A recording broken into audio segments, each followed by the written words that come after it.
Welcome back to the Papa Meat channel. How you doing? How you doing? Come on in and sit on down. Today we're going to be talking about something extremely familiar to us all. You see, I was driving through town today and I saw almost like the Parthenon, an ancient relic of the past, left behind by man only to be observed by passing passengers.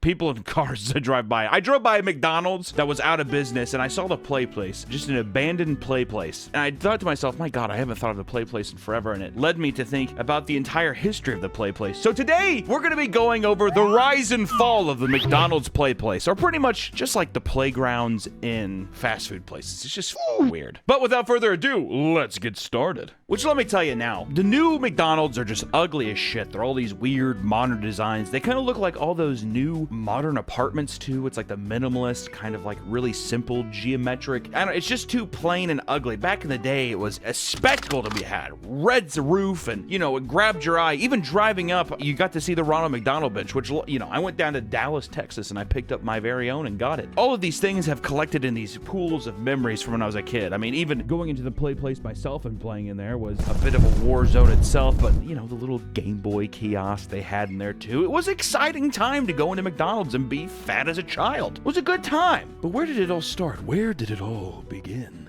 Well, let's find out. To really get into the psyche of the McDonald's play place, I think that we should look at a brief, extremely brief history of playgrounds in America. The play place is essentially just a covered indoor version of the playground, which there were some McDonald's and other fast food restaurants that had outdoor playgrounds. But that's not what I'm not fucking talking about that. I'm talking about the play place, which is inside. Wait, the play place started outside. The play place started outside. I'm talking about, I want to know where we get to inside, is what I want to know. Fuck! Which the first design of a playground was originally from Germany in 1848, and their purpose was to teach kids how to play safely and fairly with one another, which is just kind of funny because I feel like in a weird way they would have weird bullying simulations, and, you know, they would be like, what do you do whenever you get bullied at the playground? What do you do? And they're like, I don't know, walk away. They're like, no, you kick them and you beat them up because they're different. But it wasn't until 1887 when the first ever American playground opened at the Golden Gate Park in San Francisco. I wonder why it took so long. Wait, 1887 feels so fucking long. Even 1848. It's weird that people weren't just like, what if we just put stuff out in the center of like a neighborhood and they just like ran on it. I do like how playgrounds did eventually evolve into malls, and it's like giant knocked over cups and like giant slices of pizza. Take me back, dude. Take me fucking back. Then, in the 1960s, the playground began to enter mass production. And this led McDonald's to make a financially risky move by introducing play places of their own in order to entice more children to eat at their stores. Which is funny because it's supposed to entice children, but really McDonald's did something very, very smart. They thought to themselves, all right, we're already getting these little fuckers fat. They're very, very fat. But all the time they don't spend at this place is less cheeseburgers being served. They were pretty much trying to entice people the same way that Apple has enticed new mothers just to throw iPads in front of their children. They were looking for a place to be like, just throw your kids here. We'll distract them. And yeah, sure, you can buy a cheeseburger and a milkshake while you're here. All right, it's not a big deal, but seriously, come here and stay. We have a clown and hamburgers and a fucking gerbil tube system for your son. I like to think that the guy who made the McDonald's play place, he had a gerbil at home and he's just like, why can't I break it in the industry? He like looks over and he's like, what do you think, Fester? And he's like looking at the tubes and he's like, my God, if we just made these bigger, children could crawl through these just like you, Fester. You never know. Which, that introduces us to Playland. A great picture. They seriously have some of the best fucking mascots. That old Hamburglar looks fucked, but dude, Mayor McCheese and the Sheriff, come on, man. So good. Also, Ronald looks absolutely fucked. My God. In 1972, McDonald's tested their play place, aka Playland, at the Illinois State Fair. It was an outdoor playground that was centered around what they called McDonald Land. Which is just that's kind of creepy. Come on in. It's like giant gates.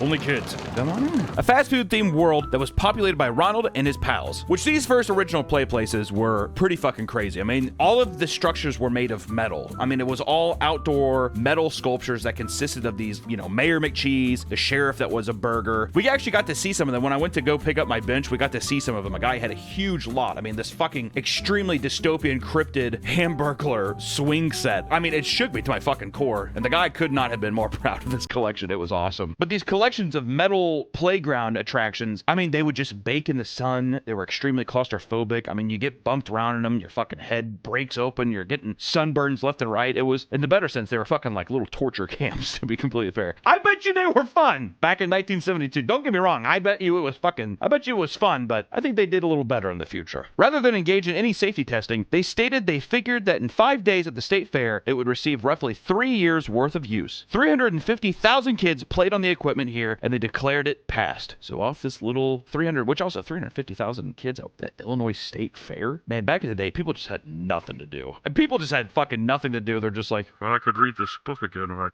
I guess we could just go to the state fair and look at some pigs. Before that, people were just reading Catcher in the Rye, Swiss Family Robinson. Fucking boring, man. Shortly afterwards, the first official Playland was launched in Chula Vista, California. It featured the Hamburglar, which was a 10-foot tall swing. The one that we saw it had to have been taller than 10 feet. Was it, or was that the one? I think it was the one's the T-pose. Oh, it is. Look at that. That thing is so sick. 10 feet tall, and you would swing off his arms. I'm telling you, when I saw the rusted version in person, it looked like a fucking Tim Burton set piece. It was crazy. Officer Big Mac was a hollowed-out metal jungle gym. Looks like the most claustrophobic, nightmarish thing to be in. I was a fat, claustrophobic kid, and pumping kids full of cheeseburgers and fucking milkshakes, getting all bloated and putting them in basically like a pig pen. Oh, God. And then lastly, the Grimace was a child-sized cage.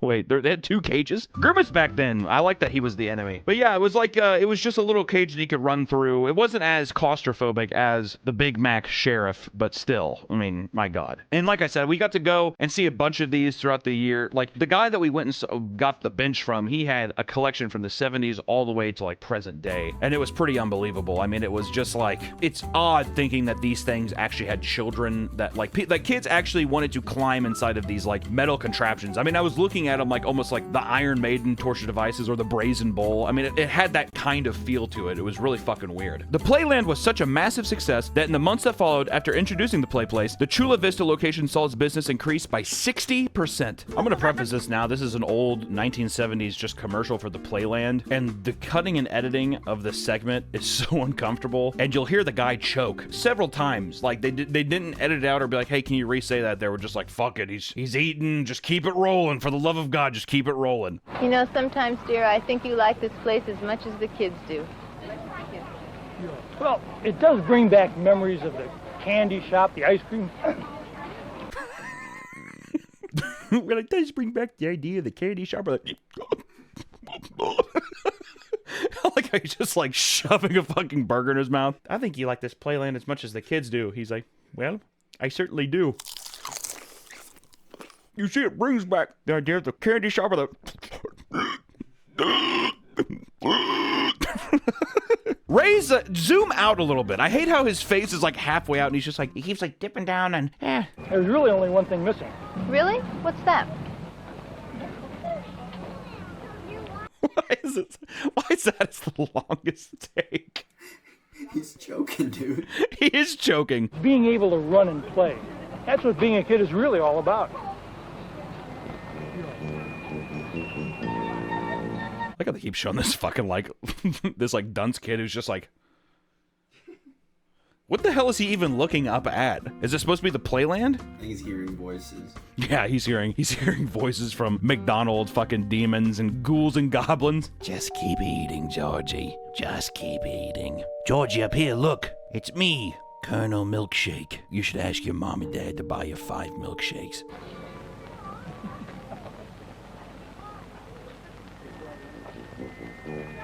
It's just so uncomfortable. There's nothing's it's just so silent.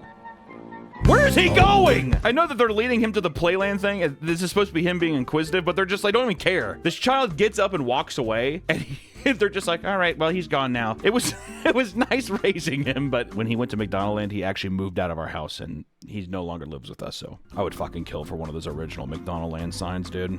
They even had a yellow brick road that he's skipping down. Holy fuck. And there's legitimate gates. Holy shit. Welcome, Eric, to McDonald's Land. Dude, that fucking Ronald McDonald statue is so tight. It's so creepy. Dad, you are the dog! Of course it's me. And all your other friends, too. Come on in and look around. This is so scary. Is that really you, Ronald McDonald? Of course it's me. I've always been here, George. Don't you know that? You have, Ronald? Yeah, George. I'm always here for you. Ronald's always here for you.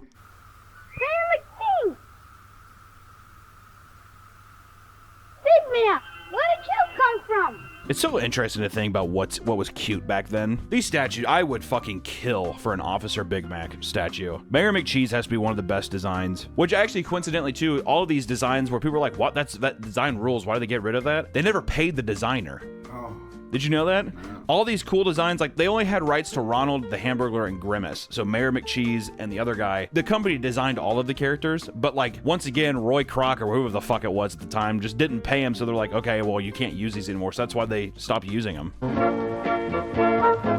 Oh my God, Nick, the fillet of fish thing. We have that outside too. All right, that's tight. Anyways, creepy stuff. Other McDonald's franchises soon followed, and the rise of the Playland began. Not to mention all the copycats that try to follow McDonald's success. I mean, as soon as like that really took off, that's when he started other companies like Burger King Kingdom popped up. Even Chick-fil-A had one. Wendy's, Taco Bell has a play area in Sandusky, Ohio. And some Sonic drive-thrus even still today have some playgrounds, but I don't know if they necessarily had a play place since they were already open. But every big chain basically saw like, holy fuck, this is actually catching on, and everybody started just copycatting and doing their own iterations of it. Did I say especially?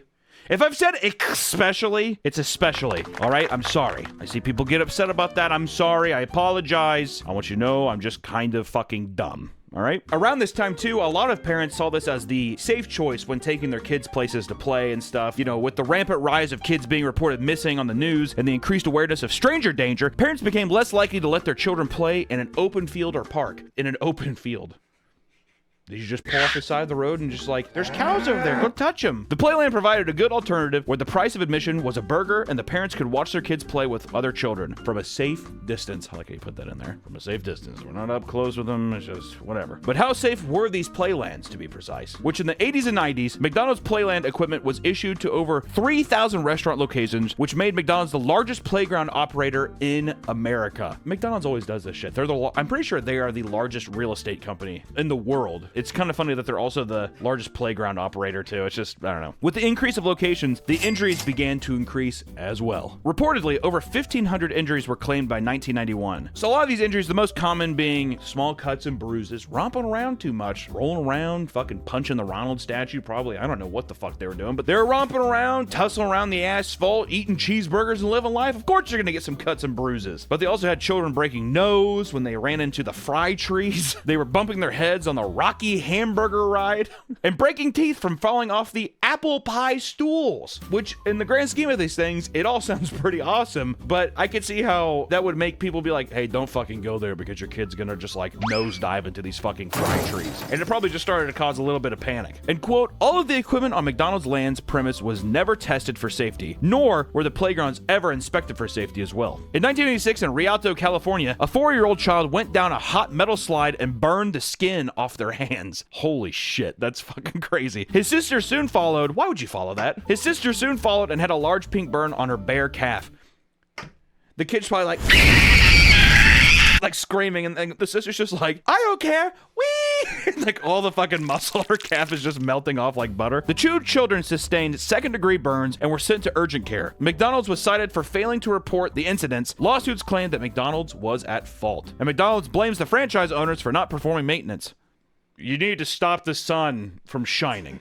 It's a metal slide. I mean, that's just what we were issued. You need to stop the sun from shining. You're a McDonald's man now, not a goddamn Subway fiend. No maintenance manuals were ever created for the equipment to perform the appropriate maintenance. No engineers tested this equipment or held to any sort of safety testing. And the equipment was manufactured at the time by JBI Incorporated of Long Beach, who was sued 21 times for one piece?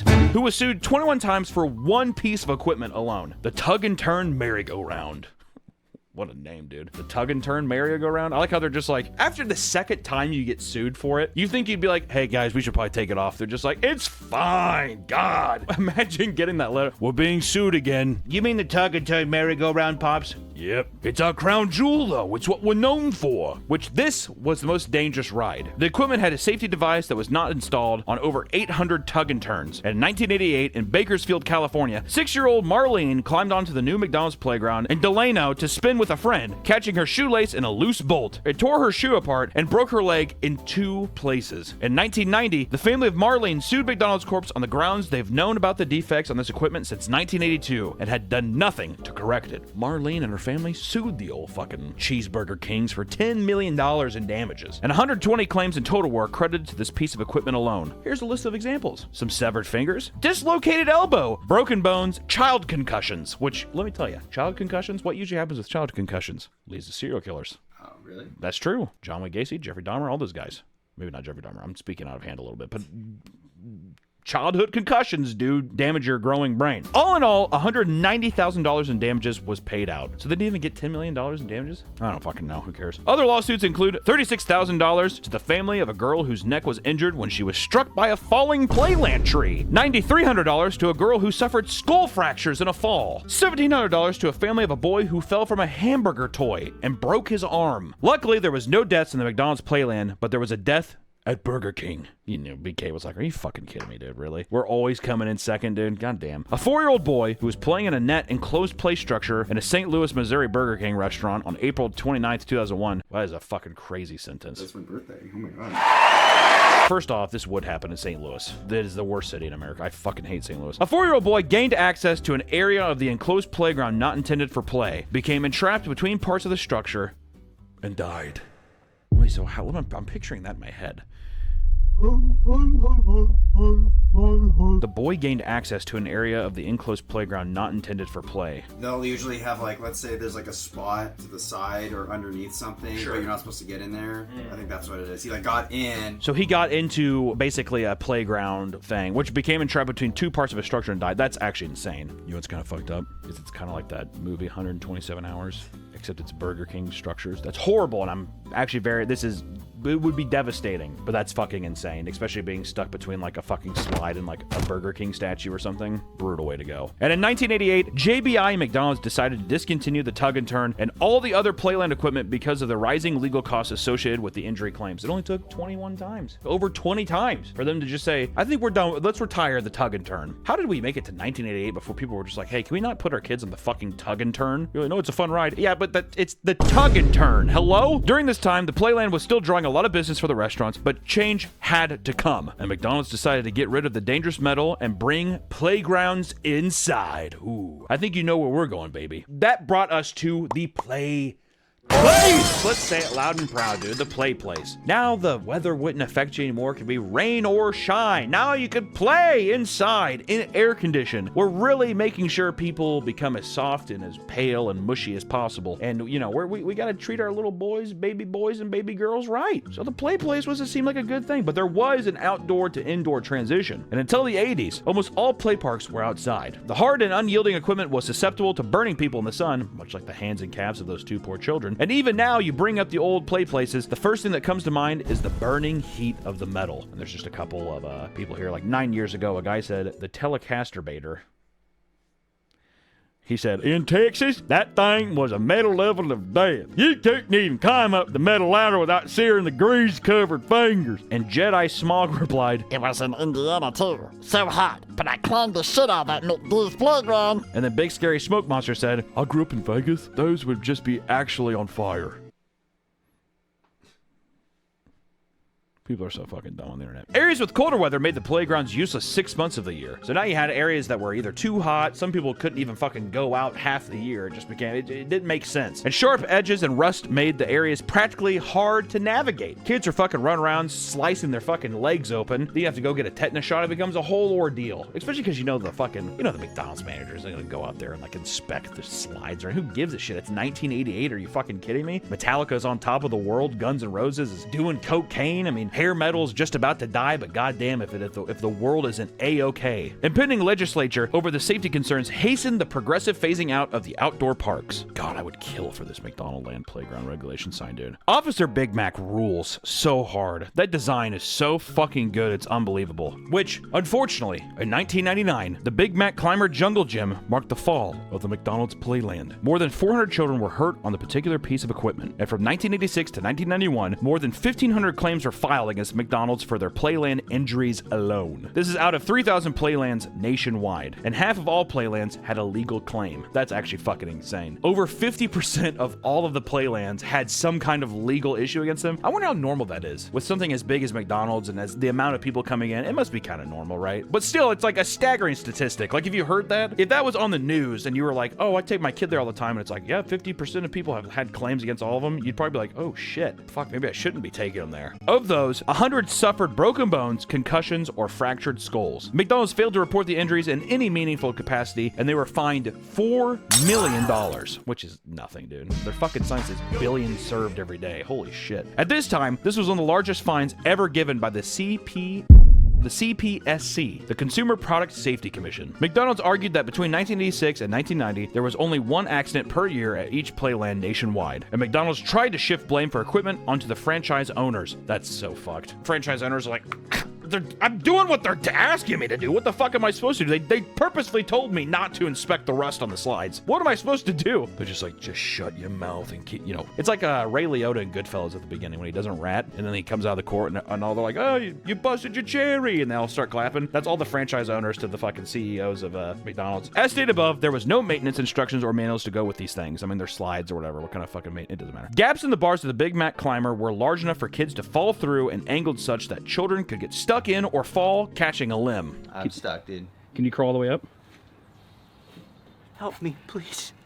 Dude, if I wasn't so fat, I'd try to get up in there too. Yeah, this is scary. Like, that's what I'm saying. It's claustrophobic in there, right? little kids are supposed to climb. Yeah, they're supposed to get up in there. So they'd crawl through, and then they'd fall out, and their fucking foot would catch. They'd break their leg. Kids are just so fucking stupid in general that it's just like, it has to be absolutely fail-safe, or these kids are just gonna be, oh, I'm just gonna crawl through. You know, hey, it's 6 feet up in the air. Maybe you shouldn't. It's big. I'm gonna crawl through it. We're gonna be fine. And yeah, they just shatter their entire body. Despite the reports for injuries for this particular equipment, the last of the Big Mac climbers were not removed until 1997, when the CPSC mandated that they be removed due to them not adhering to the new safety standards. When removed, they began a transition to softer, padded plastic playgrounds. As time went on, the main issue of play places became hygiene and bacteria instead of physical danger. People became a little smarter. They're just like, you know, we have these gerbil tubes full of sick children smearing shit. I mean, here's a crazy thing. My mom, I think I got to go to play place a couple times because my mom was just like, I don't give a shit, and she's a horrible parent. I'm not going to make that joke out there. She's been on this channel, but I went to a play place a couple times, but I remember one time that pertains to the hygiene and bacteria issue we're dealing with here, which I was in a play place. I was in one of the tubes at the very top. A kid took off his diaper and smeared shit all over the inside of the play place tubes and even pissed all over the floor. And these two fat kids were hogging the tube, and it was just like absolute pandemonium in this tube as people were just like, let me out, I want to go. Because they couldn't get down to the slides or that weird fucking like seatbelt torture device that you had to like go down. Remember those things? It was like a grid system of seat belts that you had to like fall through. It's fucking horrible. And I was just sitting there looking at my mom like I was in Das Boot, just like screaming out like...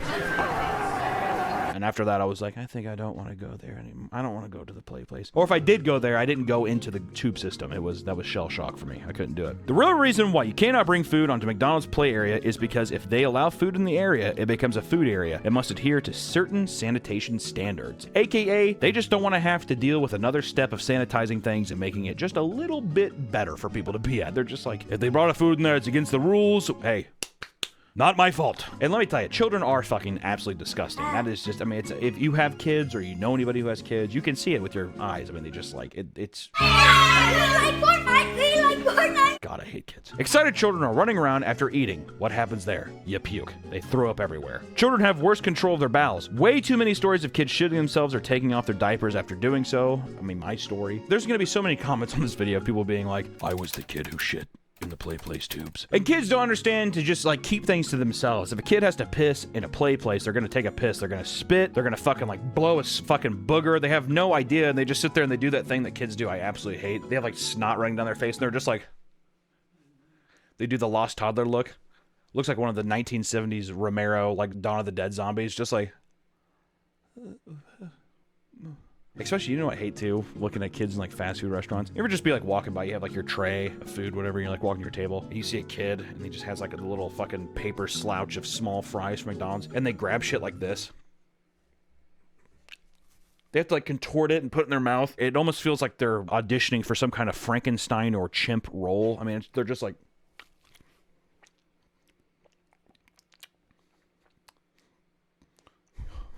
And the entire time, too, there's just this fucking disastrous Midwestern woman who's just like, he's so cute. God, look at him. He's getting so big. And she's just gulping down a fucking giant-ass thing of Coke and a Big Mac. Ugh. Here's some more stories. I found an old diaper full of poop in the middle of the tubes. I was 8 and didn't realize until years later that what it actually was. I have no idea if a kid, or quote-unquote toddler, took it off or what happened. And someone else said, someone took a dump at the bottom of a slide and my little sister slid right into it. Oh, God. That's downright unfortunate. My mom blew up at the manager and we got a huge stack of McDonald's coupons. I thought it was a fair deal. That's crazy that the guy paid off the mom with fucking coupons. Isn't that weird? Miss, please, we know you're gonna be back. You're here every Tuesday. We know you order by heart. Just take some coupons. She's like, I will. Takes them. The biggest infestation of disease and chaos in these play places were the ball pits. If you were in the 90s, you were a kid in the 90s, this is when that play place took shape and form. This was peak era play place because of the merger with Discovery Park. It was a land with tunnels of tubes and a maze, twisting slides, and a ball pit in some cases had multiple games. Padded metal bars zip-tied with netting formed cages to house and guide kids around without letting them access dangerous areas. And there comes in the devious man, Edward McMillan, the inventor of the ball pit. He gained the idea from staring at a jar of pickled onions. What a fucking psychopath, dude. You can tell he was like in like a psychiatric home. He was just like... does that thing, like pulls up a chair next to him. They're just like, you have any ideas today, son? He's like...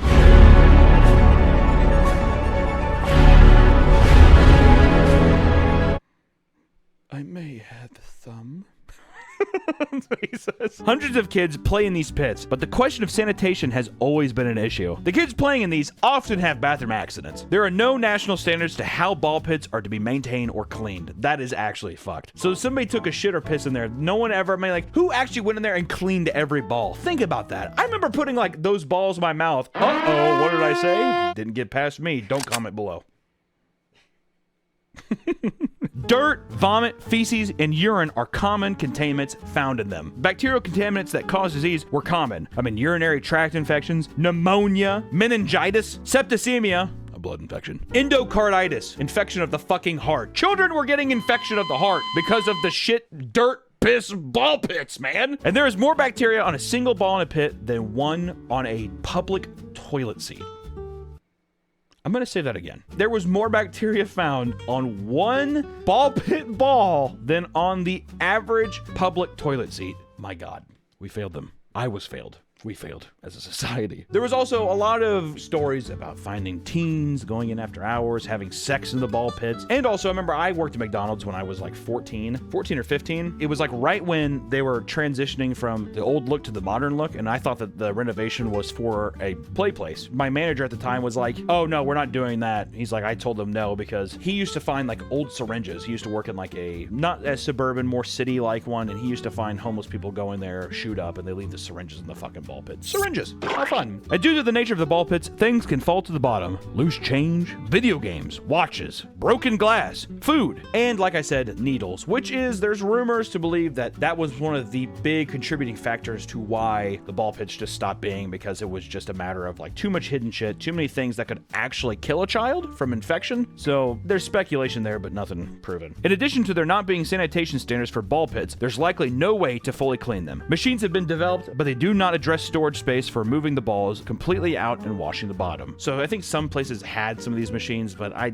feel like it's one of those things too where it's like you're relying on like teenagers and people that work at McDonald's. They're not going to give a fuck. They're just, I mean, they're not going, they're like, oh, I'm not going to go in there. Who gives a shit? So why would they care? Who is supposed to clean these fucking places, right? It goes without saying that the crawling tunnels of a play place maze are difficult to clean owing to the fact that they are child-sized. Physically, this task seems impossible. Kids are coming in and out until closing time, and teenagers working there already have enough to deal with, which that's the thing. I mean, like, if you think about that even, what grown person is going in? Because all of those, I'm pretty sure all of the tubes and stuff, they're like bolted shut. It's not like they're, oh, you go in and like you lift the latch and you open it up and you can clean it. No, it's just like you would have to have somebody extremely small, but even it's like somebody 5'2" would probably still be too big to be in those tubes. Probably way too big. You'd probably have to be in like 4-foot area to comfortably move around and stuff, and let alone there, it's just like, there's just no way you could ask that of somebody. So these things were just, I don't even know how you would go up there and do that. That's a fucking crazy mystery. Besides the ball pits and sanitary things, another thing that led to the downfall of the play place in general, McDonald's was marketed towards millennials and Gen X's children, and they have remained mostly brand loyal. Understandably, those two generations don't play in playgrounds anymore because we're all old. We're old babies. I'm a boomer. I'm 46, but my kids, they played there, and I mean, like, they're old now. I have a kid in college. Parents don't want their kids using the areas, and safety is a major concern. I mean, even with like the rise of the internet, I mean, people are just talking to each other about stuff. Everybody's just much more aware of shit now. Back in the day, my mom used to, like, if you just did not say something, no one researched anything or actively looked for something, so if it didn't just fall right into your lap, no one gave a shit. But with the rise of the internet and stuff, it's just easy to just stumble upon things or even have things get way more traction than they used to. So a lot of these sanitary conditions, safety concerns about being able to see your kid and not have them get fucking abducted by some crazy son of a bitch, or even want to just make sure your kid doesn't get any broken limbs while you're just trying to go out and have a simple lunch. It's just, the stack became too high. Now, instead of boosting profits, you know, at one point seeing 60% more traffic, now these play places were even cutting some of the profit, which I'm wondering if that's just because seeing the play places and how out of date they are, I wonder if it makes the restaurant feel old and it's not as appealing anymore. Shit, it's like whenever you see a nice car next to an old car, obviously you're gonna be like, oh, the nice car. Also, a huge downfall to this was delivery apps. People don't really go into the stores as much anymore. Drive-through windows. People don't want to have to actually go inside places. And now even with like Uber Eats, DoorDash, people are just ordering shit and having it delivered. So now your kids are even more disassociated with the actual physical business of it. And the final nail in the coffin, during COVID-19, most of the remaining play areas were shut down. But a decade before the pandemic's forced closure, the designs were slowly being phased out of renovations. Now that play places are closed, many have wondered if it is even worth it to reopen. The benefits of cleaning and maintaining a playground in today's health-conscious age are rarely worth the cost. Thus, the death of the play place. We're getting to a period, especially with commercial properties like McDonald's or even some stores, like different kinds of stores that are outdated. They feel like these crazy relics from the past, and it feels with how fast technology is moving, time feels so much shorter now. So seeing things that feel so outdated, it does feel like these kind of obelisks, like these almost temples to these old gods. And the play place was just once a place that was just so exciting. And to see it now, it feels so blatantly obvious how fucking weird and unhygienic and dangerous it is. But in my mind, honestly, there's part of me that would still go back and play. I did see a kid smear shit all over the walls, but if I didn't see that, I could see myself being really stoked, or being with a buddy and going there, or jamming out on like a GameCube console, little kiosk thing they had. It's just something where it was like, you didn't have anything else really to do as a kid. The technology wasn't there, and there wasn't, you know, tons of accessible video games or iPads or anything like that. And it was just another fun thing to do. And that's like something oddly that I feel like I miss in a weird way, and like a weird deep-rooted nostalgia feeling of being able to go into a place and feel like, oh, this is gonna be fun, even if it is like weird corporate manipulation to get you to stay and spend money. It's kind of cool. And also it comes from a pretty fucking like crazy time when they're just like, fuck it, ball pit, and there was no real thought process to like the dangers of things. It was just cool, so fuck it, it got made. In a weird way, I kind of wish we still had some of that, but it's probably for the best that we don't. So thank you so much for watching today, and if you do see one of these play places, give a nice proud salute to our fallen soldiers. Take care, everyone. I'll see you next time. 6-year-old Marlene Escalera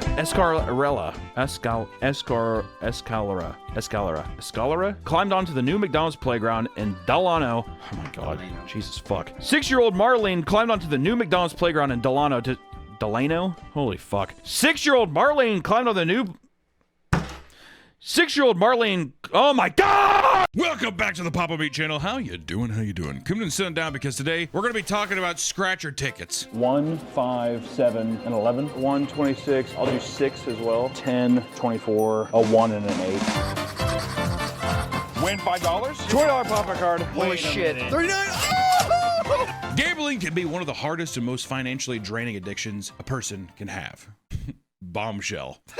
It's not just casino games and slot machines you have to worry about, however. There's a type of gambling that is far more accessible to the average everyday person, whether you have just $20 or just a single dollar to your name. Scratch-off tickets are available at every gas station across the United States, and thousands of people visit their local station every day to try to win big. There's even some people, it's gotten so big that there's full-on content creators that do it now. And there's something where I feel like everybody's just experienced some guy asking for a $5 scratcher. That much a part of American culture. Would you give someone a $5 scratcher if they asked? Guys, like, can I have $5 to go buy a scratcher? No. Okay, you wouldn't. No, I wouldn't give a lot of people $5 in general. No, but I got a scratcher. You want a scratcher? If you win anything, you keep it. Here you go. Oh, so I scratch it here. Yep, and those are your numbers up top on the blue diamonds. See so? I don't think so. Bad. Now, we gave it our best shot. You know, thanks for giving me a shot at it. No problem, buddy. He took my coin. What many don't realize is there is a whole culture behind the scratchers filled with its own superstitions, tools, and competitions. So, let's get ready as we make our way through the strange, addicting world of scratch-off tickets.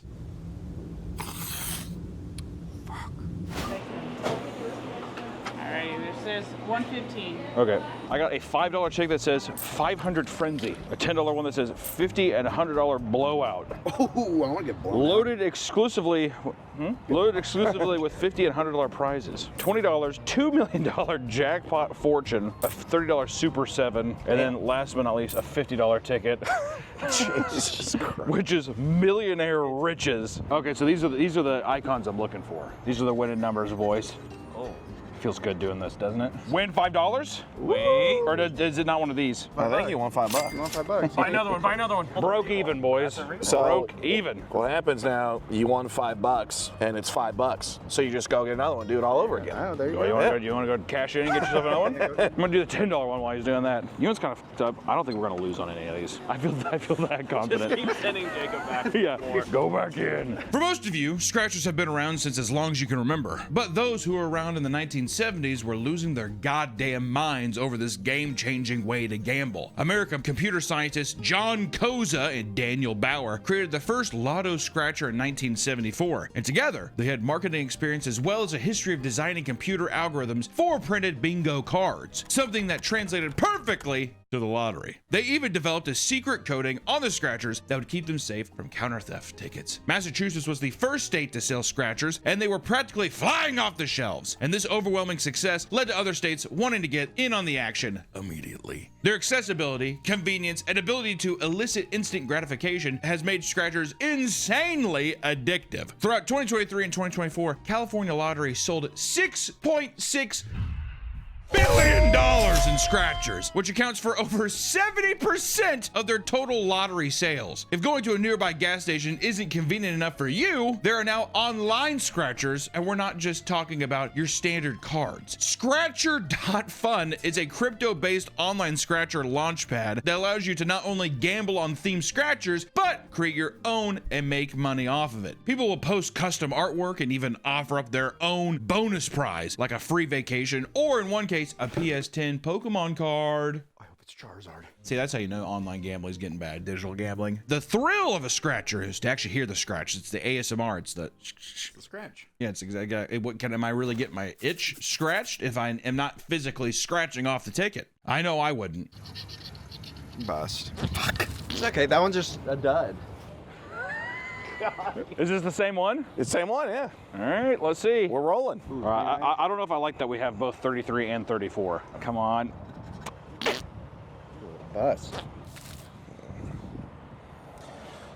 All right, now we're going up to 20. The $10 ticket didn't fucking yield anything. I don't want to say what I'm going to do, but it's going to be bad. $2 million jackpot fortune. Yeah, those are dunks. I told Allison this was gonna hit. If this is a bust, do not tell her. Last one. Oh. Chat, did we win? Thinking about scratchers too is that if you start doing it every day, you go get your scratcher, it's a problem. It's like a period. You gotta let it come to you. Remove that. It's like it's a feeling when you're waiting in line doing something at a gas station and you just kind of look over the case and you feel it. That's the time. But if it becomes an everyday habit, Oh, that's bad. Yeah. you gotta stop that. I don't don't like that. think I've ever had that feeling. Of getting a scratcher? Yeah. I've actually never bought a scratcher. My parents bought me. You are one of the cheapest people I've ever met in my life, so I don't know. I've To be fair though, it is gambling. It's not like you can't be cheap, but you'd definitely be the buddy where it's everyone's like, all right, let's just get a $2 scratcher. Okay. $2. No. Yeah, bullshit. You'd be like, If everybody was $2? No, there's no way. There's been plenty of times where we'll be like, oh, it's $5. Let's do it. I'll just watch. I'll watch. Goes home, buys $1,200 of anime Blu-rays. Yeah, exactly. My collection grows. When it comes to any kind of gambling, people refuse to accept the fact that they're not in control of the odds. This is the case even with scratchers, with people having all sorts of wild superstitions. Sometimes people refuse to buy a scratcher unless the serial number on the back contains specific numbers they deem as lucky. Other people believe it's bad luck to buy a card that's been ripped or damaged in any way, which they believe results in an automatic loss. I wouldn't buy a scratcher that was ripped. Yeah, I'm like, what the? Not even the superstitious thing. I'm just like, what kind of gross ass little scratcher is that? Give me I just want a clean cut scratcher card. Oh shit, dude, she f***ed up. That's a super. You're not supposed to buy them scratched like that or ripped. What if that's our luck, though? Well, let's prove it. Yeah. Aliens, let us win. They're really f***ing us. Bottom line.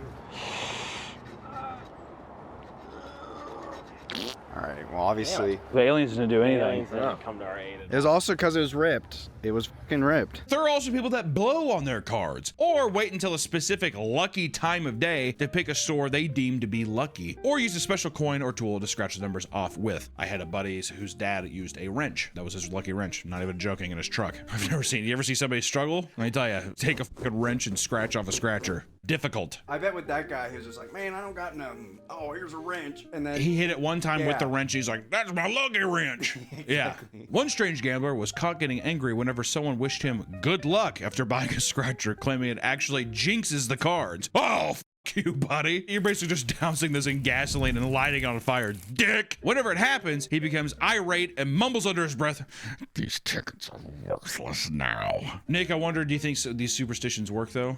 No. We should test it. Oh, okay. Are we buying one of each? Okay, well, I mean, how much? I'm trying to make this maybe a $5 affair. I don't know if I'm trying to make this a one of each ticket. Yeah. You ever look at the fucking scratcher case? There's 70 goddamn scratchers in there. I think that we spent like $105 on all these together. Now, a $30 ticket is sure to net us something good, huh? All right, we kind of peaked on the $5 one. Oh. Is that the last one? $50, boys. Millionaire riches. We need to at least make $105 right here to break even. Yeah. Oh my God, look how many numbers. That's what I'm saying. There's 2 lines of winning numbers. That's 20 numbers. That is way too many. It goes up to 80. it goes 84? Fuck. This is too much. Last line? This is too much to look at. What are we feeling? Who thinks that we're gonna get? I think we can get the card. I think we get the bell. We're getting the bell. 30. Okay. 77. 36. It's always the last one.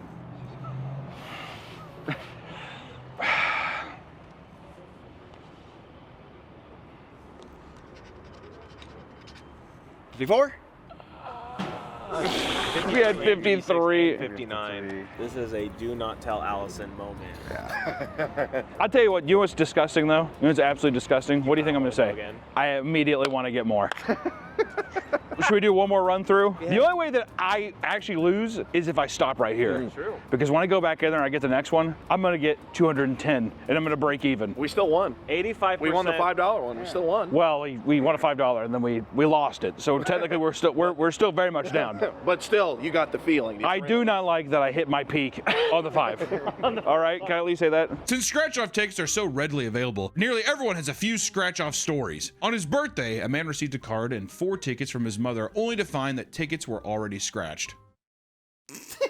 Inside the card, his mother wrote, and I quote, "Sorry you didn't win." Thinking this was a joke, he called his mother to ask. She told him that they were legit tickets, but she scratched them because she couldn't trust him to share the winnings with her if he'd won.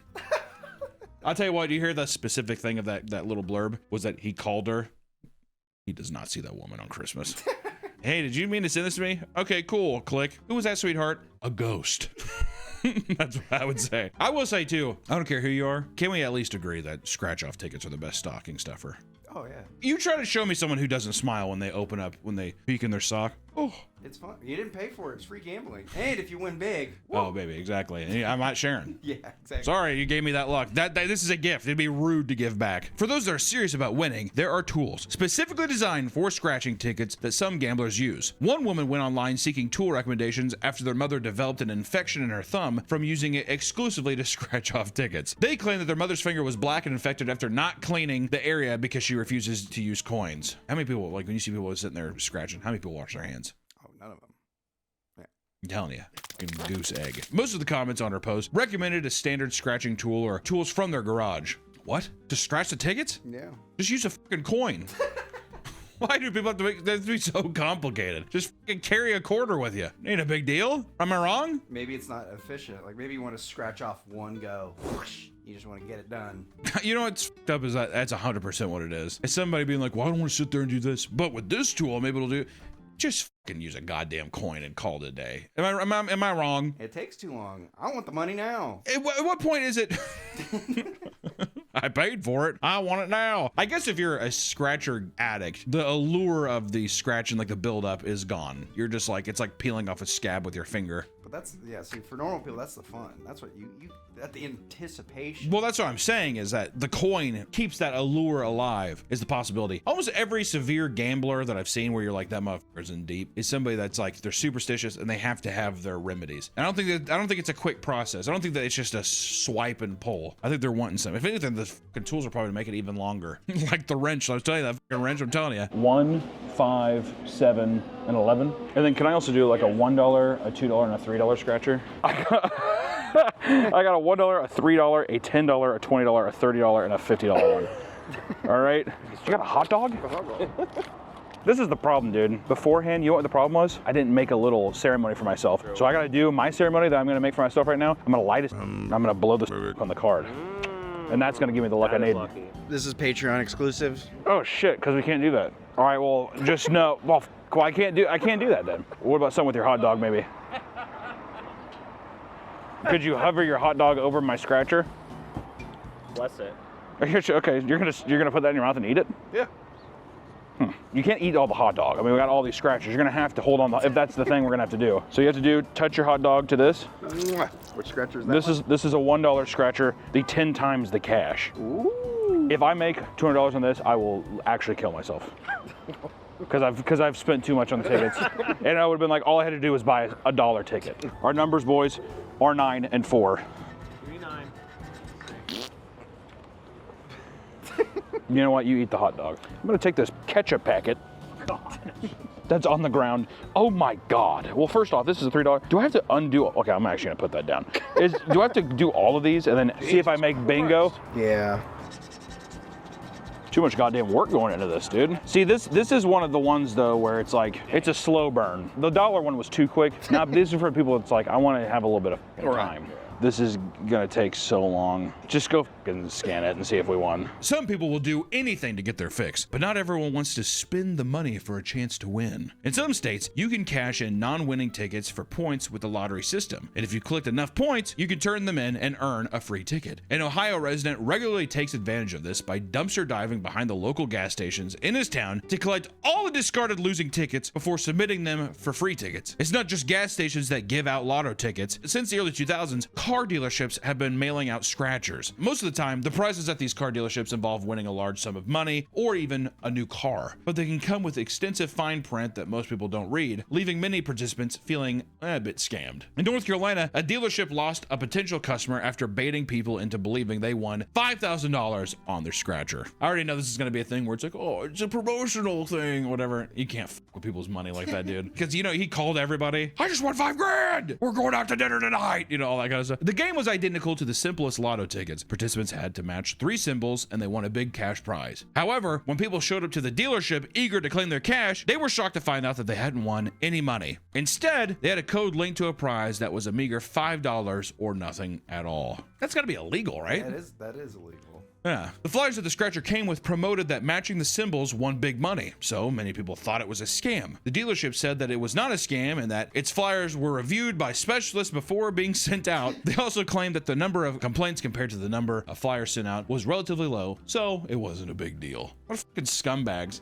They got some fucking lawyer to be like, I mean, technically this is not what, you know what I mean? It was basically that to be like, well, can we get sued? Oh, is it because it's a free thing? Because it's just a flyer? There's probably some stupid workaround. All I know is, and this is probably unfair, but if that happened to me, I'd probably punch the guy in the mouth. I thought I won $5,000. How insulting is it to drive down there? Yeah. You're excited. I won, supposedly, on this thing you gave me. And then the guy hands you $5, 1,000 less % than what you were supposed to give me. That's a punch in the mouth. I'm sorry, but that's what it is. Another woman in Albuquerque experienced something similar after driving 30 minutes to a dealership, believing she was claiming a big prize. When she got there, she asked one of the salesmen to claim her prize and even said that the marketing was deceptive. After going inside, she realized she hadn't won a grand prize at all, but instead the chance to pick an envelope that might contain one. Obviously disappointed, she picked a random envelope and won $5. How do we know that there's actually anything in these envelopes? I mean, probably for some reason you have to have something, but I bet you it's 99% of them are like $1 to $5. This is 100% what they're doing is they're getting you to come up there to where they're trying to give you a sales pitch. I mean, like literally, who are the 3, if we had to have a top 3 worst human beings on earth, it's what? Car salesmen, lawyers, and realtors. Am I wrong? Like that. That's probably about it. Yeah. Most salesmen in general are pretty bad. Let's just say anyone who's selling anything, right? Anyone who's selling anything, you're the worst. Hey, you win? No. Nothing. Nothing. Fuck. Oh, God, I just want to win on one of these, dude. Can I just win on one? This is a dud, too. Seems like this should be illegal, man.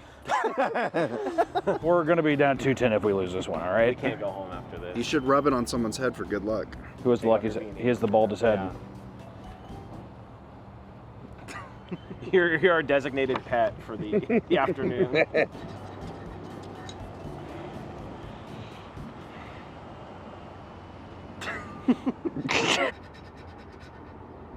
No.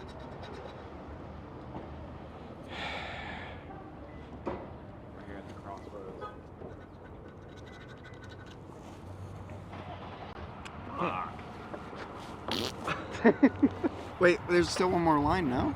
No. Oh, that was it? Why do you even have to put that evil on me? Now I'm gonna be going all day being like, fuck, I'm not gonna reach in the trash can and get it. Some superstitions can get a little more insane. Look no further than people who shove their scratchers into their pockets as soon as they buy them because they truly believe that's bad luck for anybody to see the ticket.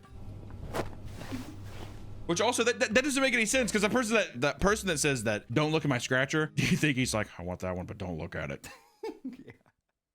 Yeah, close your eyes. Close your eyes. I bet you some gas station cashiers have to do some crazy shit, man. Oh, yeah. You have to hear some odd requests. I remember one time I was in line, he was like, can I get 15 cents on pump 6? And they went outside and he got into a car that was on pump 4. The guy was just like, I don't know, man. I just do what they tell me. So I bet you, the reason I say that is because I bet you anything a guy's like, I want you to reach for it. I'll tell you where it's at. So the guy's like, Yeah. He's like, stop! And he's like, very slow, clean tear. Right, hand her quick to me quick.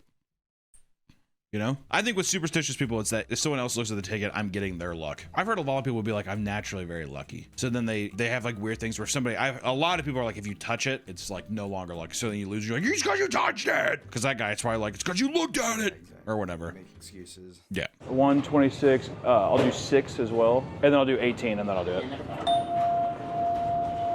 Don't look at it. I can confirm that no one else looked at it. I didn't even look at it. Nick didn't look at it. There was no other people in the store that looked at it. I think this is gonna do well for us. Close your eyes real quick and then. Did you get a different coin? Maybe we should swap out our coin. Should we? Oh, shit. 1916. Yeah, they're just teasing. Jesus. I'm a little frustrated. This is the last one though. I can't keep doing this all day because I will. This is a $30 one. 300 is what's called 3 Spartans. Little breakfast and eat hot tea for tonight. We died in hell! Huh? I like how scared you were. Well, he's got a Spartan coming at him. This ridge back is not optimal. All right, 57. Come on. Oh, this one goes. Good numbers. No. Damn good numbers. Hallelujah. We got one? No, not yet. See what I said there? Not yet. They are just teasing us. This last row. I know I've said that every single time, but this is the time that it actually pays, boys. Come on. Wait.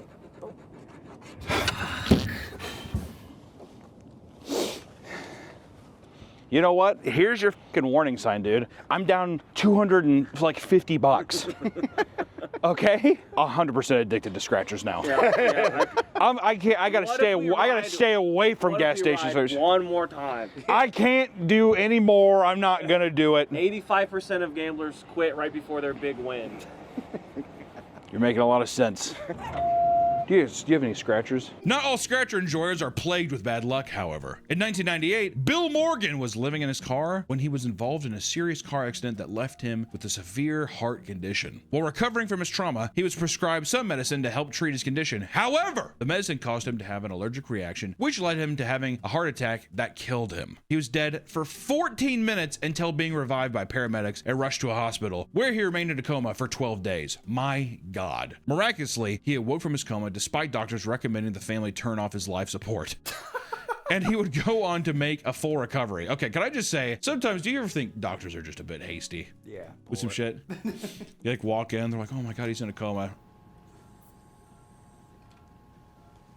What is that? Saying pull the plug.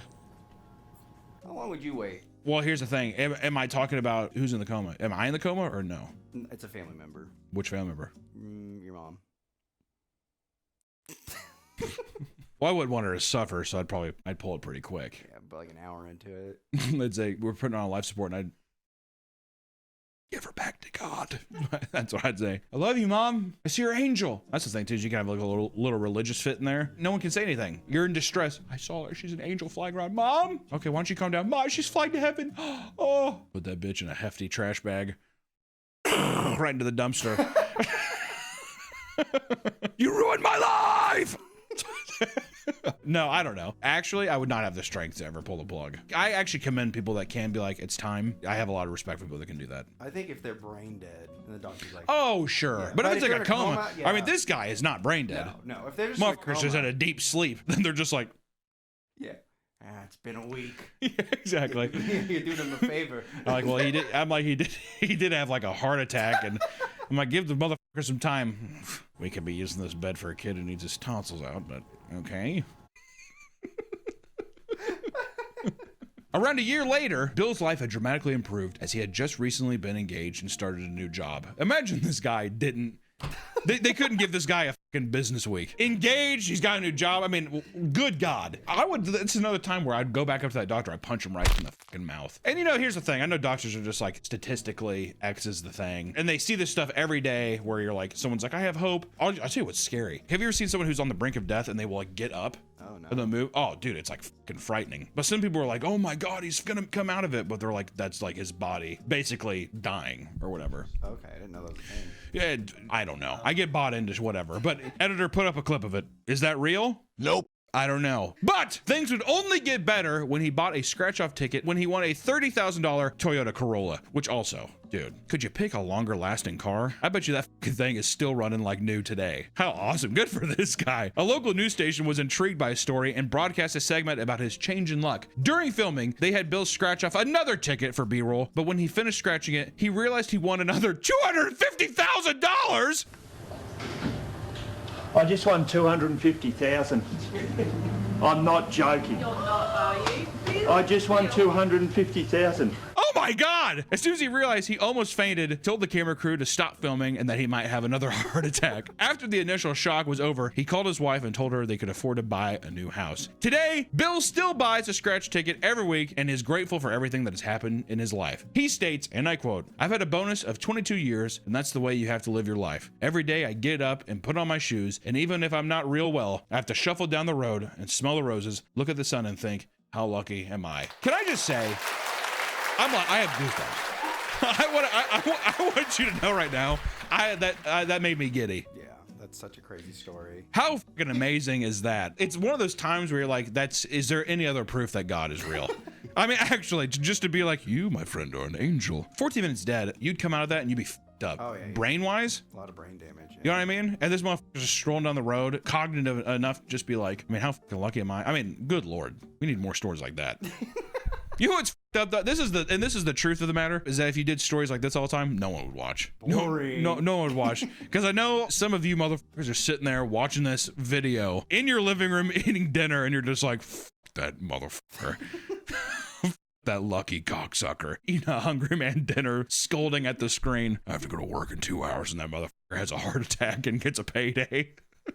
But you know what? I'm right there with you too. But I am happy for him. He won more money doing the reenactment. I love that he probably drove that nearly perfect Toyota Corolla down to the gas station, whatever, and he's like, yeah, you want to do it here? I usually just go here. And then to win it there too, and then to call your wife and be like, you know what, let's actually buy that. I mean, I honestly, I don't even know what I would do. I'd start donating blood. Oh, yeah. Lucky blood? Yeah. Are you kidding me? I'd be like, I bet you my blood's gonna save somebody's life. You better watch out though, the government. What is happening? It's like, it's curing AIDS and cancer with this blood. They would grab that motherfucker and like, you never see him again. They start cloning them. That's true. Why would you not? It would be horrible. His luck would officially ran out. I'm saying you gotta be lucky, but maybe not that lucky. You're too lucky. I watch out when the shadow vampire government starts coming after you. A little too much luck. 10, 24, a 1 and an 8 as well. Your number one's a $50 ticket, right? Yeah. We were driving by this one, and Jacob did say this was the luckiest spot. Did you not? I did. Yeah, I'm hooked. I got a little bit of a scratcher bug right now, right? I go inside, I try paying for this. He says, you can't use a credit card. I said, What? Okay. So I get out my debit card. I don't remember the number for the pen for the debit card. So then Nick has to pay for the entire thing. Nick, thank you for supporting my addiction. You're welcome. And if I seriously, I don't know what I'm going to do if I don't hit something here. 10 times again, what's our winning numbers? Give me a 17. 9. Fucking 11. 9/11. Holy shit. Do we even scratch it? Is it luckier to Save it for last. Oh, you got 320s? Yes. Let's go! Yes. 320s? We won 20 bucks off that. And we're just getting started. And that's just getting started on this one. Yeah. Already. Oh, we made our money back. First off, we're down 300. All right. I meant on the card. Now we're playing with house money on this card. Come on. Now this is the time. Another 20. 39. 39. Oh! Wait a minute. Yeah. Hold on. I'm going to see if there's any other numbers. I'm going to slow roll it a little bit. Okay. I told you with Nick's money. That's what it was, Nick. Is we needed you to pay for it. This man is coated in luck. God, I feel on top of the world. A star? What is the star? Minimum $10. Yes. This is a 30. We are net 30 plus. net positive. We just win. Methinks Twin Peaks for lunch. This is definitely a celebratory Twin Peaks kind of day. All right, now what did we win on the 39? Okay, come on, baby. $10. $10. $20 profit card. That's 2 more scratchers. That's a $40 profit card. So we got 20s, 40, altogether 40. Holy shit. That's pretty good. That's double your money on that card. And we're just getting No, started. that is double my money. That's true. All right, we can split hairs later. A win's a win, all right? I think because we didn't scratch this, that's how we got that one. I agree. You hold that one too. Actually, I'm gonna leave it where it was. I'm gonna leave it where it was at. I'm feeling the 1. We've gotten 1 a lot. I think 1's gonna show its face today. Also, can I just say the sound you made when we won? 39. Oh! I was excited. Unbelievable. Oh! I was excited too. I mean, I'm not gonna fault you for that. Does this mean we won a $20 minimum bonus or no? 20 wins 20. 20 wins 20. Boom. Yeah. 20. Okay. Back to back. We're 60. 60. Nope. I don't think so. We still have 9/11. We get 10 extra. We get $10 off this. Oh, there's a 1. He was so fast on grabbing that dime. Yeah, the guy ran off with it. Hold these.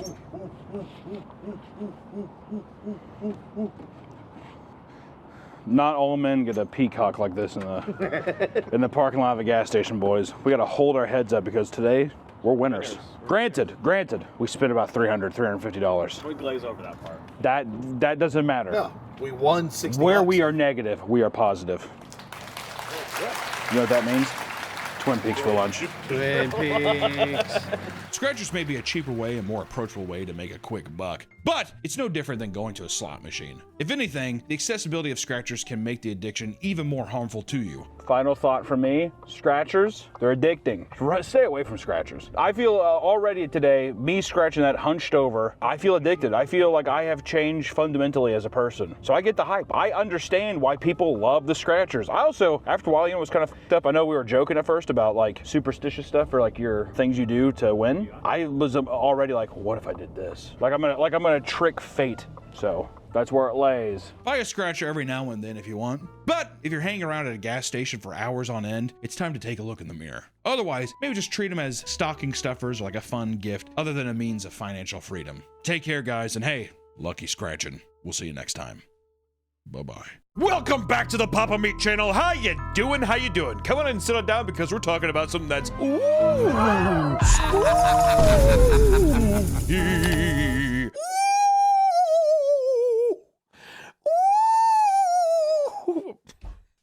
Today we're going to be talking about the most haunted locations in America. Now, a lot of these locations I've heard of before as well, but I've never actually dove into some of these. Like some of these we're going to be talking about have movies based around them or whatever. But I was actually curious to see some of the most haunted places in America. I mean, I believe in ghosts. Cringe. I know. All the scientists, all the elite, very, very smart people who watch this channel and leave wonderful comments are going to say, Hunter, what are you talking about? I've come in contact with a few ghosts myself, Nick. Yeah, when? When? What ghost? Well, I couldn't see him or anything, but it was, but let me know. I'll say this is that I hate going into a building and feeling that little, what did you just experience a ghost? He just shivered. You just shivered. Did you just experience a ghost? I have to pee. You have to pee? Well, you better hold it. So just know that I've had my own little run-in with ghosts laying down and my friend, it kind of sounds like I'm having gay sex with my friend, laying down, had sleepovers with my buddies, and then you hear something creak. Oh, what? And I hate when people are like, it's just the house settling. Really, dude? It's a 23-year-old house. It's just settling. The tectonic plates are shifting. If it was like a house from the 1800s, I'd be like, sure. What if the house is built on burial grounds? And no, go ahead and say Indian burial grounds, dude. What, Indian burial grounds? That's offensive, dick. All right, first up, we have Amityville. We want to start with some of the heavy hitters so then people can say, I know that. Amityville is like the most popular haunted house, and I think it's even recorded to be the most haunted house ever, which I don't know how you clarify the most haunted, which I'm guessing they just mean like the most documented hauntings. Notorious haunted house, whatever. It started its legend in Amityville, New York on November 13th, 1974, when 23-year-old Ronald DeFeo Jr., good guy, shot and killed 6 members of his family. Jumped the gun on that one a little bit. This included his mother, father, 2 sisters, and 2 brothers. Got the whole goddamn cheaper by the dozen family in there, don't they? Armed with a .35 caliber Marlin rifle, DeFeo shot his family members as they slept. How do they all stay asleep? Oh, it's a big house. Or do you think he like put a pillow over it? You ever played like Max Payne 3? There's like a level where he puts a plastic bottle over the tip of his gun as a silencer, and I'm like, would that work? I think Mythbusters did that. And they said it didn't work. It's a cool idea, at least. Just like a thing of Mountain Dew. He shot most of them in the head and a few of them in the back. That seems cool. Even from a guy who's possessed or something, just shoot all of them in the head. If you're gonna, come on. I think the ones he hated the most, he shot in the back. Oh, he definitely shot his family in the back. Dad's like, oh, he'd probably take a couple shots in the back to kill somebody. Originally, DeFeo blamed the murders on a mob hitman. It was the Italians that killed my family. The Italians. But as time passed, Ronaldo DeFeo confessed to the murders himself. DeFeo told investigators that he heard voices urging him to kill his family. I was hoping my life would go in this trajectory, dude. That angels or demons would tell me. The angels came and told me to shoot my dad 3 times in the back. This is the day after your sister, like, I don't know, broke your sick Lego collection. Like, I just got the Eye of Sauron Lego set and she broke it. Angels told me to kill her, told me to throw her down the well. I don't know. Way back in the 70s, people got to be way more susceptible, being like, wait, what? Angels told you to do this? Not a bad fall plan. But later, during the trial, he admitted to being drunk and high on heroin, and his parents were abusive. Okay, there it is. The little angel, the little demon on my shoulder was a bag of H. Heroin. Okay, he's drunk and he's high on heroin.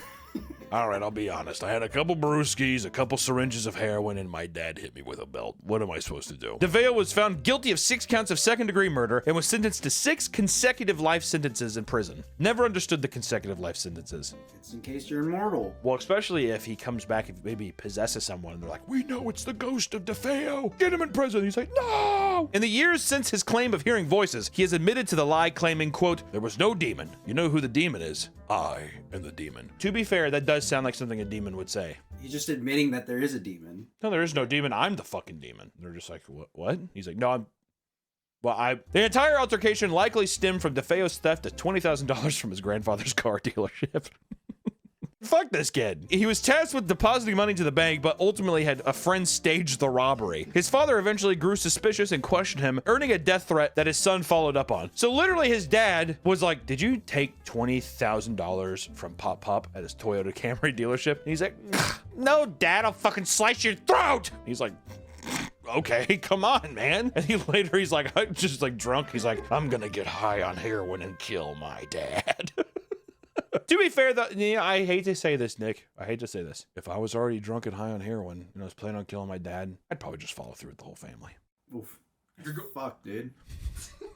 Come on, man. If you're going down with one ship, are you not going to just go down with them all? But he didn't kill himself either. That includes you. If you're going to kill your whole family, kill yourself. I'm not so self-centered, Nick. I don't think I'm my family. But a year after the murders, George and Kathy Lutz bought the Amityville home, and they abandoned the property only 28 days after purchasing it. They were in such a hurry, they reportedly left all of their personal belongings behind. I like that. Coming in and you're just like, what happened? Like the idea. I was gonna speculate. It's like, do you think a lot of the horror movie tropes, haunted house tropes today stem from the Amityville house? But there's haunted house fucking movies before the 70s. House on Haunted Hill. Maybe they were copying. That's what I'm wondering is the Lutzes were like, hey, let's buy this house where all these that heroin addict killed that Toyota dealership owner, and we'll just say that it's haunted and we'll make a killing off of it. Oh, you know what? They did buy it 1 year afterwards. A year after the murders? Come on, dude. Usually in movies, the haunted house thing's like, the old DeFonte house up on 12th Street? That thing's been empty for 10 years. Or something, you know what I mean? Something like that. And then you walk in, there's sheets over everything. You whip them on, there's big dust. A year afterwards? Come on. Come on. Yeah, right. They claimed that demons drove them out. What if they just found like his heroin and they were just high? They were too embarrassed to admit, yeah, it's demons, I swear to God. And they offered up tales of green slime in the walls, fly infestations, mysterious cold spots, a red room, and strange voices in the night. George Lutz reported waking up at 3:15 every night, which is the approximate time of the DeFeo murders, which 3:15 is very close to 3:30, which is the demonic witching hour. Kind of ties in a little bit. He also claimed to hear voices urging him to get out, and saw a face in the fireplace with red, glowing eyes. Kathy Lutz reported feeling as if she was being embraced by an unseen force and levitating off the bed. Jesus Christ, Kathy, goddamn. She's like, something's holding me and I'm flying. Can you imagine her around the, like, she's like laying in the house, she's like, ah, ah, like flying around the house. George! Oh my God, my wife, I just saw a Apache man's face in the fireplace and I don't even know what the hell's happening here. The youngest child, Missy, spoke to her imaginary friend Jody, who appeared as a demonic pig with red glowing eyes. Okay, first off, stop saying glowing red fucking eyes, dude. The more people are like, and it had glowing red eyes. That's why I'm like, no, it didn't. You're lying. Why? She had me on imaginary friend who is a demonic pig. A demonic pig named Jody? Are you fucking kidding me? That's creepy. You ever have a younger sibling, or I had a buddy who had a brother who used to like point up at their kitchen ceiling. He'd clap. And we'd be like, dude, stop! What are you looking at? And he's like, my friend. That kind of I hate that. I don't give a fuck if you're a believer or not. A little kid, like, he's like, we're going to our hiding place. Like that. Orphanage. Jesus. I don't give a fuck. If my child did that, fostering him up. Send him up the hill to the orphanage, dude. He can clap up there. All the kids who are cool, who aren't fucking psychopaths with imaginary friends, you get to stay. Not you, little Missy. What's the kid's name? The Lutz family supposedly hired Father Pecoraro to bless the home. He went on to say that he was told to, quote, get out. By an invisible voice and was slapped. Get out of here, you son of a bitch, and just slaps him in the face. He's like, the Lord has abandoned this home. And a man named William Weber, who was DeFeo's lawyer, admitted to fabricating the story with George Lutz over a bottle of wine. But a polygraph taken by Lutz in 2000 revealed that he wasn't lying. Who's telling the truth? I don't know. Polygraphs are 100% truthful. Polygraphs are very unreliable, except when you ask me how big my hog is, and I say, very big. And it does, and I'm like, no, it's huge. A seance was held at the house in 1976 where parapsychologists, psychics, and noted demonologists Lorraine and Ed Warren would appear. Yes, the people from The Conjuring. I was wondering how long it'd take till they showed up, those old fucks. I wish movies would cast, we were talking about this the other night, cast more freaks. Lorraine and Ed Warren were tough on the eyes. Greasy, old, like, German couple. I'm pretty sure, something like that. Yikes. Instead, you got Hottie McGee and Hottie Magoo over there playing, making a Conjuring in my pants. Okay.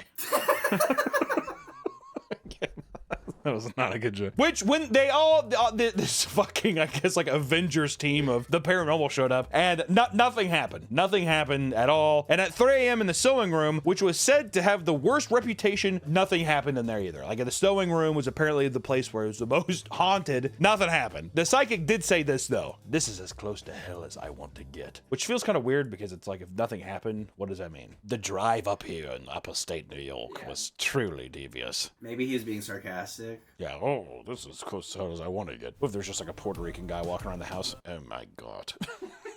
The 70s. Jesus Christ, the help. The house still stands to this day with no further incidents happening, which is very disappointing. How the fuck can that be the most haunted? That's the most haunted place, or supposedly the most haunted place? Which also, it kind of reads, in my opinion, that the guy who killed his family, DeFeo, seems like he killed them, and then the Lutzes moved in, and they were haunted by DeFeo's family. I agree. Even if he's like, I lied about the whole thing, maybe he inadvertently caused ghosts to spook the house. Yeah, the people that he murdered are haunting. Yeah, that's what I'm saying. Yeah. All right. Oh, okay. The Lutz family experiences were later documented in Jay Anson's 1977 book, The Amityville Horror, which became a bestseller and was adapted into a film in 1979, which I will say, Amityville 3D was the first horror film I ever watched, and I have a poster of it in my studio. At the end of that movie, a weird sewer goblin pops out, burns a guy's face, and drags him into a watery portal, and the house fucking, like, explodes. He, like, freezes up and explodes, and it scared the shit out of me when I was younger. Do you want to watch an even scarier version of Amityville Horror? You talk about the one where I get all fucking bricked up watching Ryan Gosling chop wood. Oh, Ryan Gosling's in it? He's the dad. He's the dad in the 2005 one, or like the 2006. When was that remake? 2004. I'm gonna say 2000. I'm gonna say 2006. Amityville, 2005. Fuck. So close. All right, well, fuck. Next up, we have East Maritello Fort in Key West, Florida. It's not necessarily a place, it's more of a doll, but it's more so the doll. Wherever the doll is, it's haunted, so we went ahead and included it in because it's a very notorious doll, which the doll is called Robert. Robert the fucking doll. Manufactured by the Steiff Company of Germany around the 1900s. The doll was given to a young boy named Robert Eugene Otto, which people usually just called him Gene. Should have called him Bob. I love when guys are called Bob. There's no name you can age in better to than Bob. Robert when you're younger, then you're Bob. Bob is such a good old person name. I feel like it's so generic. Test the guy. Your name's Nick, dude. What? So I mean, Nicks I know in my fucking life. Unbelievable amount. The doll was given by his family's Bahamian servant. The Bahamian servant was rumored to be skilled in voodoo and black magic. That sounds racist. He's like, is the doll, little boy?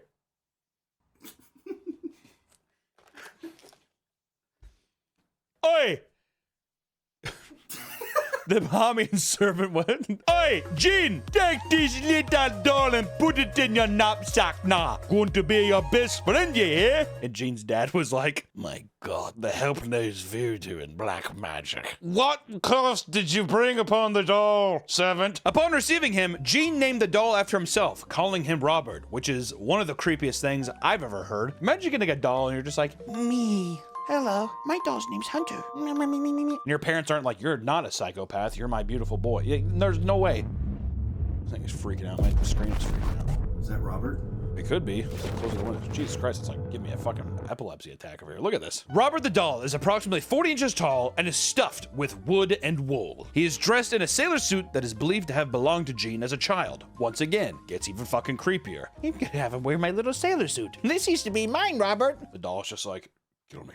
Put me in a wood chipper immediately. The doll's face is painted with a disturbing, almost human-like expression. He has large, beady eyes, a painted-on smile, and is holding some kind of weird stuffed toy lion or dog. Gene became extremely attached to Robert, treating him as a companion and a confidant. Kids just creep me the fuck out. I always hate when kids are just like, I tell him my secrets. You ever hear kids say that? I had cousins who were much younger than me. He had like a little doll too, and he'd be like, I tell him my secrets. And I'd be like, what secrets could you possibly have? Wouldn't be a secret if I told you. And they always drop some shit like that. And you're like, holy shit. It is said that Gene would often blame mishaps on the doll, saying, Robert did it! Gene's parents would often find his toys mutilated or destroyed. Rooms would be found in disarray, with furniture overturned and belongings scattered. Gene would wake up screaming in the middle of the night, claiming that Robert was moving around his room or trying to harm him. Doesn't really sound like a friend to me, dude. Robert keeps giving me Charlie horses. Robert keeps playing tap out with me. He's just like blacked out on the floor. Robert suplexed him into the fucking ground. He also blamed the doll for causing him to have terrifying nightmares and sleep disturbances. And he believed that the doll had a malevolent influence and could cause physical harm to him indirectly. So that's like, I think like he tripped. Robert did it! Robert did it! Be honest, if you were the parent of Gene, how much of this do you put up with? Oh, I'd get rid of the doll. That's what I don't understand is that's the obvious. Well, you know what he's probably doing? No, bring him back. He's my best friend. It seems so far like a child who is desperately wanting attention from his family. And the only person to give him any kind of attention or love is the fucking Bahamian servant. He sees him like crying. He's like, hey, I wish I had from my dad never wants to hang out with me. He's like, don't worry, little boy Gene. Wipe your tears. I give you a new friend. His name is Robert, like you. His name going to be Robert, like you. Thank you, Bahamian servant. Cut your hand. All right, strangle this chicken to death and cut your hand and put it into the bowl. You want Robert to live, right? Do you want Robert to live or do you want to keep crying? He's like slices it up. You're like, Jesus Christ. The Otto family and their servants reported hearing Gene having conversations with the doll. And sometimes the doll would respond in a different, deeper voice. Robert, do you think I'm pretty? Oh, yes. The Bahamian servant's like, what kind of gift did I give to this child? Or if you're the dad and you're like reading the paper, Robert, I don't know if I should look at that. Come on, Gene. It's not a big deal. The dad's like, come on, Gene. Robert, I don't know if I should look at that. It's not a big deal. Turns the paper. Do you think that's what inspired The Shining? Come on. Oh, probably. Red rum, whatever. There's like a lot of tropes of that kind of stuff, or like kids being like, I don't know. There you go. There were also claims of Robert changing expressions and moving independently. That didn't happen. That's like some slappy goosebump shit. Gene's parents and later his wife Anne noted that Gene's behavior would change dramatically when he was around the doll. How long did he have this doll for? How old was he when he got married? He has to be an adult, right? My best man's gonna give you a kiss, honey. Takes the doll and puts it to his face. In her ear, he's just like, don't forget it's for both of us here, Anne. She's like, okay, thank God you're rich, or else I wouldn't fucking be here.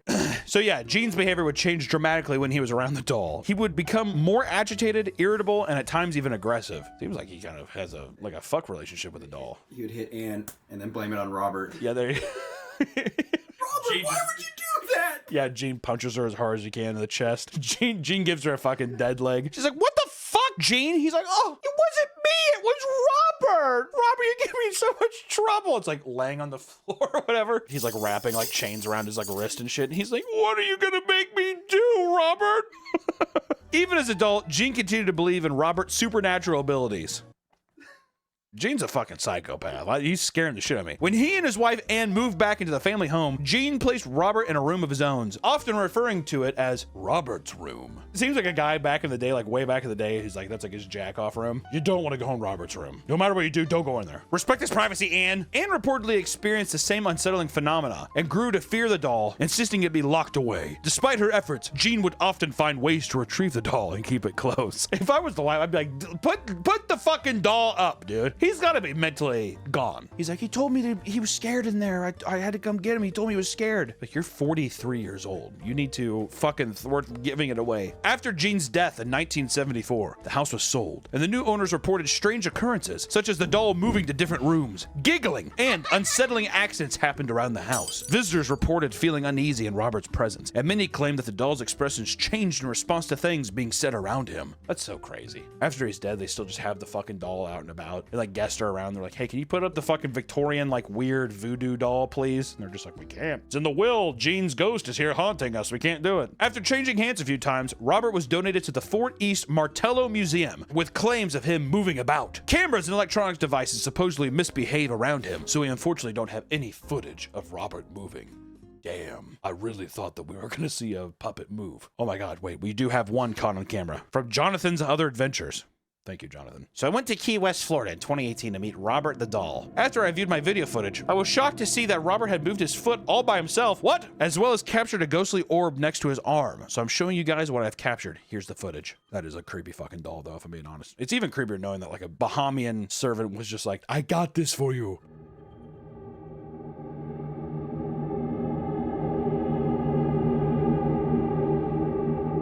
Are those feet? That's his feet? That boy's got some club feet, dude. He's got some fucking like elephant feet.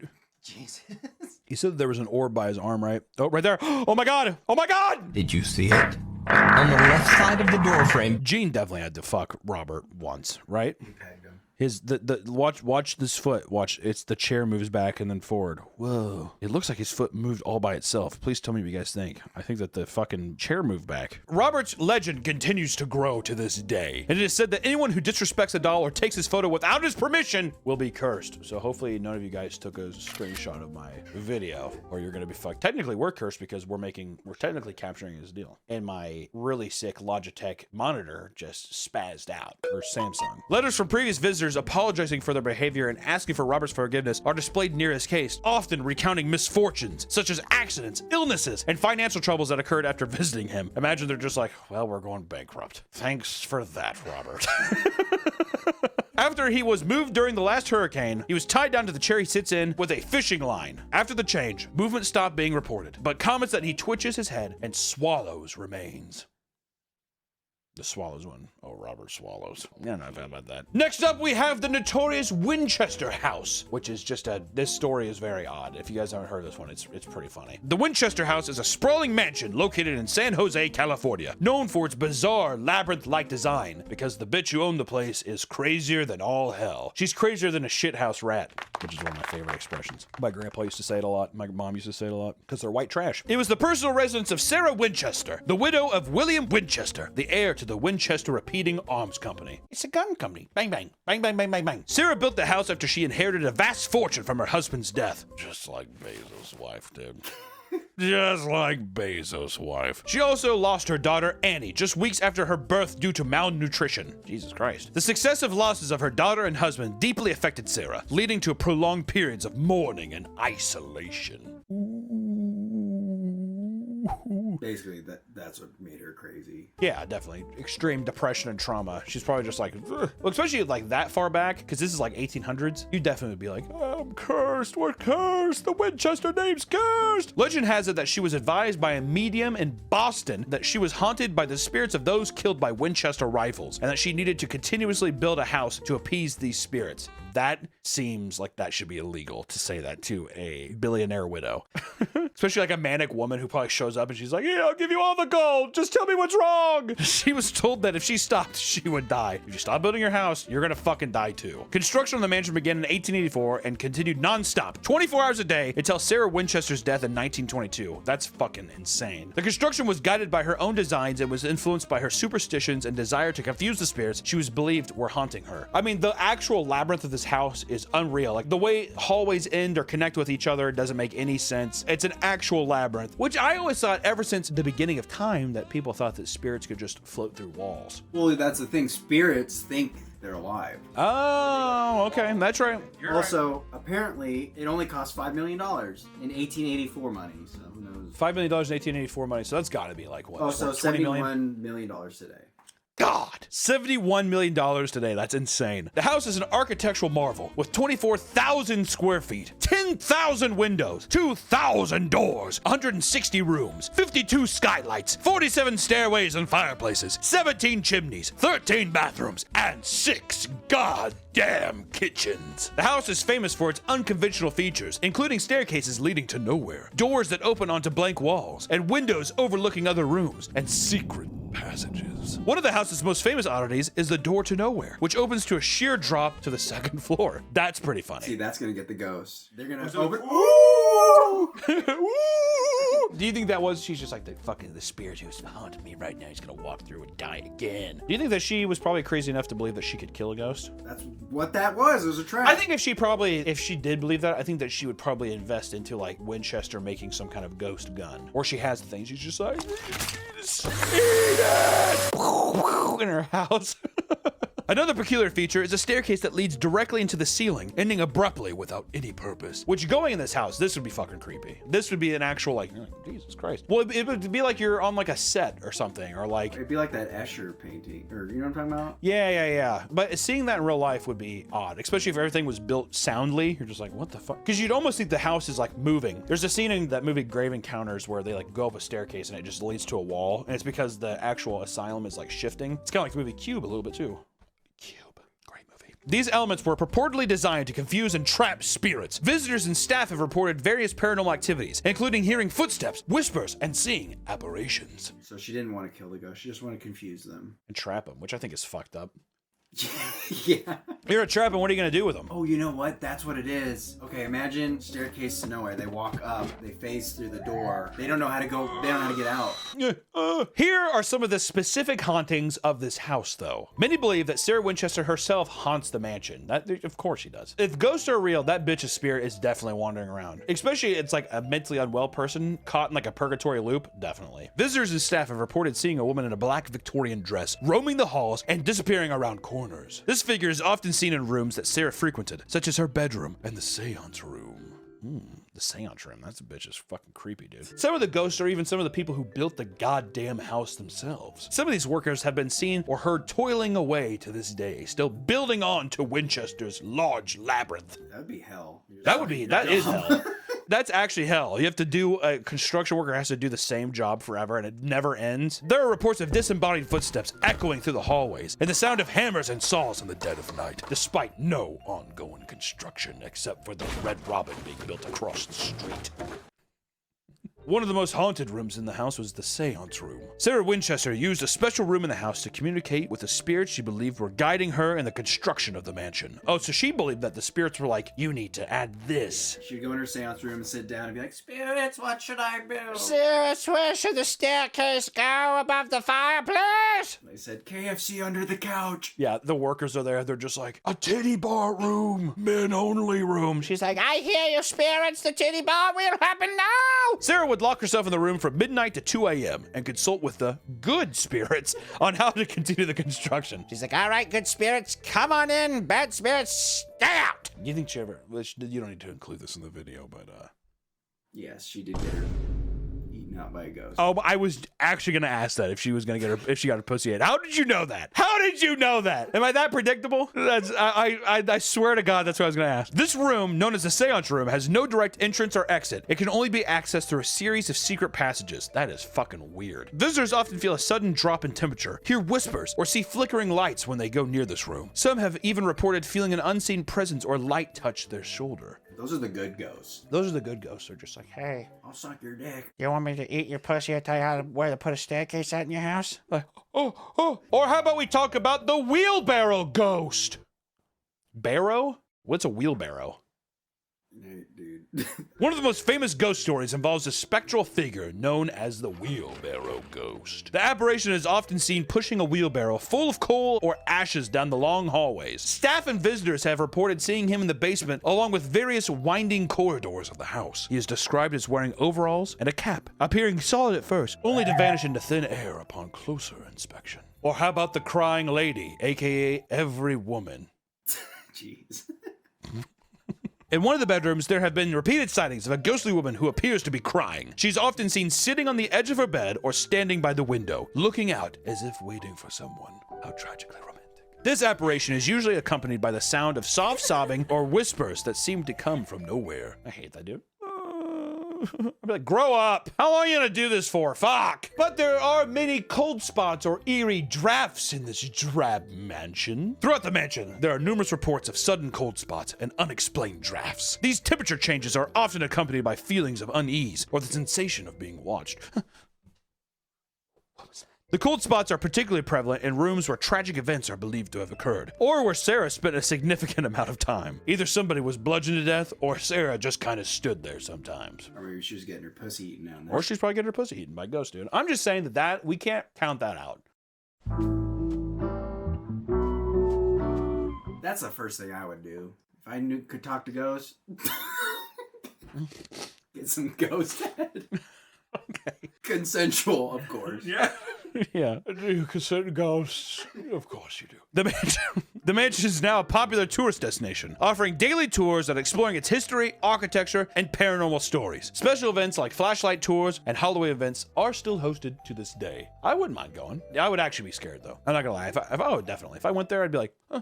What? I'm such a pussy when it comes to that stuff. I would go to this place, I'd be like, what, hello? I'm like in a huge group. Did you guys hear that? You're like, no. Next up, we have the Villisca Axe Murder House. Located in Villisca, Iowa, it's the site of one of the most notorious unsolved mass murders in American history. In 1912, the Moore family, along with 2 friends of their children who were staying the night, were brutally murdered in their sleep with an axe. That's one thing I've noticed a lot with like a lot of ghost stories and history stuff. A lot of axe stuff. Everybody was probably cutting wood back then or whatever, but still, brutal. That'd be a brutal way to die. They say it's one of the worst ways to go. Yeah. All the victims were found in their beds, having been bludgeoned to death with an axe. And the axe was found in the guest room where Stillinger's sister was sleeping. The killer appeared to have covered the mirrors and windows in the house with cloth and clothing. If me memory serves correct, I'm pretty sure they say that demons can come through mirrors. So sometimes you cover them so they can't see you or something like that. I'm pretty sure there's some kind of... Was that in Constantine? He like jumped out in the mirror and the demon... Oh, yeah. Yeah, that scene actually rules. The Constantine movie is actually fucking sick. All the victims' faces were covered with sheets after they were killed. And the ceiling in the parents' bedroom and the children's room showed gouge marks, presumably from the upswing of the axe. He's a fucking like 7'5" like ogre man. Yeah, he gets stuck. How did they all sleep through this again? Well, I mean, if you get a fucking axe to the back of the head or whatever, you're probably not waking up. Yeah, I don't think they were like, he was like, hey, wake up or anything. I think he just went in and probably just fucking did a one and done, I'm pretty sure. If I was a betting man. The investigation saw several suspects, but no one was ever convicted of the crime. But once again, you know, it's 1912, so they're just like, did you do it? The guy's like, no. And they're like, all right, go ahead. The Villisca Axe Murder House is now considered one of the most haunted locations in the United States. Numerous reports of paranormal activity have been recorded, and the house is a popular destination for ghost hunters and paranormal enthusiasts, like Sam and Colby, who did a video with Joe Rogan, because they were on his podcast. Would you ever want to do a video with Sam and Colby? Would I ever go to his haunting with Sam and Colby, a haunted house? You know, no. You do not understand. I would be too scared. I don't know if you've ever seen one of those videos. It induces a goddamn panic attack. They're like, yo! Yo!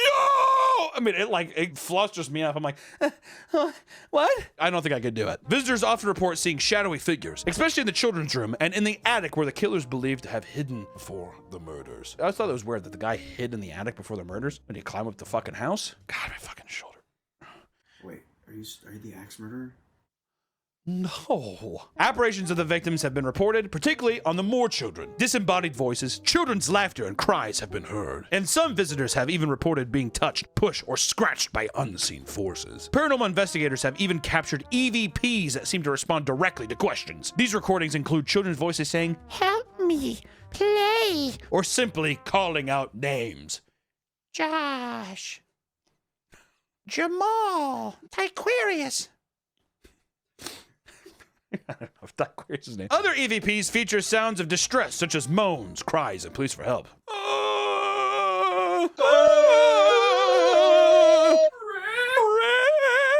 Morty. Many people report feeling an overwhelming sense of dread or sadness upon entering the certain rooms, particularly the attic and the children's rooms. Probably because they know that people were fucking murdered here. I feel sad all of a sudden. There's like blood stains all over the walls. I feel bummed. I think I'm being haunted. It's like, no, you probably know that like, fucking kids were murdered in here. Several mediums and psychics have visited the house, claiming to communicate with the spirits of the victims. They often describe the spirits as being in distress and seeking closure. And some mediums have even described playful interactions with children's spirits, such as feeling small hands tugging at their clothes, or sensing a playful energy in the rooms where the children slept. You guys feel like playing? I just feel, all of a sudden, I feel like playing in here. Anybody else? No, me? Okay. Yeah, they're all just adult babies.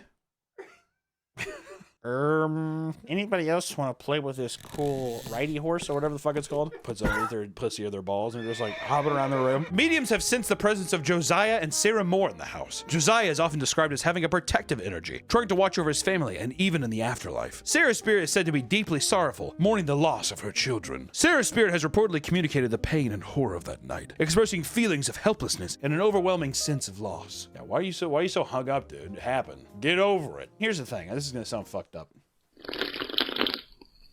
If I was a ghost and it's been 100 years, I think I would have been able to process the kids fucking passing by now. If they're all spirits or whatever and you're reliving that thing, how many times do you have to fucking relive it before you're just like, it happened? What am I supposed to do, dude? Unless they're in a perpetual time loop where it's new every time. Some psychics have described sensing a replay of the events of the murder night. They feel the terror and confusion that the victims must have experienced. This includes feeling the sudden fear, hearing sounds of the attack, and even feeling a heavy, oppressive atmosphere in certain rooms. That'd be kind of fucked up. Imagine if being there and you're just like, I feel like killing someone with an axe. Another person's just like, I'm feeling like I'm going to get attacked by an axe. It's like each person is experiencing different people in the house. There have been accounts of mediums feeling physical sensations such as tightness in the chest, difficulty breathing, or sharp pains, which they believe correspond to the experience of the victims during the attacks. And many psychics have focused on the attic, believed to be where the killer hid before committing the murders. They often sense a dark, malevolent presence in the space. The energy is described as heavy and oppressive, causing the feelings of dread and discomfort. And in the attic, it is also reported to contain the residual fear of the victims. Psychics sense the terror and panic that emanates from this area, believing it to be a hotspot for paranormal activity. The children's bedroom is often described as the most emotionally charged area, and psychics feel the innocence and playfulness of the children's spirits contrasted with the horror of the final moments. Do they think a demon killed them with the axe? They think the attic is the most haunted? I think that they're saying that the guy spent the most time up there brewing these dark thoughts that he was gonna do. So maybe he like left behind this like horrible evil energy or something. Like, I'm gonna fucking kill them as soon as I go to bed. You know, like that kind of thing. So that's just like that energy's left over there. I don't know. But there's so many more mysterious, weird, haunted places in America. We just scratched the surface, but I have to leave you today. Did you get titillated? Did you get scared? I don't know. I think haunted houses are kind of interesting. I think everybody has like a weird ghost story somehow. Even non-believers, I think, have a little brush with fear every once in a while. And haunted houses are just weird artifacts to horrible, horrible things that happen. And it is just weird urban legends standing as monolithic, weird structures that still remain haunting to this day. And I think that's pretty cool. So maybe we'll cover some more again in the future, but for now, I'm a little too spooked to continue. Until next time, y'all. Stay haunted. I don't know. You are my sunshine, my only sunshine. You make me happy when skies are gray. Welcome back to the Papa Meat channel. How you doing? How you doing? Coming on, sitting down because today we're gonna talk about exploiting the homeless. We'd be immediately canceled, right? Actually, you know what? Thumbs up this video if you would actually be like, I would like to see that. Most half-decent human beings can find at least a little bit of empathy in their heart for the less fortunate. Usually the scale goes, the older you get, the less empathy you have for that. And the younger you get, the more empathy you have. I'm right in the middle because I have enough life experience now where I have met some homeless people that I'm like, there ain't no saving you. There's no saving you. A lot of them, I mean, they're mental issues. It's very hard. I would say almost all of them. But it's just a thing of like, I've had enough bad experiences now to where I'm like, I don't want to fuck with it. When I was younger, I was like, how can I help? Like I remember one time there's like a homeless guy on the side of the road. Remember, it was like right by McDonald's. We got a McDonald's. And then immediately after that, they took it and they're like, can I just have money? And I did. Burgers.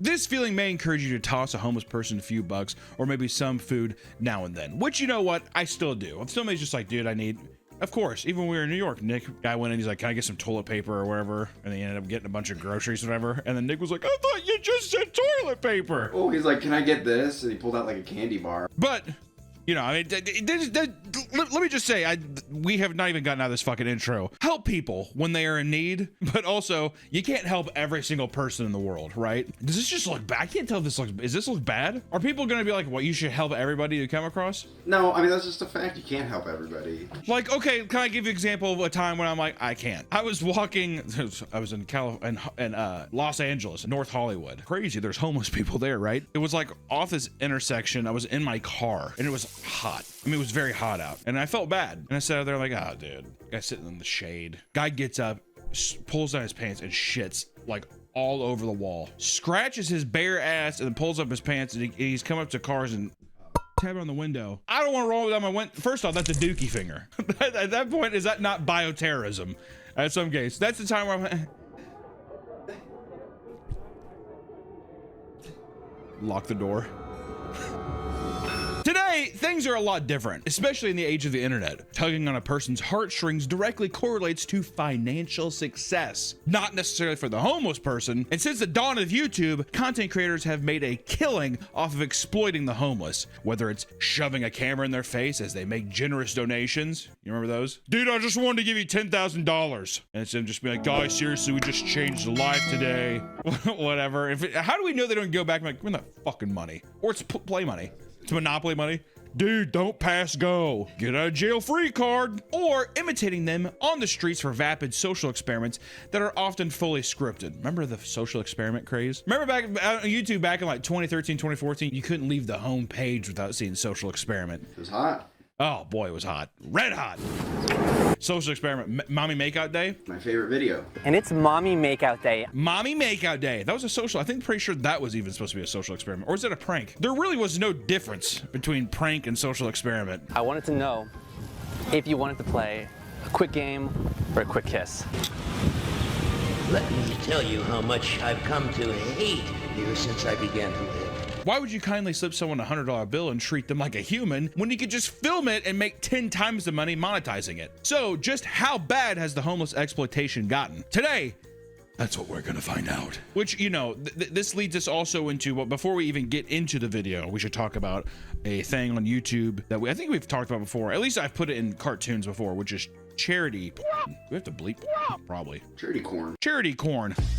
I'm also pretty sure there's some kind of phrase for this. It's kind of the Mr. Beast thing where it's giving someone less fortunate a shit ton of money, but in return you are making a bunch of money off of it, and you're like garnering basically power. You're using your thing to exploit people out of more power, which some people say it's a thing where it's like you're never able to criticize it because in the end you are doing a good thing, which you are. You are doing a good thing. So it's like, if you're doing a good thing and you get rewarded for it, is that bad? I don't know. Yes, I'm being paid for it, but at the end of the day, I did a good deed. From the early days of YouTube, people have looked to the homeless to help bring in this delicious AdSense. People look at homeless people on the side of the street and they're just like, you're my little guinea pig today. Yeah, it's like they look at them and they just see like a giant dollar bill or a turkey. Yeah, it's a Tom and Jerry turkey.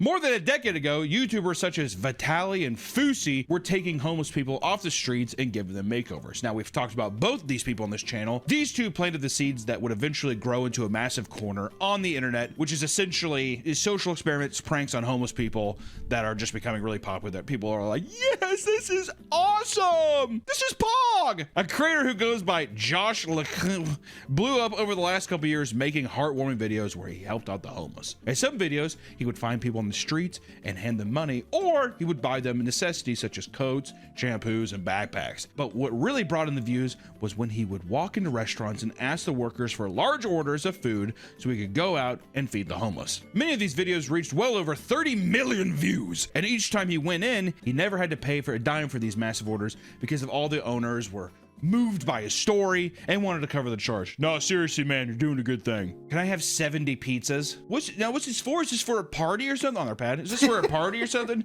No, I'm gonna go to the homeless shelter. Let me go talk to my manager. Which I want to say this. It doesn't it feel scripted? It does. It happens that many times. Here's me if I'm working at Pizza Hut. Word? Cool.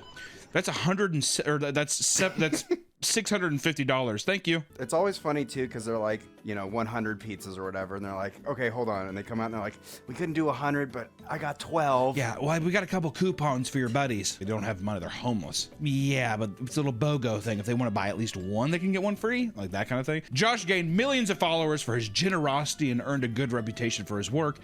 However, people felt that there was something off about his content. There's just something a bit strange. This all came crashing down one viral video where Josh approached a hot dog stand and asked a man for $30 hot dogs. That's a lot of dogs.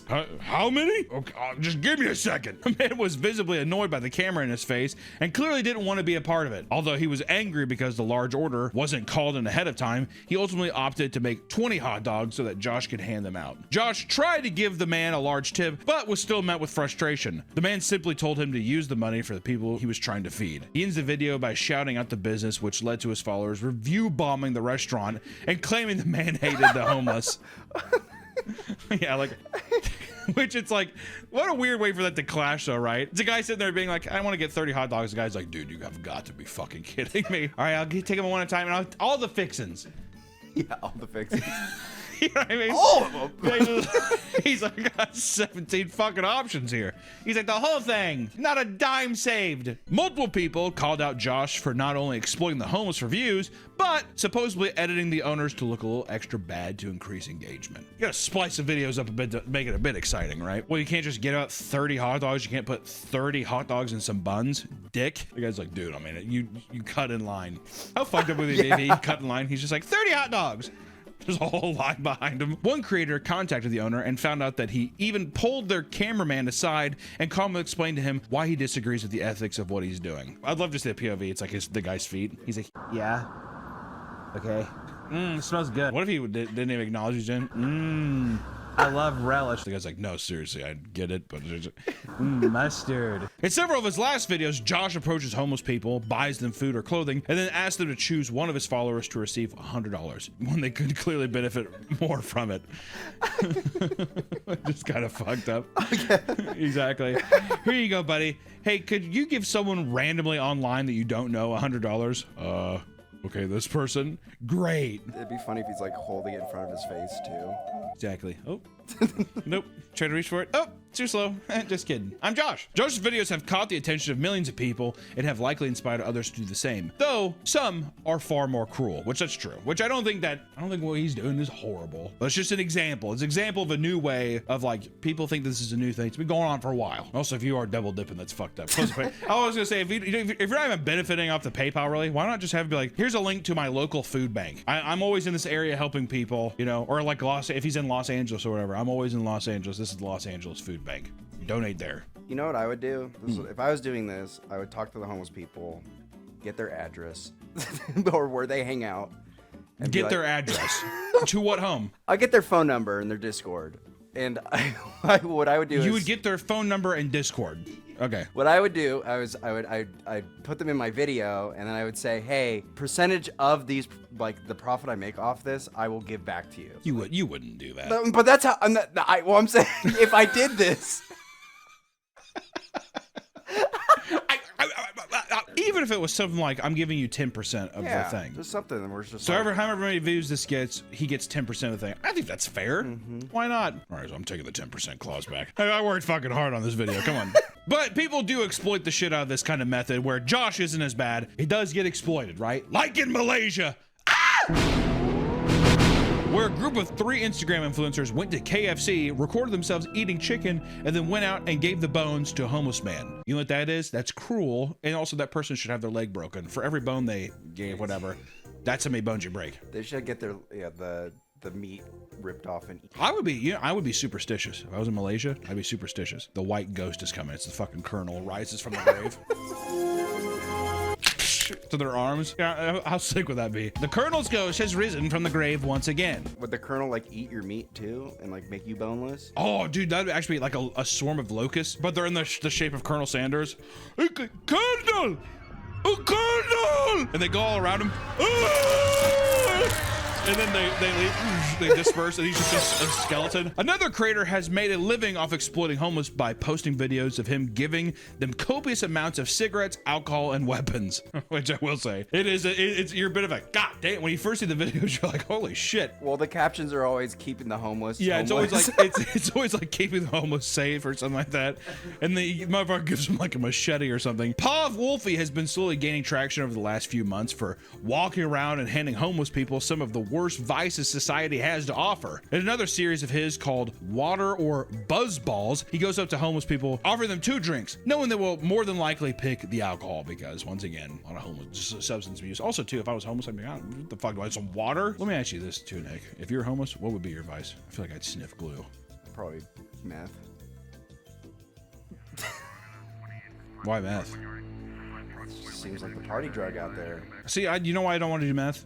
I don't have to deal with the people selling meth. I could go up to a gas station and be like, into like a big gulp. Whip it. That's what I do. Oh my fucking god. I've said it before and I'll say it again. I want to fent flop at least once in my life. I want to huff a little gas, put the cap.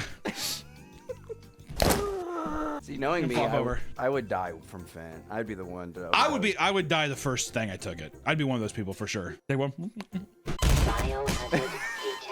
Each video shows the person clamoring for the alcohol either immediately or chugging it or dancing, all the while Wolfie eggs them on with Clash of Clans music in the background. What is it? Why is Clash of Clans like super popular right now, or Clash Royale or something like that? Or, is it? I feel like I keep seeing more of it. I don't know. I always see the ads where it's like a bunch of hordes of zombies are coming at you and you shoot them. There's always like some viral game, marketing game, isn't there? The videos often end with the homeless people passed on the floor. His other popular series titled Keeping the Homeless in the Streets shows him handing out liquor and cigarettes to people out in the street. During the government shutdown, he also made a video showing himself giving back to the community by handing out shots of Fireball and cigarettes. But his most controversial videos have now been taken down because his initiative to keep the homeless safe in the streets, involving him going around handing out real machetes to random homeless people. Okay, it feels satirical and funny, but I don't know. It's like, I guess my thing is the prompt of it is so absurd that I do laugh, where it's just like a guy be like, dude, here, giving them a plastic wrapped, like freshly bought from Walmart machete is insane. But also, if that's true, how do you sleep at night? How do you, well, what kind of Nick did this? I mean, it's a fucking human. You're like, I would immediately assume he's gonna kill somebody with that, or someone's gonna kill him for his machete. I was gonna say, I feel like the cops, like he's just, because the thing is, he's gonna be like, this is sick, and he's gonna be out playing he's with gonna it. be huffing, yeah,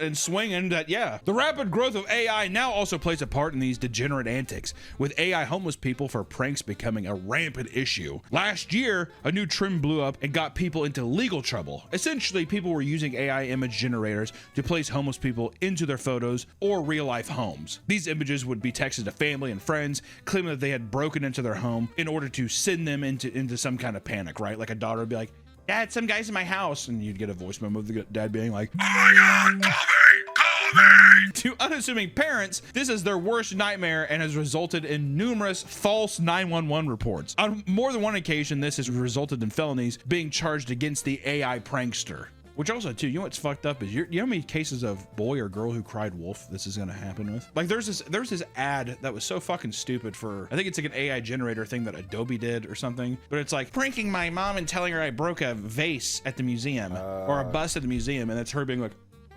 it's like the thing is like slowly falling down over a series of images. I'm like, then you're gonna sit there and they're gonna call and be like, some guy's circling my car. Bitch.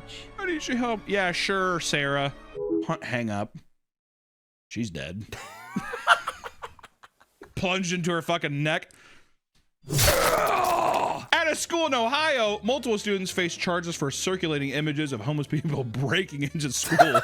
People fucking generating homeless people breaking into their school. Why would you do that? Dude, they're so funny. In just a few days before this, 2 other Ohio teens were arrested and charged with false reports because of the similar AI homeless pranks. Hey kids, don't fucking fake police charge that homeless people are breaking into your school. What the fuck is this? It's one thing to use homeless people as a prop in your content, but many throughout the years have taken things to the next level by engaging in straight up harassment, which I would say is probably the most common. Some of the most infamous examples include the famous Bum Fights video series, if anybody remembers this, and it was in Vegas. Trevor, my buddy Trevor, just every time he passed the landmark, he's like, yep, that's where they film bum fights. Very excited about it. But it was created by a group known as in decline in 2002, where crew would convince struggling or mentally ill people on the Las Vegas Strip to perform dangerous stunts and even fight other homeless people for money. It's like it's like snuff. It's like almost like snuff porn, basically. Humiliation, blah blah blah. You know, it's all the bad shit. The first volume had sold well over 300,000 copies. Okay, first, I just want to say in 2002, that is insane. Oh yeah, I was gonna say That's like the same level of viral marketing as, like, I don't know, BAM did for like CKY or whatever. Like those, like, just you pass around tapes and sell them. It's not like like even like recording equipment isn't as like readily available and stuff. It's just, that's crazy. But by 2006, the series ended after 2 homeless veterans sued the creators and received a financial settlement on top of barring the creators from ever marketing the product again. Strangely enough, In Decline is now an art collective and an activist group. How'd you get there?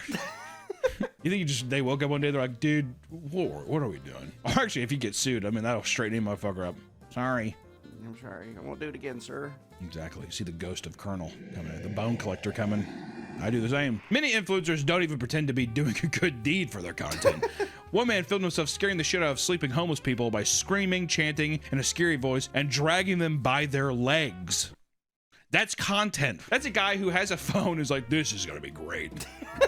Another creator named Henry Barunda faced various account bans making content in which he uses drones to film and harass homeless people, often to the point where they would become enraged and begin throwing projectiles at it. Projectiles? At one point, they even found and followed infamous lolcow Daniel Larson, which that was fucked up. I'm like, how did you find Daniel? His actions eventually led to a $270,000 fine from the FAA after violating 11 drone regulations in 232 instances. I'd pack the drone up. It's not even. You can't fly a drone around. What the fuck does drone regulate? You can't just be like, I'm gonna fly it down the street. You need a license to do it now, and there's certain zones you can't do it. Like, doesn't make sense. Could you imagine flying drones in New York? I'd be scared. If I saw a drone flying in New York, 9/11 too. There's also Jackson Felt, who has made numerous high-effort videos where he tries to confuse the absolute shit out of unwell homeless people. Filming discreetly behind Ray-Ban glasses, he places a tinfoil hat on his victims' heads and insists they're being followed. He then gives them a weapon in the form of a plunger covered in foil and urges them to drink out of the foil-wrapped bottle of alcohol. He convinces them to get into his van, which is also wrapped head to toe in tinfoil, before asking them all sorts of random questions in between taking breaks to gamble on crypto casino apps, which has become a big thing too. People will go and do like pranks, but they'll be like, let me do my rain bet. Should I hit this? Rain bet, rain bet, rain bet, rain bet, rain bet, rain bet. Is that just because they're sponsored? Is it sponsored content? Oh, I never thought. It's probably is sponsored. They got the free credits and they want to or something. They're like, oh yeah, so let me hit my rain bet, whatever. I see that a lot. Also too, what is the content? What is the joke here? Is it just the fact where it's just like, yeah, you know the fucking homeless, those bugs we see on the side of the road? What if I fucked with one of them? Is that just all it is? It's fucking with them to see like, hey, let's put them in a weird scenario and see what they say, because it's so outlandish. Do they believe it? You believe that? Dude, it's a joke, obviously. No, they don't know it's a fucking joke. If you thought people couldn't take things any farther, look no further than the strange trend of content creators pretending to be homeless. This one aggravates me the most. I don't know why. It just irks me. Irks me the wrong way. It is. It's downright. It's malicious. Well, because then you're manipulating people from their... I mean, everything else so far has been... malicious too, but still. At least with charity porn, homeless people receive money and resources or usually benefit in some kind of way. But today we have wealthy influencers putting on cartoonishly tethered clothing in an attempt to create clickbaity social experiments that are often entirely scripted. And by often entirely scripted, we mean every time. It's 100% scripted. The influencer group Chris and Jasmine started making a bizarre format of scripted videos where a man would approach homeless people and ask them for a favor to test their generosity. In return, they would receive some sort of cash reward. In one video, the man asked a homeless person for the only change she had on her. Because of her generosity, he gives her a watermelon that has been hollowed out and filled with cash. In other videos, he gives a homeless person a strange choice to make, like a wad of cash or a job, presented on an envelope containing the word job on it. Or giving homeless people the choice between a cigarette or an apple, which secretly has a tag that reads $10,000 cash, as if a homeless person should be shamed for not eating healthy, or should be shamed for being like, I just want a cigarette. You want to be a good person or a bad person? I just hate this idea of it's just like, ooh, are you gonna give into your vices? Because that's what it's supposed to be. Again, it comes down to the price thing. I was gonna say, like, if you offer me alcohol or water, alcohol is more expensive than water. Yeah, just logistically, like, it's going to take more for me to buy a bottle of liquor versus trying to like get a bottle of water for somebody. In some occasions, it's very clear that the homeless people are actors. In other videos, however, it looks so believable that people theorize that they are paying actual homeless people to perform in these skits, which is also true. Hey, can you come with me? Can we film a video? I'll give you $600. It'll be something like that. People eat up this content and praise them endlessly for their wholesomeness and their generosity. God, you're a good person. Thank you. Tracy Cahill, a woman who posts food reviews, decided to go into a homeless shelter in Scotland to cheerfully review their food despite having a place to live and ample resources. AKA, this woman goes into homeless shelters even though she's not homeless and eats their food and reviews it, and like mocks it or says like, oh, that's good. It's like good enough fun there, eh? Whatever a Scottish bitch sounds like. Oh, 10 bang. 10 bang. And I didn't fucking pay for it. Homeless style, here we go. Yeah, why? Also, it's just like, this is bad. It's a homeless shelter. They're probably doing like a big mass, like, you know what I mean? It's not going to be a fucking gourmet meal, dude. Maybe she's like trying to keep them honest. Like, oh, the positivity of like, well, these are good meals. Well, then they too, if it's just a thing where it's like, what's a free meal? It's like, well, this isn't as good as you said it was going to be. Sorry. She received criticisms from Homeless Project Scotland for wasting donated food to promote her TikTok account, all while bragging to the camera about how she ate for free. Okay, there you go. Scumbag. No, you said you liked her. Tracy isn't the only person to take resources from actual homeless people. In September of last year, Elijah Wong Chen posted a short YouTube series in which he attempted to be homeless for a week to save money. I hate these videos where it's a young influencer person saying that a social experiment of like, I'm going to be homeless to save money. What's it like being homeless for a week? First off, I hate this because what are you actually planning on learning in a week? Yeah, being homeless sucks. I got dirty. Yeah, that's like, you know, you're role playing. Yes, well, all of it's role playing because they know that they have the comfort of like, well, it's just 6 more days. Yeah. And I get to go back to my bed and all that stuff. It's bullshit. Anyways, my boy Wong Chen is seen cooking and eating ramen noodles in an empty classroom and sleeping in various locations over sad music. And at one point, he even takes advantage of food and groceries found on his college campus, which are specifically meant for students that are homeless or struggling with food insecurity. On YouTube, this is advertised as social experiment. On TikTok, however, it's played off as if he is actually homeless, which is why these videos racked up millions and millions of views doing that, which is disingenuous. I think it's kind of scummy. And I think even if I think you just need to make it more well known that's like, this is a bit. Because also you can't just say anything, it's obvious. People will believe anything. Like, I mean, look at Facebook. People will fucking believe anything they see. AI generated things of like legless veterans. You're riding the line in an inappropriate way. The world of exploiting the homeless has gotten so lucrative that people are finding all new ways to make content out of it. In fact, it's starting to get weirdly meta. Now, instead of going out and interacting with real homeless people, some creators have resorted to filming fake scenarios of influencers filming homeless people. One influencer with a bio that reads, content with underlying messages to start combos, posted a video where a man in his car films a woman who is filming herself throw money at a homeless person. It's odd. It kind of reminds me of like Darman, or the fuck that YouTube channel is, where it's just like, these are basically just like scummy, weird videos, but it's like, but it has a message. You shouldn't be mean to people. The man filming the interaction walks up to her and mansplains the ethics of filming the homeless, and the woman claims that she's just doing it to make content and pay the bills. A police officer wearing jeans and Converse then intervenes and explains that nothing illegal transpired. The whole thing is clearly staged, and some people in the comments fully believe it, because once again, if it's in a video, people are gonna be like, oh, that's real. Doesn't matter what it is. That's why you have people believe in like Bigfoot and shit. There it is. You know, that's all people need sometimes.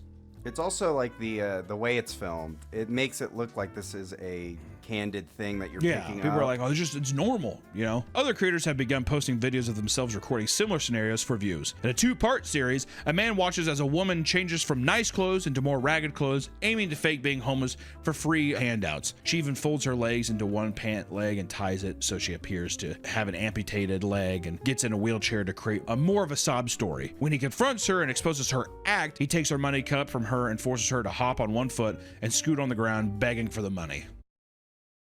It's art. I hate that this is like the first video we're recording this year and just I feel fucking gross. This is all going down in public, and bystanders in the background can be heard chiming in, telling her to stop acting and stand up. The skit ends with her amputation being exposed as a fake, and another influencer gained some brownie points. People in the comments did not believe the act and instead were plugging their Cash App to buy Wingstop. If you're looking to grow and become a content creator, there are tons of fun and creative avenues you can take to reach your goal, but exploiting the homeless should not be one of them. Most people watching this video will never know the mental and physical toll that homelessness can have on a person. The last thing people should be doing is poking and prodding at people who are already at rock bottom and just trying to survive, right? And I don't fucking know. None of us know, right? We all might have a little taste of something, bouts of shit that happens, I get it, but to truly be homeless would be fucking terrible. Leave them alone. Help them when you can. Doesn't mean you have to be the fucking savior to every person you see, but if you're an opportunity to help somebody, I would try to help somebody while you can. Maybe don't film them. Do it selflessly. Just help somebody, you know? Sometimes not getting anything in return is the greatest reward of all. You help somebody, which is why we have our own. Okay. Yeah, donate to us. That's why we're gonna do our food kitchen video.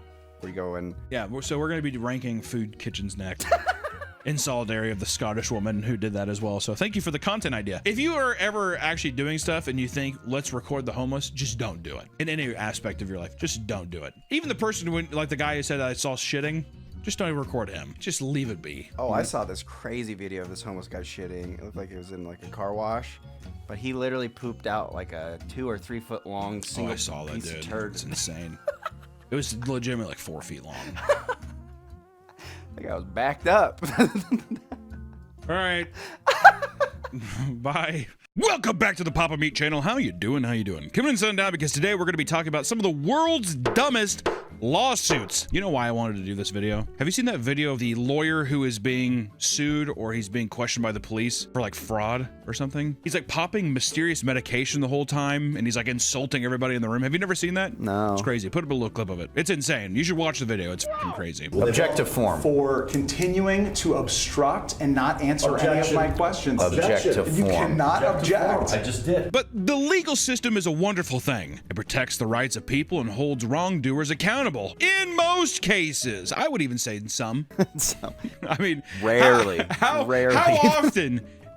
Yeah, so let's say it's rarely. There's obviously good things to come out of it, but at the same time, how often have you seen things where it's like the justice system has failed on this day? We could update it. We could do a little, we could tweak it. Definitely. It's crazy how there's still some people serving like jail time for weed. I can't believe it. 20 years in jail for weed. But how is it possible that you're serving jail time for weed, but then like, I don't know, pedophiles or something like that? If we're going to go that archaic, if you're a pedophile or something, it should just be like your dick and balls cut off. Castration, baby. And they slowly, then they get locked in a chair and they slowly push a knife into your head. Like it's a saw trap. That's justice to me. However, one thing goes without saying. If there's money to be made somewhere, people will inevitably abuse the system to do it. For every story of a person being irreparably damaged by a boiling cup of coffee, there's a person trying to sue a major corporation for much more dishonest reasons. Some of these corporations have a seemingly endless stream of lawsuits coming their way, and you can only imagine how ridiculous and easily dismissible they can be. So, come along with us as we uncover some of the pettiest and most absurd legal cases in existence. Which, another reason we wanted to do this is, if you've been on the internet over the past few weeks, it's quite literally impossible to escape the lawsuit between the rapper Afroman and the Ohio Sheriff Deputies of Adams County, Ohio. This has been blowing up recently. Also, you like Afroman? I like his one song.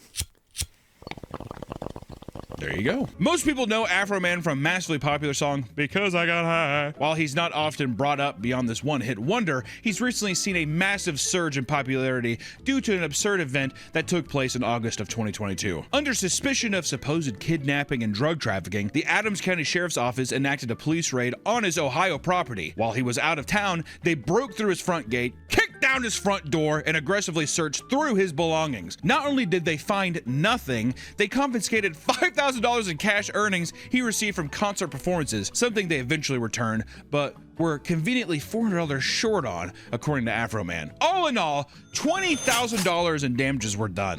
Luckily for Afroman, the entire thing was captured on a series of security cameras placed all throughout his property. An officer tried to break and shut down all their surveillance systems, but the footage was already in their hands by then. He used this footage to create a viral music video for a song titled "Will You Help Me Repair My Door?", where he showcased everything to not only make it public and label them as crooked cops, but to ridicule them for desperately trying to find bricks of illegal drugs and kidnapping victims inside of his suit pockets, fridge, and CD collection. He took it further by making follow-up music videos for songs titled "Why You Disconnecting My Video Camera?" and the now infamous Lemon Pound Cake, which revolved around the portly officer that was filmed eyeing down the lemon pound cake on his kitchen counter. To be fair, if I can play devil's advocate for once, Nick, for once, the pound cake did look pretty good. I'd be doing the same thing. Yeah, my fat ass, as if I wouldn't go through. If we're already taking the money, dude, I'm taking a little piece. If we're already breaking down the man's door. If he's getting arrested, that cake's gonna go to waste, you know? Come on now, the door's open. It's gonna get all dried out. Might as well have a slice. Hey! All of these songs were going viral, with the original music video currently sitting at around 13 million views. This, alongside Afroman's social media rants about the individuals involved, led to the deputies issuing a defamation lawsuit in 2023 on the basis of humiliation, ridicule, mental distress, embarrassment, and loss of reputation. What they didn't know is that the decision would lead to 100 times the humiliation and internet hate. The legal proceedings were streamed just this year, and the public witnessed Afroman, aka Joseph Foreman, wearing an obnoxious American flag suit as he doubled down, stating every humiliating thing that took place was due to their own incompetence and wrongful raid on his property. And the worst part is that around this time, Afroman began releasing more and more music videos for targeting specific officers involved in the raid. His song "Lick 'em Low Lisa" was about Deputy Lisa Phillips and how she goes around town eating pussy like pizza. Ladies and gentlemen, you have to realize the creativity pouring out of this man is inspiring, is it not? Lick 'em down Lisa's awesome. Holy shit. With an unfortunately catchy chorus alongside a reenactment of Lisa doing the deed with what appeared to be a hired stripper. Now, the legality of these things and the kind of the besmirchment of character is so petty that it is inspiring, and I gotta say it's on levels that are unprecedented. I wish that we could be this petty, Nick. I wish we had the music talents to make something so quickly. What would you make as a petty song? Probably something with Disney adults or something. I don't know. Yeah. But see, it just wouldn't have the same kind of soul. I wouldn't be able to put the same kind of charm into it. There's no personal, or maybe there's it isn't personal enough. It's mostly from a distance where I'm just like, I don't know. But even then, I would still be like, you do what you want. This is soul wrenching. This is a person that has been brought to his knees in terror and horror. It's from the heart. The video ends with Afroman and Lisa's impersonator making amends before going back to his home to have hardcore sex, which, if you've seen anything with Afroman, there's a lot of things. It's very sexually explicit tweets and content in general, so. Is it him and Lisa had sex in the video? He fucked Lisa, the impersonator. Not. Yeah, then, of course, the impersonator, which I will say, if I was Lisa, don't know how I would take all that. No. It's a bit aggressive. Yeah. At least it's consensual, though. It's not him. No. I'm just saying, regardless, it's quite the story. Yeah. All right? In a comically diabolical moment, Lisa Phillips was forced to listen to the entire 13-minute song in court, eventually breaking out into full-blown tears. It's just like, holy shit. Yeah, so then you're gonna go have sex with Afroman there. Which also, hold it together, dude. Lick 'em Lisa's eating pussy like pizza. Come on. It ain't that big of a... I mean, am I wrong? Am I wrong to say that's not... to break down into tears? You know what I bet she was trying to do? She was fighting the urge to be like... Yeah. You know what I mean? She was getting jiggy with it. She actually was enjoying the song? She's like... to try to hide it. She was tapping her foot behind that. Sean Cooley, the lemon pound cake guy, was also forced to sit through his song as well. And during his cross-examination, he claimed that he'd been sent hundreds of pound cakes at work from different people. That's a blessing. Is that even, waiter, my steak is too, my steak is too buttery or whatever the fuck it is. It's one of those things where it's like, oh God, poor me, all the lemon cake. Hundreds of people send me lemon pound cake. Do you think he was heavier? by the time he got Oh there. yeah, he's definitely gained a little weight. He's like, and I am sick and tired. He's like way, way bigger, just so bloated. And a song targeting Sean grooming grooms was a song about how he was repeatedly pulling over and having sex with drug addicts. Something Afroman's attorney supposedly discovered after reaching out to his ex-wife. The pettiness. The pettiness. It tastes so sweet.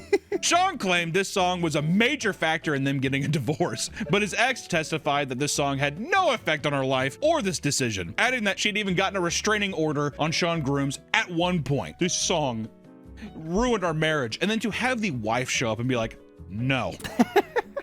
I got you. That it's not even the tip of the iceberg. Also, this has been a long-standing problem. What do you think? Did the officer? Do you think he was just like? To be fair, she probably has a grudge against him, so you can't really, Listen, Nick, side can we take? I'm just saying once again that it's just funny. It ended bad enough to where even if she's lying, something happened. I like to think the video was the cause, or just him cheating on people, but he asked her. Him having sex with drug addicts it's like that video of that cop when he's just like, I got locked in the back seat with the girl, and it's because I was asking her for ID, so I was down like that. He was definitely having sex with a woman in the back of his car. Wasn't the whole thing he was about to have sex and then got locked? Right? I think, yeah. Okay. And they got locked in the car, and they're like, well, what are you doing? He's like, that's why I was laying down. It's a funny video, though. Him trying to explain it, very funny video. We're going to show a lot of funny videos today. In the song titled, Randy Walters is a Son of a Bitch, Afroman claims that he fucked his wife. In what seems to be an attempt to strengthen his case, a lawyer asked Randy if everyone understood that Afroman didn't actually have sex with his wife, and he simply responds, I don't know. Which is insane. Which only makes it seem like Afroman might have slept with this man's wife. I have no idea if that is a fabrication. Yes, sir. They lean into the mic, too. I couldn't tell you. Do you mind clarifying that? She could have very well slept with him, yes. I would have just said no. No. Yeah, exactly. I would have given the little Bugs Bunny. No. In the end, not only did the jury side with Afroman, but he was able to do an insane amount of further damage to their reputation, which is one time when a lawsuit absolutely fires back. That doesn't happen all the time, though. No. That's a slam dunk. Slam dunks are very, very rare. That's a 4-year slam dunk right there. That's with the best payoff of all time.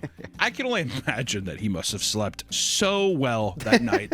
Not that he was losing sleep over it, but I'm just saying, like, just after that big of a slam dunk, oh my God, he probably had sex with all their wives too. I was gonna say, yeah. I mean, with probably what we've had sex seen, with Lisa. Well, when it comes to unnecessary lawsuits, nobody is safe. Even a date or an innocent crush can end in potentially life-ending legal debt. Texting inside of a movie theater is extremely frowned upon, but one man named Brandon Vesmer was so offended he sued his date over it. He sued her! Brandon took her out to see Guardians of the Galaxy 2.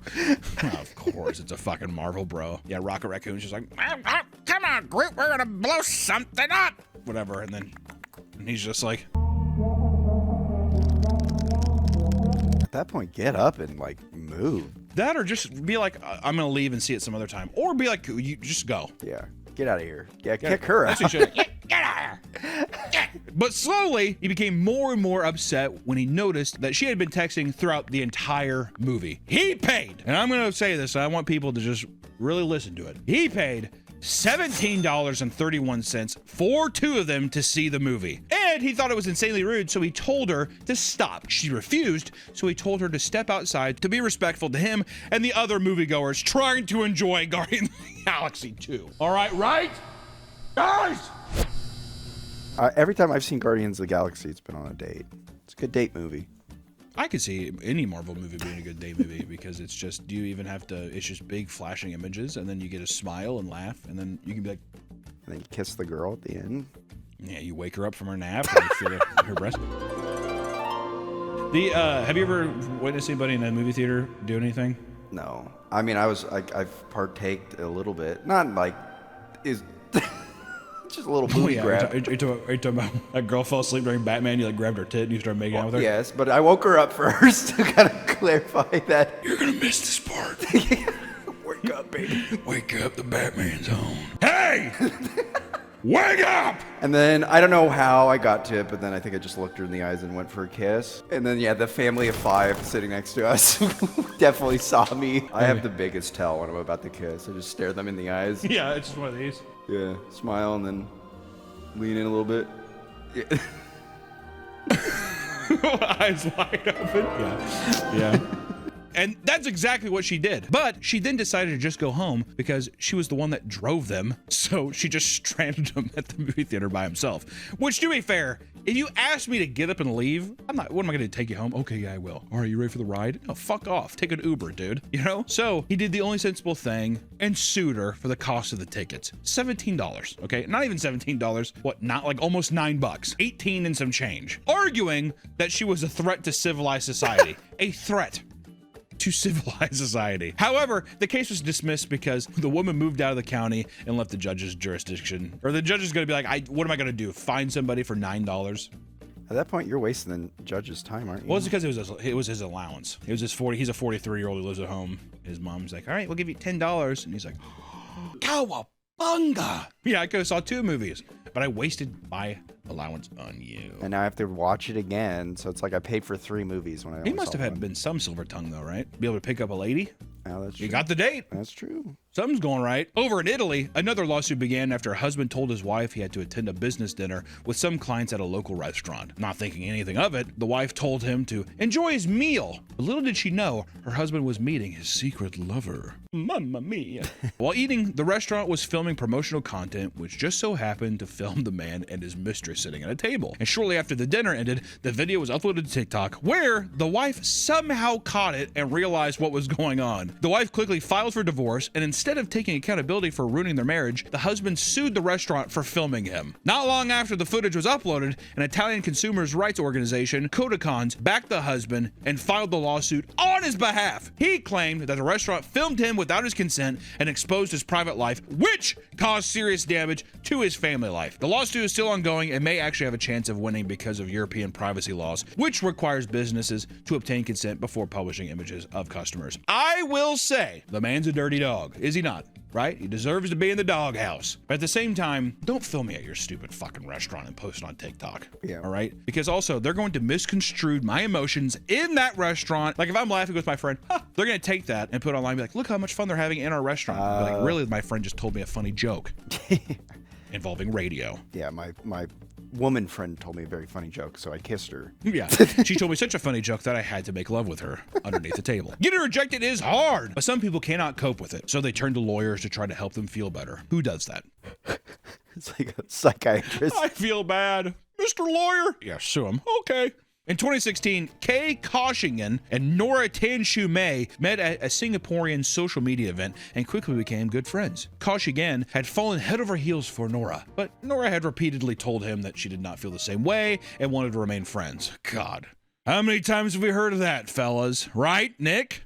Oh, amen, brother. It's happened to me. I've been there 6 years. For 6 years. Oh, with a girl? Yeah. Pawing at the door? Yeah. Oh, let me in. Let me in, baby. It's cold outside. Koshingen didn't take this well and eventually claimed he'd suffer emotional damage from the reduced contact, so Nora agreed to attend counseling sessions for 18 months to help him get over her. A year and a half, all right? Even the counseling didn't work, and he demanded to see her more and have deep conversations. It was at a point that Nora completely cut contact. First off, can I just say, Nora, what a saint. To even put up with that, you know how many people would just be like, why don't you go fuck yourself, freak? I mean, actually, like people would just be like, fucking leave me alone, loser. I have emotional distress. You know what's gonna be even more distress is when I take this ball pen hammer and drive it through your fucking skull. Get away from me. Imagine, it's terrorism. Can we take counseling together? Which also, taking the counseling thing would be like, does that make any sense at all? I have to meet up with you on a scheduled basis? It's a manipulative trick to just, hopefully she'll fall in love with me. If we go to Exactly. She's counseling. going to see how vulnerable I am in the setting over the course of a year and a half or however long it's going to be. And then she'll just fall in love with me. She'll be tricked. She'll be tricked. Well, like literally, she's probably just like, I'll trick her into loving me. In response, Koshingen filed 2 lawsuits against Nora. The first one was for a realistic and I think pretty reasonable $3 million, which he believed he deserved to cover the trauma and depression from her rejection. He also claimed that her rejection ruined his stellar reputation and cost him money. The second lawsuit was for $22,000 because he claimed Nora agreed to improve the relationship, but guess what? She didn't. $3,022,000. That's what you owe me, Nora. Tease! Both lawsuits were dismissed, with the judge finding that Koshigan was abusing the court process, and Nora would then file a lawsuit and win a large sum of money to cover the counseling costs and help install extra security around her house. That's justice. See, these have actually been pretty good. These have been pretty good so far. Once again, these are not, I want to put out there just immediately, this is not realistic. Somebody did me wrong. I even go to the police being like, this happened, and they're just saying, we can't, there's nothing we can do. Sorry. That's usually it. You'll even ask a lawyer, what the fuck could I do? I mean, not really a whole lot, sorry. That's about it. Many lawsuits are undoubtedly just desperate attempts at a payday and can be surprisingly petty. No. In 2005, for example, a man named Ray Pearson was convinced that his local dry cleaning shop lost a pair of his pants that belonged to him. Despite boasting same-day service, the pants he'd given them were returned several days later and were supposedly not the original pair he'd given them, according to him, which is also kind of funny. You get, are these mine? I've had that happen. When I lived in New York, I was like, there's a pair of blue jeans, but it was just not, it didn't seem like the right pair. Was it too small or? No.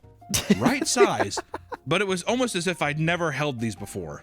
See, that's, if I was a woman, I would give back clothes that were too small to fuck with them. Wait, if you were a woman? If I was dating, like, if in this situation, if I was giving someone back, like, their clothes that we've been dating for, in a woman's case, to fuck with the guy, I would give him different size jeans. No, those are definitely yours. So in this case, you're saying that if you were a woman, you would give back, because you're cleaning them, I'm guessing? I was actually thinking more of a breakup to fuck with someone. Okay, so in this scenario, you're a woman who broke up with a man. Give him back some jeans. And it's like, I'm going to pick up my stuff later, but then you take the jeans and you swap them for like a smaller pair to fuck with them. Yeah. I'm giving back the jeans. Why? No, I got it. It doesn't matter. I wanted you to know. I was trying to connect with you on a way of me saying that I've got an uncanny pair of pants. And I might be siding with this man. Also, same-day service and several days later. False advertising, maybe? I don't know. That is, yeah. That's all I'm saying. Because the sign on their building said satisfaction guaranteed, Roy naturally felt that they should have to compensate him for these inconveniences. But they refused to cough up $1,000, which was the apparent value of the pants, by the way. $1,000 pants? God damn. And this led him suffering inconvenience and mental distress, ultimately deciding that a requested $54 million in damages was appropriate.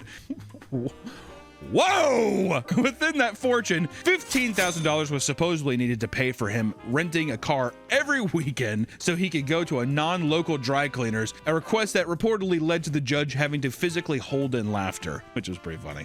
People were infuriated that the case wasn't thrown out immediately, and the poor Korean immigrants that ran the cleaners had to spend 2 years straight up dealing with the legal process, spending thousands of dollars in fees. And in a truly pathetic display in the courtroom, Roy would become emotional thinking about his beloved pants, breaking down into tears and stating, "Never before in recorded history have a group of defendants engaged in such misleading and unfair business practices." His outburst led to a short recess being declared so he could calm down. And throughout the proceedings, Roy claimed to speak for an entire class of people, as if standing up to insidious businesses on their behalf. Roy was truly ready to draw things out, claiming he had plans to call as many as 63 witnesses. But in the end, of course, Roy did not receive his $54 million and instead had to pay for all the defendant's court and attorney fees, which ended up not being necessary due to a public crowdfunding campaign made on their behalf, which is pretty sweet. According to defense lawyer Chris Manning, Roy was recently divorced,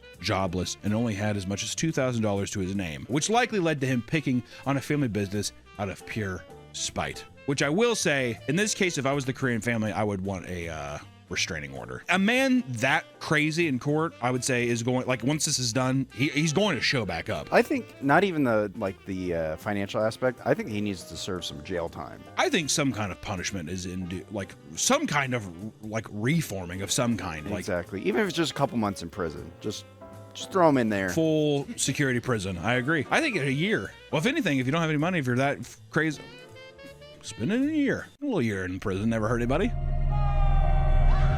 Not all petty lawsuits end in failure, however. In Seattle, one family was forced to pay a small fortune because of their dog's loud barking. Better watch out, Nick. This is coming. This is what I was going to say. Did you send shivers up your spine?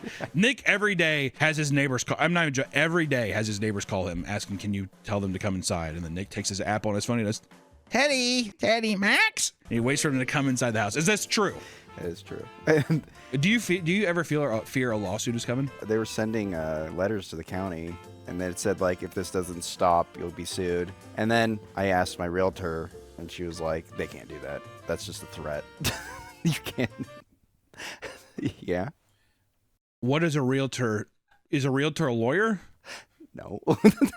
According to Woodrow Thompson, the family of Denise Norton owned a dog that was apparently not just loud, but explosively barking in an intentional way that caused profound emotional distress. To exaggerate just how absurdly loud this dog was, the lawsuit stated that the volume would sometimes reach as much as 128 decibels. This would be comparable to a chainsaw, booming thunder, and even around the sound levels of a military jet during takeoff, all right? That's how loud this dog is. Denise ignored this lawsuit completely because the claims were so insane that she didn't even register it as genuine possibility. This would end up being her undoing, as not challenging the lawsuit led to a default ruling in Woodrow's favor. Though it's unknown if she successfully got the case dismissed, failure to do so would result in their family paying $500,000. $500,000. Better get that Ethereum check, buddy, because I'm telling you, you better put some muzzles on those fucking dogs. Like you have to sell the house. Holy shit. Perhaps one of the pettiest crimes, however, is one brought on by Alan Heckard, who was so infuriated about his resemblance to Michael Jordan that he decided to sue him for it. According to him, he was constantly stopped by people who believed that he was a famous athlete. He claimed that this had happened, quote, nearly every day for over the past 15 years. Despite Michael Jordan having no influence on this, he was being sued on the basis of defamation, permanent injury, and emotional pain and suffering. He even went after Phil Knight, the founder of Nike, as they significantly elevated his career and helped him become more recognizable. You know, Air Jordan guys, come on! The combined amount Allen was asking for accounted for $832 million. His explanation for the amount was, quote, well, you figure with my age, and you multiply that by 7, and then I turn around, and I figure that's what it all boils down to. You cannot argue with that logic, can you, Nick? No, it's pretty sound. Pretty bulletproof is what I would say. Obviously, the complaint was dismissed. While he didn't explain why, the founder of Nike assumed it was because Allen realized that losing the lawsuit would mean that he'd have to pay all their legal fees. Nike's legal fees? Fuck that. Also, yeah, you do not want to fight Nike. You don't want to fight. Here, Hunter's tip. Hunter's tip. Hunter's tip. If there's a giant corporation, if you are wronged, you just take it on the chin and leave. There's no way. There is no way. They have infinite amounts of resources to make things to where you'll just be bled dry. Unless it's a cold cut case. Unless it's something where it's just so obvious and it's in your favor. Yes, but David and Goliath is a lie. Okay? A lie. Well, I guess actually the woman being burned by the coffee, that was kind of a David and Goliath case. I mean, even then, McDonald's did a huge smear campaign to be like, can you believe she got burnt by a little coffee? What is this bitch, weak as hell? What are her legs made of fucking paper, stupid bitch? Get Ronald out of here. We're not going to see Ronald anymore. That's kind of what happened. Oh, Ronald Coffee? Well, not because of that. Not because of that. But they were just like, hey, doesn't it seem kind of exploitative to kids? I thought it was because kids now grew up and they don't, like, the people you're now targeting are millennials.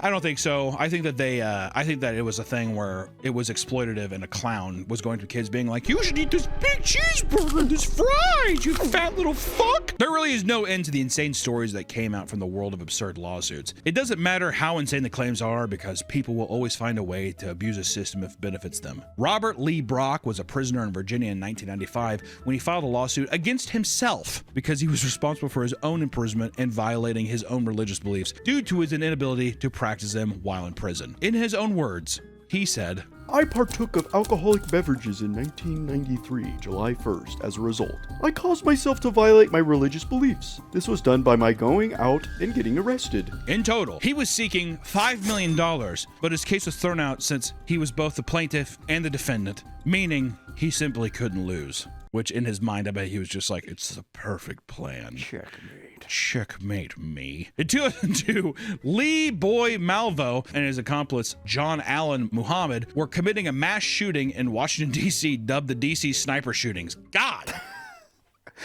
What? Both men would receive heavy sentences, with John being put to death in 2004 and Lee being sentenced to multiple life sentences. Years later, in 2011, Lee filed a lawsuit against several of the hostages he had taken during the 2002 shootings, claiming they didn't uphold their end on an alleged agreement. Lee said that while in his captivity, he made a deal with the hostages that they would help him hide from the police in exchange for their safety. Everyone agreed, obviously in fear of their lives, but he still got arrested. This left him feeling that they broke their side of the contract, so he wanted financial compensation. The judge never even considered the lawsuit and dismissed it because contracts based on illegal acts are unenforceable. In the 1990s, Pepsi began promoting Pepsi Points as a way to give back to fans. Also, have you heard this the Pepsi Jet? Yeah. It's a good documentary, I think, on Netflix. That's about it. You should watch the Netflix documentary. It's really good. But to consolidate it, each time you bought a Pepsi product, you earned 1 point for every 10 cents spent. If you earned enough points, you could cash them out for a list of Pepsi merch in the Pepsi Stuff catalog, which was that was like a big thing in the 90s, like 80s and 90s. Like cigarettes companies did that a lot. Like that was a big thing with Marlboro. Marlboro, you'd buy a bunch of cigarettes and then you could get like a jacket, you could get all kinds of stuff. In one of the commercials, Pepsi showed a child driving to school in a Pepsi branded Harrier jet alongside flash text explaining how you could earn the plane for 7 million points.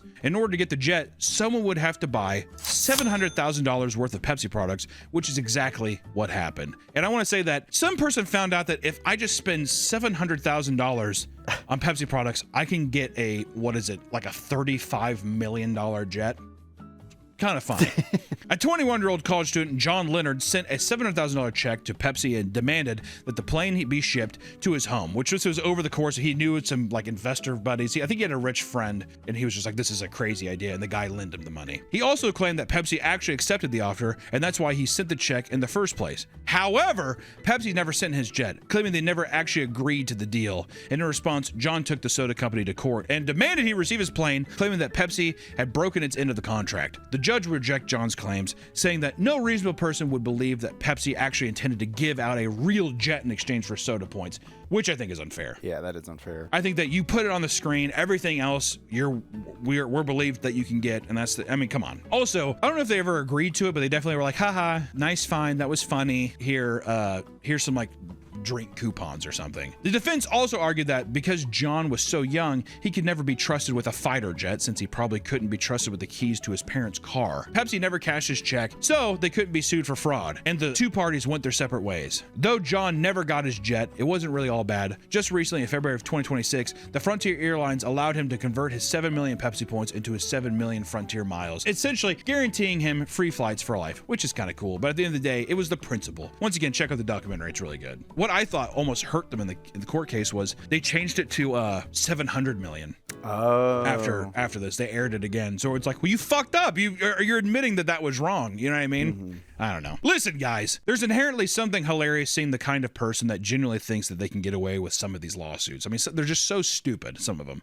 And that being said, when targeting much smaller family-owned businesses, the mountain of legal fees that come with even frivolous cases can be a nightmare, no matter how much of a fraudulent lawsuit this is. People who go out of their way to sue anyone they can for the chance of potentially striking it rich are evil people that take advantage of a system that should be focused on helping people that are actually in need for help.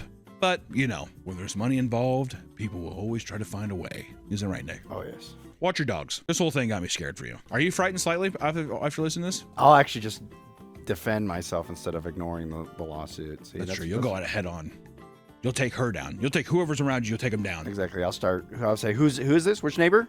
Which one? Okay, yeah, she plays loud soap operas in the middle of the night. Okay, well, yeah, exactly. I see her selling crack outside of her house. So, would you do it? Would you actually try to get a real lie, or would you try to get a real reason to get her in trouble, or would you lie? Real reason. And if that doesn't work, then you lie. Mm-hmm. Yeah. First, I'd get binoculars, scope out, take a week off from work. Yeah, Nick, where are you? I'm busy. So you get fired immediately from the job.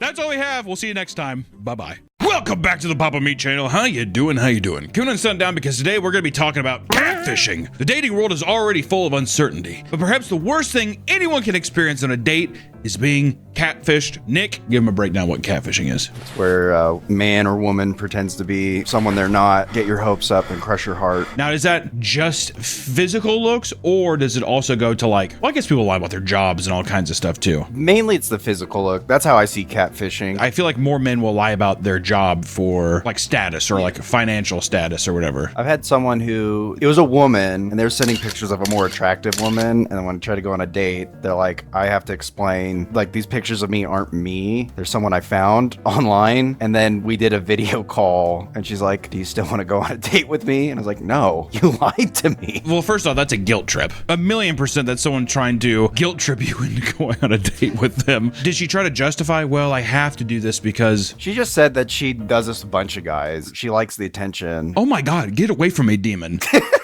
What a weird thing to say. I do this to everybody. I don't have a heart. I don't know. I just don't really think about anybody but myself. Anyways, fuck you. You know, I mean, like, what else are you supposed to say with that? You might think that catfishing is a rare occurrence, but you'd be dead wrong. With online dating becoming more and more popular alongside advancing technology, changing who you are has never been easier. In the US alone, states like New Hampshire and Arizona lose anywhere from $7 to $43 million in romance scams a year. And in India, reports indicate that at least 60% of all matches are catfished. So if I ever go to India, do not open up Tinder. Well, I don't suit my options off for a bit. Do you think there are people who are like, I'm going to go to a foreign country and find my true love through Tinder? I could see some, like, weeb going to Japan and be like, I'm going to find my... Oh, sure. Oh, I guess it's the difference between that and like a passport bro is that they're going there specifically for that versus I wonder if people are just like, just roll the dice and see. Maybe I get lucky and she can come in my bag and take her home with me. We'll break her legs. We'll fit her in the bag. And when they scan, I'll do... Don't say anything. Are you okay in there, Sakura? I love you, baby. I think after 50 pounds, you got to start paying money.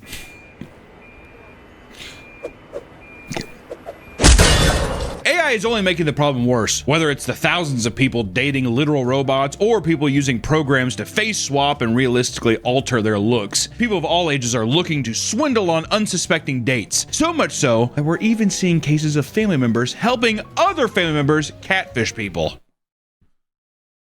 What? How fucking weird is that? Way to lower your child's morale. You are ugly. You should pretend to be someone else because that's the only way this is going to happen. Also, you know what that says? I think the parents were probably catfishers as well. That's how I got your dad. That's just our way. That's the Williams way. I want to know if catfishing has ever worked. Oh, 100%. There's got to be a guy out there where he shows up and he's like, well, you're not really what I remember, but it'll do. Read my book. How do you text with those hooves? So put on your best clothes and get ready to be in shock as we unmask the dark world of catfishing.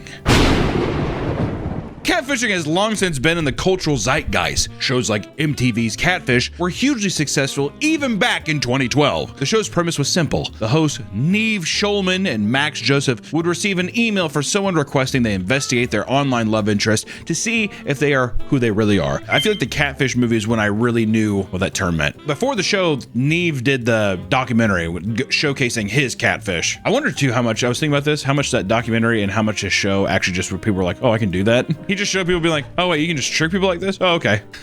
You know, I guess damned if you do, damned if you don't, but you know. From there, the host would do deep dives into the other person's life, reverse image searching, and finding any information they can, which is the funniest thing ever. I love that they act like they're like forensic detectives. He's like, Max, I don't know about this.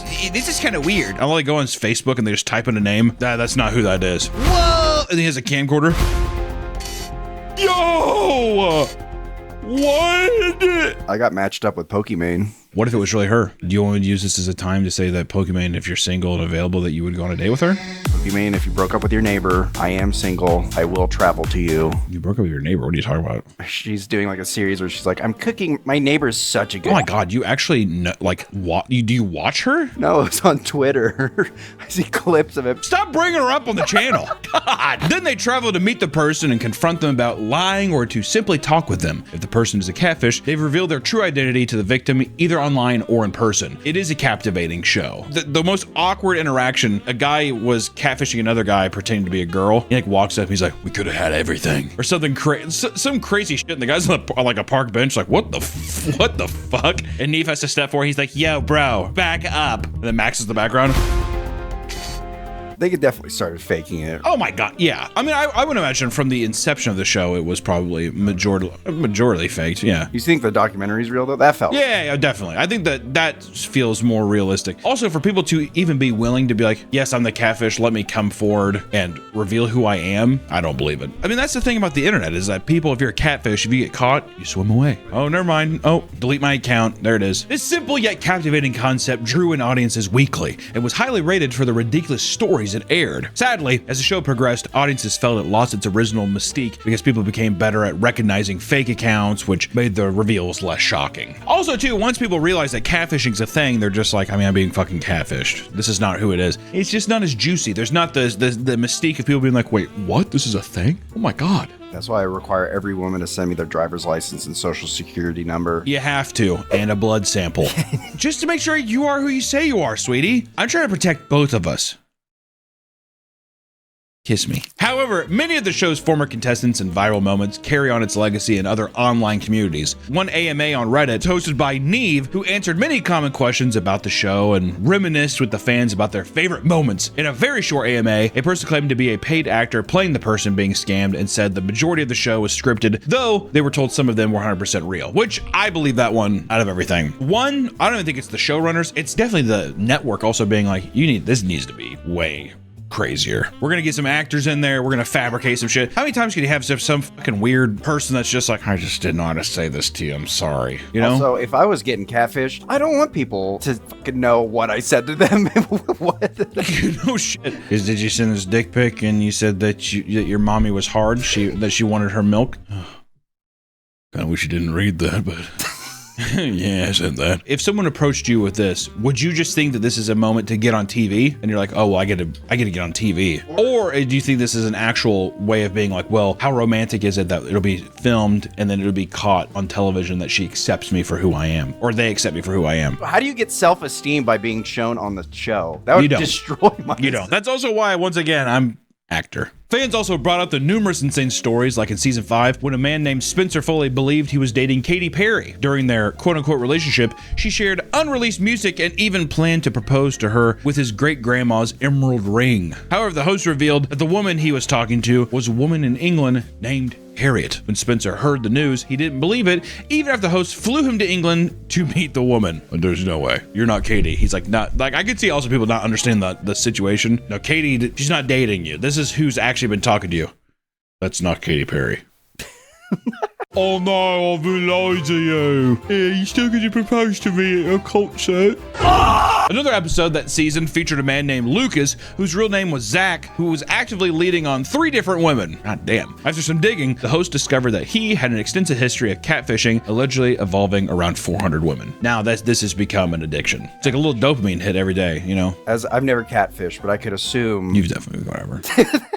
I've never catfished, but I can assume that this is exactly what would happen, and this is exactly how I would do it. I've never done it before. I assume it's like an acting role. I get to play this character. Oh yeah, well you get to escape who you are. I get to be the every better version of myself, or sometimes a worse version of myself. Probably the most insane story came from the show was released in season 2. A woman named Carmen contacted Neve and Max with a concern about her cousin, Antoine's love interest. According to her, the man her cousin was in contact with was named Tony, and he refused to talk on the phone or send a photo throughout their entire 3-year relationship. How do you go 3 years, Antoine? Come on now. Despite this, Antoine is not fazed because he is in love with Tony for his voice. The investigation took them to Cincinnati, where they used an old phone number to locate Tony. It turned out that the phone number led them to an address of a convinced criminal, Anthony Thomas. Because of this, the host believed Tony never sent any photos because he was actually calling from jail. So they continued searching around the city, but found nothing. Feeling defeated, they returned to inform Carmen and Antoine that Tony is likely not a real person, when out of nowhere, Carmen admits to being Tony.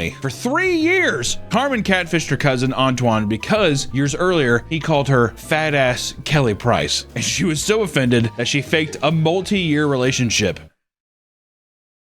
This is an evil thing to do. For a fat Kelly Price, get over it. That's not that bad. Fat ass Kelly Price, that's not bad. For a multi-year emotional terrorism, okay. As they continued to question Carmen about why she did it, she admitted she loved catfishing and saw nothing wrong with what she had done. That's just so weird too that you're role-playing probably sexual conversations with your cousin and stuff, doing all that weird shit. She definitely got hard or wet too. She definitely got hard. Her clit looked like a nerd rope.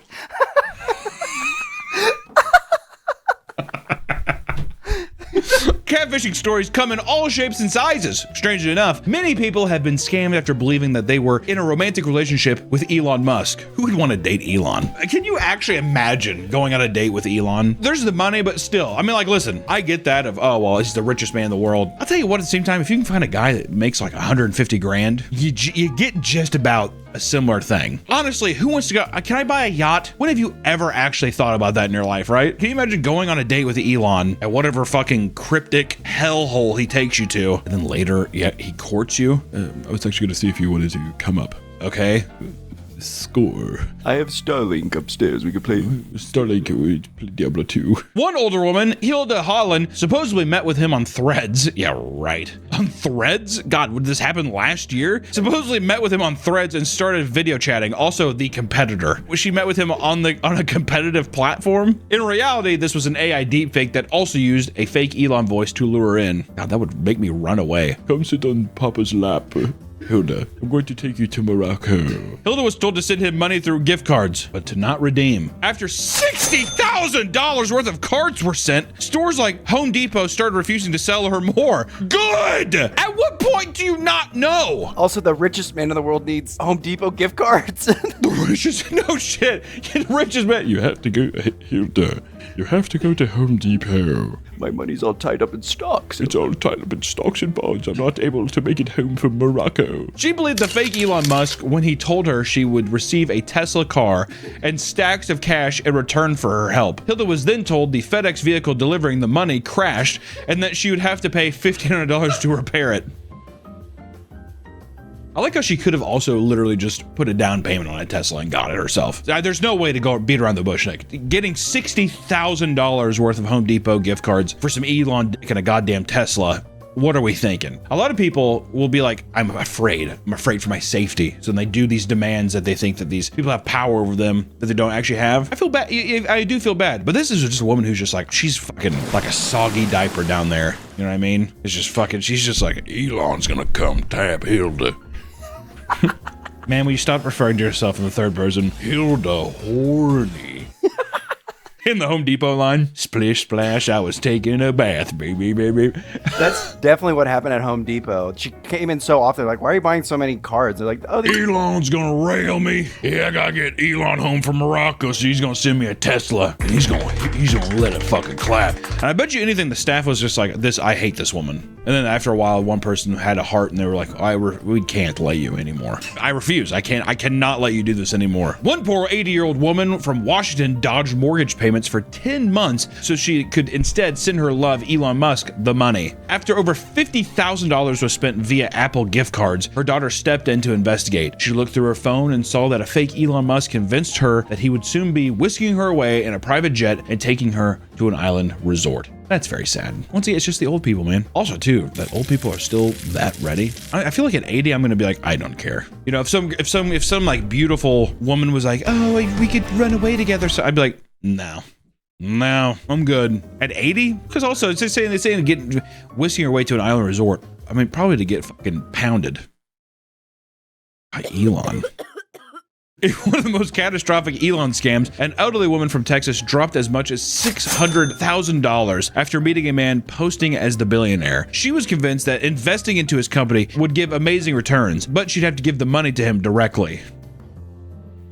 Instead, this money was going directly into Moynihan's painting business. He was soon caught and arrested by police. I feel like a lot of people do targeted scams like that, or targeted catfishing towards like rich elderly people. Well, elderly people just because it's like they have the retirement, they have excess funds, they don't know what the fuck's going on. What? Well, you're gonna take me where? That kind of thing. If I had a relative that was like kind of well off, they were living in retirement, I'd be like, who are these people that are like you're interacting with every day? Like even like the person you like, oh, I go to my water aerobics in the morning. Who's the teacher? How do I know that guy isn't also just like, hey, I have this great little thing. You know what I mean? I wouldn't trust anybody. Sometimes the person catfishing is closer to you than you realize. For one woman named Olivia Fenton, she was tricked into pursuing a man that was secretly her boss in disguise. Olivia's female manager convinced her to go on a date with one of her best male friends. She agreed, and after some conversation, they decided to plan something together. He never showed up to the date. They tried for a second one, but he failed to pull through again, this time due to non-stop meetings. The third date was to take place at a bar. Olivia arrived, only to get a text saying that he wasn't able to find her, so he left. She convinced him to come back, but apparently his train got stuck underground and he couldn't. After telling her manager that the guy she set her up with wasn't working out, she just so happened to get a message from him asking for one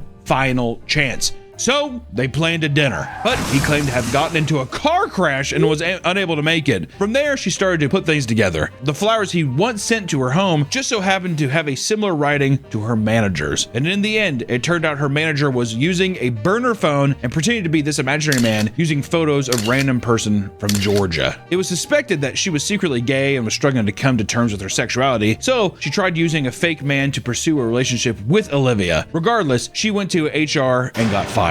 She also found out that this was not the first time she'd done this to a female coworker. Whoa. How did the HR? All right, one time, we'll let it slide, but two, you're fired. One of the most recent examples of a humiliating catfish encounter takes place just recently within the Reddit r/anti-meme community. This community is dedicated to making anti-jokes, but this story focuses specifically on two moderators, RioBox and Course Mediocre 7899, who have been dating for a few months. Out of nowhere, Course stopped communicating with Rio for 48 hours, prompting him to assume that she was in grave danger. He immediately made a post desperately asking anyone who's seen her active online to reach out to him. Attached was a missing person graphic that included her profile picture, which was a photo of the actress Rachel Brosnahan with a heart filter over it. Made a goddamn missing poster. Reddit, okay? The missing person photo graphic had a heart filter over it to really emphasize how truly serious this situation is. 18 hours after that, he announced that she was dead and poured his heart out over his heavy feelings of pain and personal guilt. Apparently, her brother reached out to him via Discord to announce that she took her own life in what is now an infamous string of Discord messages. The way he announced her death was by telling him, quote, "She's no more." Real response saying, "No!" He would later admit that he typed this as he was physically screaming, "No! No!" This post included a new graphic, the same edited photo of her profile picture, this time in black and white, and slapped onto a stock photo of a headstone. There's no way this is real. This is actually happening on Reddit. The post would end with Rio threatening to ban anyone that speaks ill of Course, as she was seen as a controversial mod in the community. Some made jokes, but many saw the entire situation as incredibly suspicious. Redditors started digging through Course's account to find that they were undoubtedly a young boy from India pretending to be a 26-year-old woman. This was pretty clear, seeing as they had posts talking about living in India and even speaking Hindi. They even found the Xbox gamer tag and saw that he was playing Minecraft Mobile after her supposed death. The story ends with Rio admitting that he jumped the gun on all the frantic posts and that he was very likely catfished. He is now taking a hiatus from the subreddit, and the line, "She's no more," has cemented itself as a meme within the community. They were dating for 3 months and they were calling each other husband and wife. And he was freaking out because he only had her Reddit account and nothing else. So he didn't have her phone number or anything. So it sounds like this Indian guy got in too deep. This Indian child. Indian child. Yeah. Got in too deep. So he hit the nuclear option, just killed her off. She's no more is so good. Can you send photos on Reddit? Yeah, you can send photos. Do you think that he sent him a picture and the kid was like, "I have gone too far"? Yeah. Oh no, I have gone too far. He was probably talking about like marriage and stuff. Mate, you know, we could be real husband and wife. No, that's cool. I don't think I want that. And then bam, hog. Oh, I have to become no more. I had someone, something similar happen. No, hold on. Oh, hold on. There was hold on. No, get back here. There was someone I was talking to, and then for months we stopped talking, and then I messaged them back, like just with a hey, and then on their account, the said, "Hey, I'm so-and-so's brother. I have some bad news. She died." And I believed it. But then after reading this, I was like, oh, fuck. Let me ask you this. Did you send any dirty pics to this number? I'm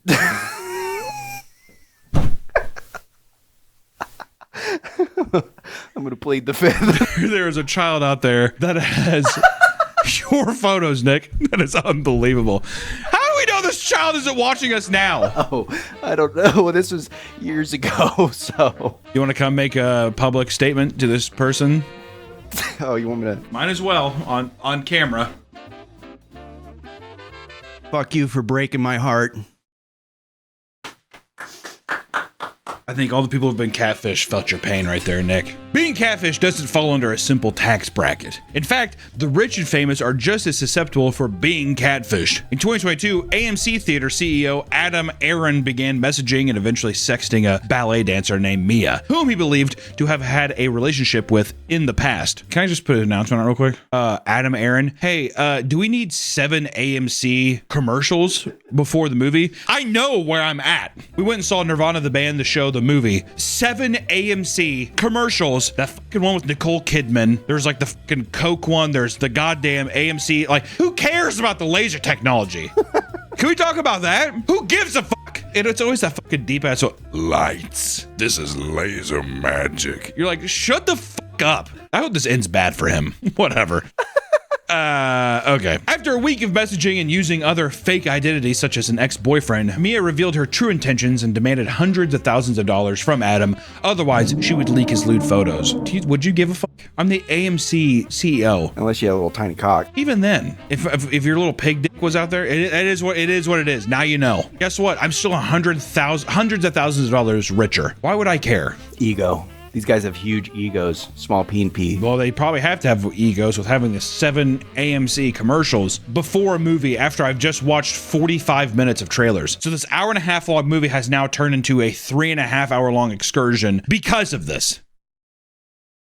Thankfully, Adam didn't give in and immediately contacted the FBI, which led to the person playing Mia to get arrested. 35-year-old Sequoia Blackwood was charged with cyberstalking, extortion, and interstate communications with intent to extort. Catfishes sometimes target more than one person. In another case, a catfish was able to trick a long list of celebrities into performing for their dying daughter. In 2013, Hope Jackson reached out to a bunch of celebrities, including the musical group The Little Big Town, Kate Gosselin, and Brad Paisley, posing as the mother looking to fulfill her daughter's dying wishes of meeting celebrities, aka this definitely big old girl was looking for country music artists to come play for her. Brad Paisley, will you take me home? I want to be Mrs. Paisley. Feeling sympathetic, most of the celebrities reached out and began regularly talking with Hope and her daughter. Both Brad Paisley and his wife were extremely involved with the young girl, constantly texting her over 10 days, even singing Amazing Grace over the phone. Not long after meeting her, Hope said that her daughter died. Multiple celebrities reached out for an address to send flowers, but Hope refused to do so. The celebrities also asked for pictures, which she refused to provide, and this is where people started to get suspicious. Word?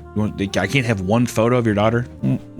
You know what you could try to do, though, if this happens, Nick? For when you eventually catfish someone and you do this exact thing, you should say this, or she should have said this, was, I can't take a photo because it steals a piece of her soul. That because people believe that. So be like, she's on her death's door, and I can't, all of her needs to go to heaven. Religious angle. The police were called and soon discovered the whole thing was a hoax. She was charged with 1 count of theft of services for making Brad sing over the phone for free and was sentenced to 5 years of probation and mental health treatment. Here's what I gotta say. Okay, Brad, singing Amazing Grace over the phone? Well, we gotta charge her for that, right? That's just not free. I'd let that slide, but I'd say we're gonna put you in a fucking nut house. You had all these people wrapped around your finger, didn't once ask for money, which to me also shows it wasn't malicious. It's just some person who was just wanted to meet their celebrity in a very creepy way, mind you. I would say, okay, well, that was odd, but we're gonna help you out, okay? And I do. Some guy with a giant syringe does. Back for a neck. Oh. Most catfish either blow their cover, give up, or get what they wanted before things get too crazy. However, there are a few extreme cases that can destroy people's lives. One young woman convinced her friend to catfish her own father. Why? The 2 friends in their 20s were bored one day and decided to prank their dad, who was plagued with tons of bad breakups and experiences with gold diggers. Why do this to this man? What, am I wrong?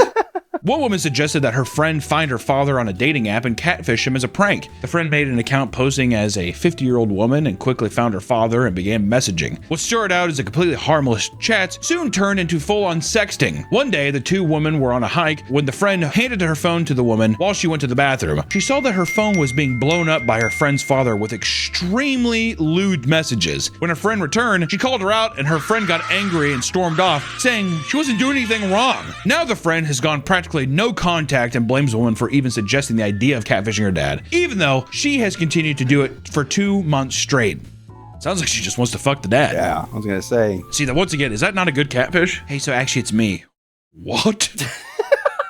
I thought you were a 50-year-old woman. Now you're a 28-year-old. Oh my God. Some catfishing tales even end in brutal murder. Like a big story that took place in 2007 between a former Marine and a supposed 18-year-old girl. Thomas Montgomery was a 47-year-old former Marine and married father of 2, and was struggling in a sexless marriage. After being introduced to the gambling site Pogo, he meets a woman in a chat room who calls herself Tall Hot Blonde, which of course the guy's like 2007 ex-Marine being like, oh my God, that's hot. That's just her username.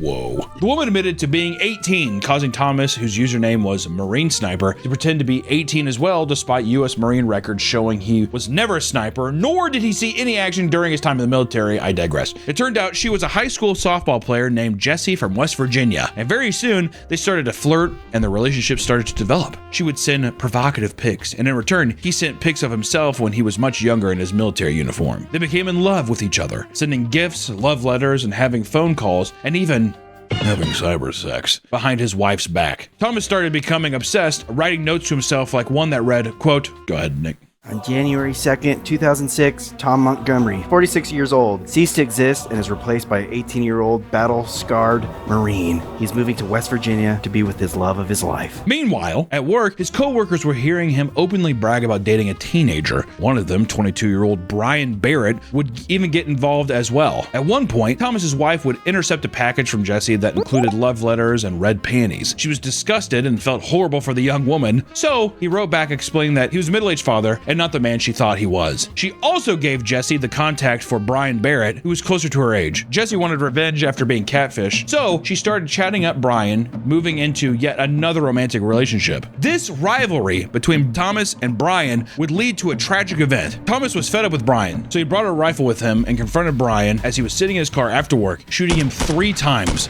and killing him. His body was found 2 days later, and Thomas was arrested on top of being hit with a truly shocking discovery. It turns out that Jessie was a middle-aged mother named Mary Sheeler pretending to be an 18-year-old girl in order to flirt with men online. The most depraved part was that the mother's daughter was named Jessie. She was posing as her own daughter and sending photos of her to Thomas. This included more than casual photos. In fact, she was taking creep shots of her as well. Creepy! Ugh! Thomas was thrown in prison for 20 years, but Mary was able to walk free because catfishing is not a crime.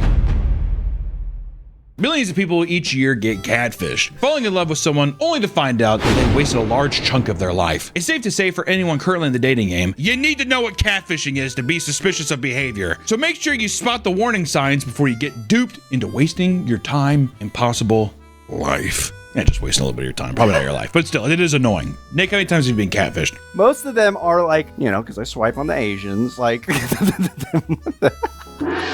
Why do you like Asian women so much? Because you're cruel. I'm cruel. If a woman is not Asian, you do not give them the time of day. True. That is not true. That is absolutely true. Every time you date an Asian girl, you're like, oh, I don't know this and that. I could let this slide. And then God forbid any other girl does anything wrong. Well, I stopped talking to her.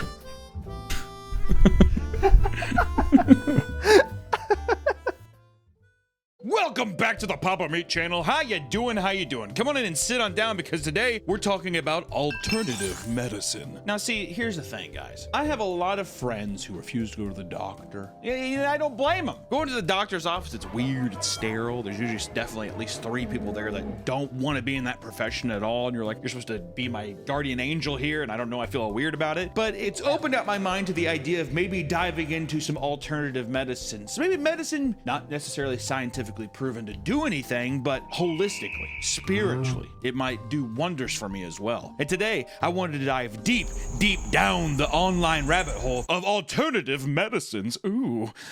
Well, is that okay?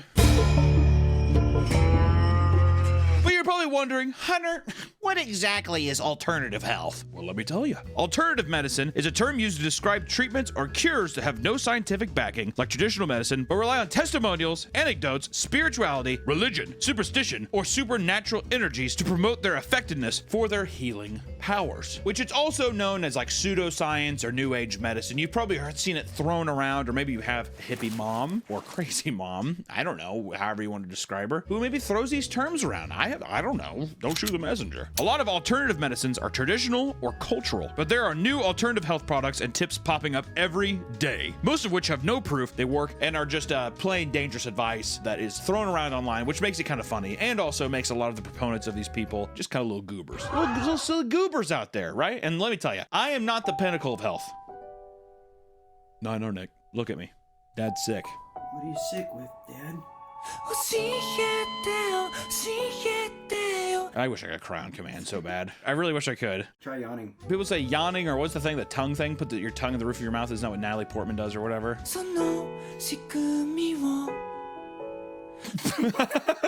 I thought I was gonna just say. Which, because alternative medicine is a new way of thinking, people are also very susceptible to getting in information because they don't trust big government hospitals where people spend a lot of money, like the biggest scam on earth, which is health insurance. The deductible I have on my health insurance makes me want to jump off a f***ing bridge, and then I would be in even more trouble from the damage I did from jumping off the bridge. I'd be paying even more out of pocket, Nick. So now you have people like alternative medicine gurus and other people selling kinds of products and practices on online courses or weird medicines. Would you put Liver King a bit in alternative health? He's on the list. Oh, he's on the list. Oh, I'm excited. Spoiler. Yeah, a little spoiler. But it just leads people, you get like people like the Andy Elliots, you know.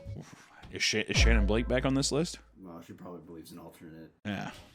You're damn right she does. She's going to have to pop back up on the list sometime. Alternative medicine gurus prey on the fears people have of modern medicine and doctors by providing them with an alternative to having go to the doctor. So people who don't want to go to the hospital, people who don't like doing these kinds of things, they get their health advice on Instagram. Because they know better than the doctor. Because they do know better than doctors, because maybe a guy has a cool tribal tattoo. Maybe he's a skinny old guy and you're like, he's really old and I'm really fat and look how skinny and healthy he is. He's got to know something, right? And I don't want to say that all of these people are bad. Probably the majority of them are just giving like healthier lifestyle tips, right? I don't think everyone who believes in alternative medicine is a fucking monster or anything. We will be going into some people who are a little gooby, but we're also going to be talking about some people who are just doing better practices, but maybe they're just kind of funny. I think that's fair. But worst of all, peddling alternative medicine can lead people to delaying treatments for diseases and illnesses that are very easily curable. So it's just like maybe believing in some of this stuff could be a very simple fix with where modern medical practices are at, or even like medical technology, but because you maybe believe in something. Isn't that what happened with fucking Steve Jobs or something? Even Steve Jobs, the co-founder of Apple, died due to not receiving treatment for a very treatable form of pancreatic cancer, and instead tried alternative medicines that did not work until it was far too late. For 9 months, he refused to undergo surgery for his pancreatic cancer, a decision he later regretted as his health declined. Instead, he tried a vegan diet, acupuncture, herbal remedies, and other treatments he found online before finally having surgery in July of 2004. But it was too late, which, you know what, that's fucking admirable. Steve Jobs being a billionaire and being at the hub of technological civilization is just kind of funny. On his deathbed, he was crying. Please, please. On Steve Jobs' deathbed, that motherfucker was like shaking, he had like apple in his hand, he's like... Now, Tim Cook, whatever you do. Oh, this is so good. God damn it, that's good. He says, don't make another color of the iPhone.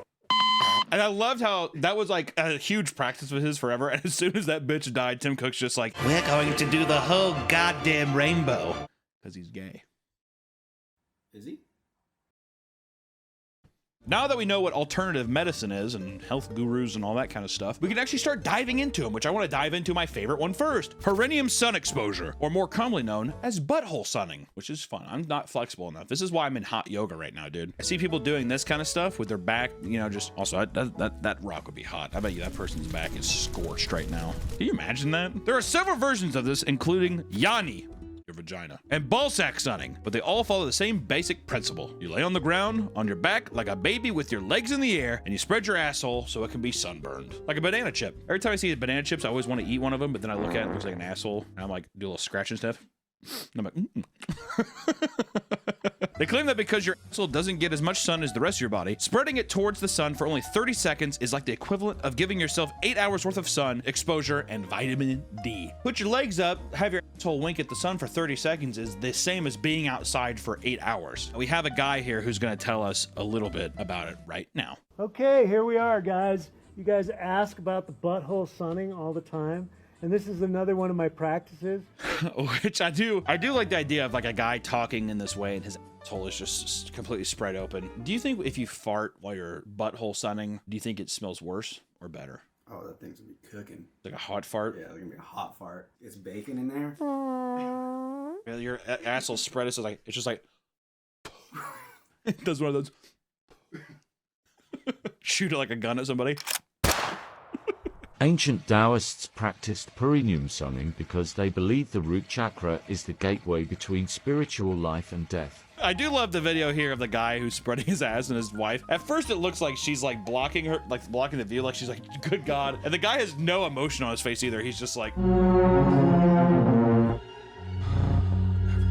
People claim that it helps with things like your circadian rhythm and sleep, increased libido, a significant spike in vitamin D levels, and mood boosting, cleansing your genitals or bad energy, and somehow, quote, attracting success and positivity. You know what the attracting success and positivity is having the gall, the gumption to get on your back and be like, look at me, God, is what it is. It's almost like, I don't know why, but my mind is like looking at God, but doing one of those like old-timey cowboy spits into one of those cans.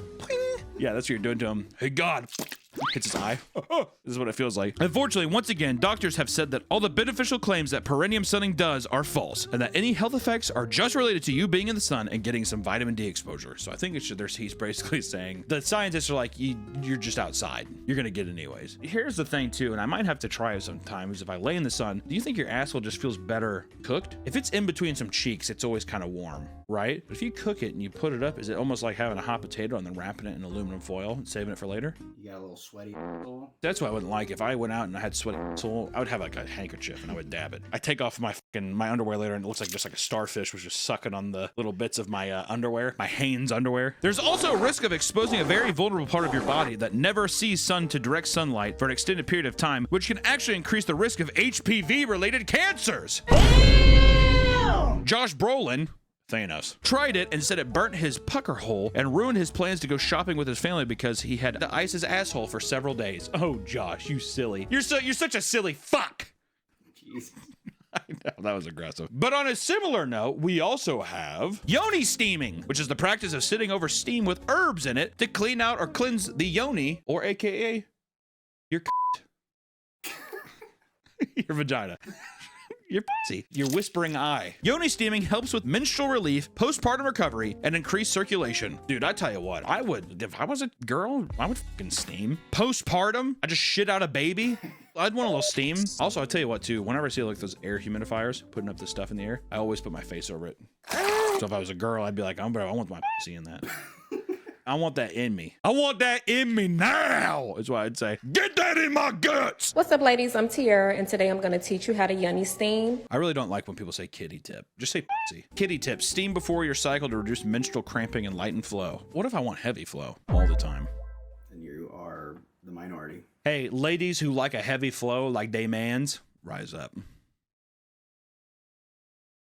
There are a variety of ways to yoni steam, but today I'm going to use my seat that's on my website, prettykittyllc.com. All right, I gotta tell you, the VHS filter they have on this video, and then it's just like on a rug. This looks like a torture. This is definitely either a BDSM thing or a torture chair. Just a toilet seat chair on carpet is just foul. On carpet is just wrong, dude. Gonna have a couple hound dogs over there sniffing around. Better not bring the Basset hounds over. Woo. After you bring your water to a boil, you can go ahead and pour your herbs in and let your herbs simmer a bit and come to a boil. You're making kimchi? Doesn't it look like kimchi a little bit? A little kimchi steam in your pussy? Why not? Just the amount of carpet in this video is I'm just like, this is just gotta be the smelliest house. Just steam all in the carpet, dude. I mean, just baked in. The guys from Febreze come over and they're like, I don't think the 99.9% of odor is getting destroyed in this house, dude. Looks like bone broth. A little bone broth in your pussy. And it doesn't need to be too hot. You want to make sure that it's tolerable enough for you and your kitty. I want to see people who are like, the steam, I'm putting it in me. They take a little baster, a little turkey baster, that'd be me. If you did this to your asshole, would that be any different? Because you have chronic diarrhea all the time. I don't know. When's the last time you've had a solid poop?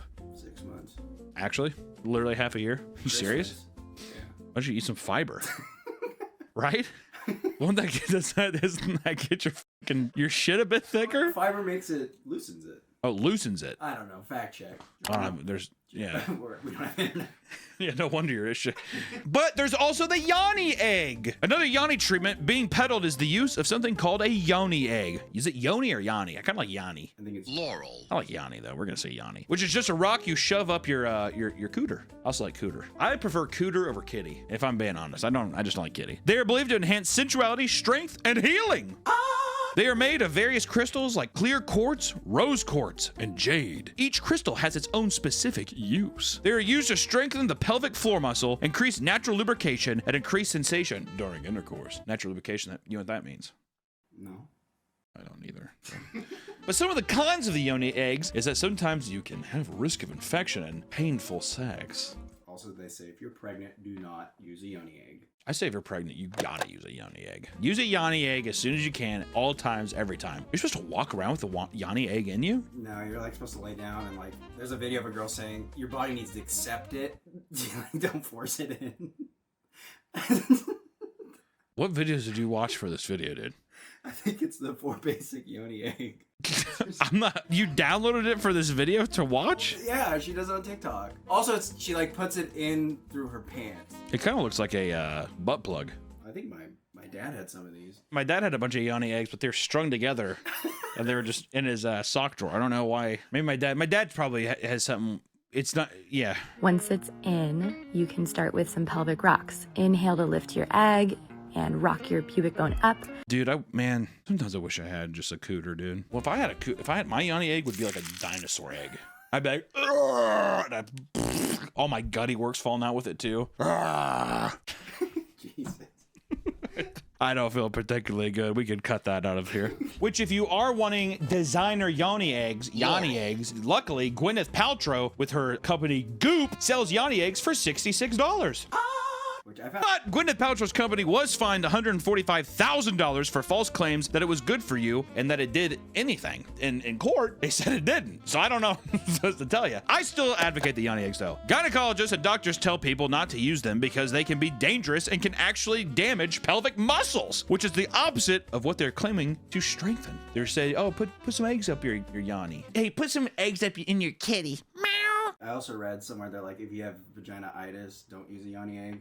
What the fuck is vagina-itis? A type. Laurel. Really? Yeah, I dated someone with that. We don't have to include that. You actually didn't even need to say that right now. My God. It's very painful for her. Gwyneth Paltrow's company Goop has sold some of the most interesting products, including a candle called This Smells Like My Vagina and a $15,000 gold vibrator. I'm not gonna lie though, the sensation of some gold, huh? Something my mans can't give me. Got a gold dick? Well, unless you're a gold member. Not bad. But if maybe shoving plastic eggs that break down your pussy muscle isn't for you, then maybe you can drink some piss tea. We're going into piss therapy. Yay! My God. Nice hangout today with my new friend, Redacted, deleted from this earth, and her amazing stash of aged urine. We welcome all initiates to aged urine here. It's the most powerful free medicine you'll ever use. This has to be a troll. I'll tell you what, though, they have, if there was a fucking spectrum of fucking piss colors here, I mean, do they have every one? I feel like they do. They have light yellow. There's even some clear one. I wish my piss was so dehydrated that it was almost black. Ever heard of maple syrup urine? Maple syrup urine? No. That's a disease people have where they'll pee out maple syrup thickness and color. Well, I don't think it'd be pleasant. As much as I'd want it to be pleasant, though. Especially, like, imagine you know it's coming. You're like, oh my God, wait, no, I have the maple syrup pee. Could you imagine aging that, though? Oh, dude. The divine butter, as they call it. Oh, dude. Give me some of that. The claim is that you are reabsorbing all the vitamins and minerals lost when you pee them out. But research shows that those vitamins and minerals are just so minimal that just taking a vitamin would be healthier. Who would have thought?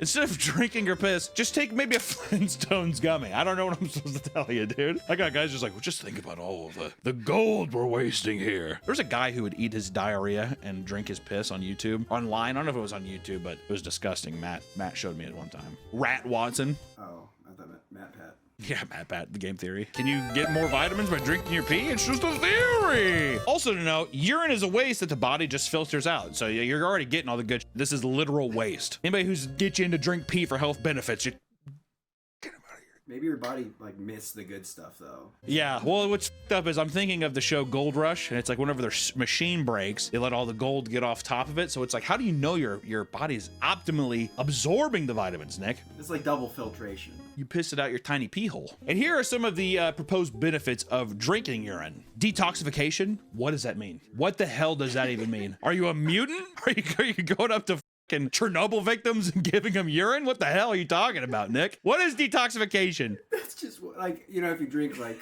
plum juice. No!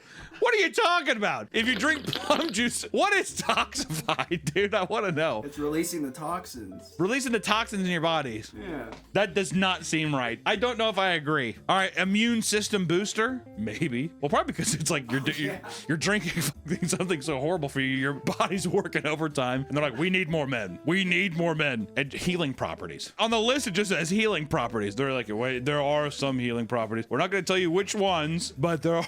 but there are ways to heal yourself from drinking piss, so just let you know. Skin health. Dude, drinking urine's gonna make your fucking skin brighter. You're gonna glow from drinking it? Yeah. No. You're gonna glow like urine. You're gonna glow yellow. It's like jaundice. Maybe it speeds up the process of jaundice. You get all yellowy, huh? Why this guy practices urine therapy.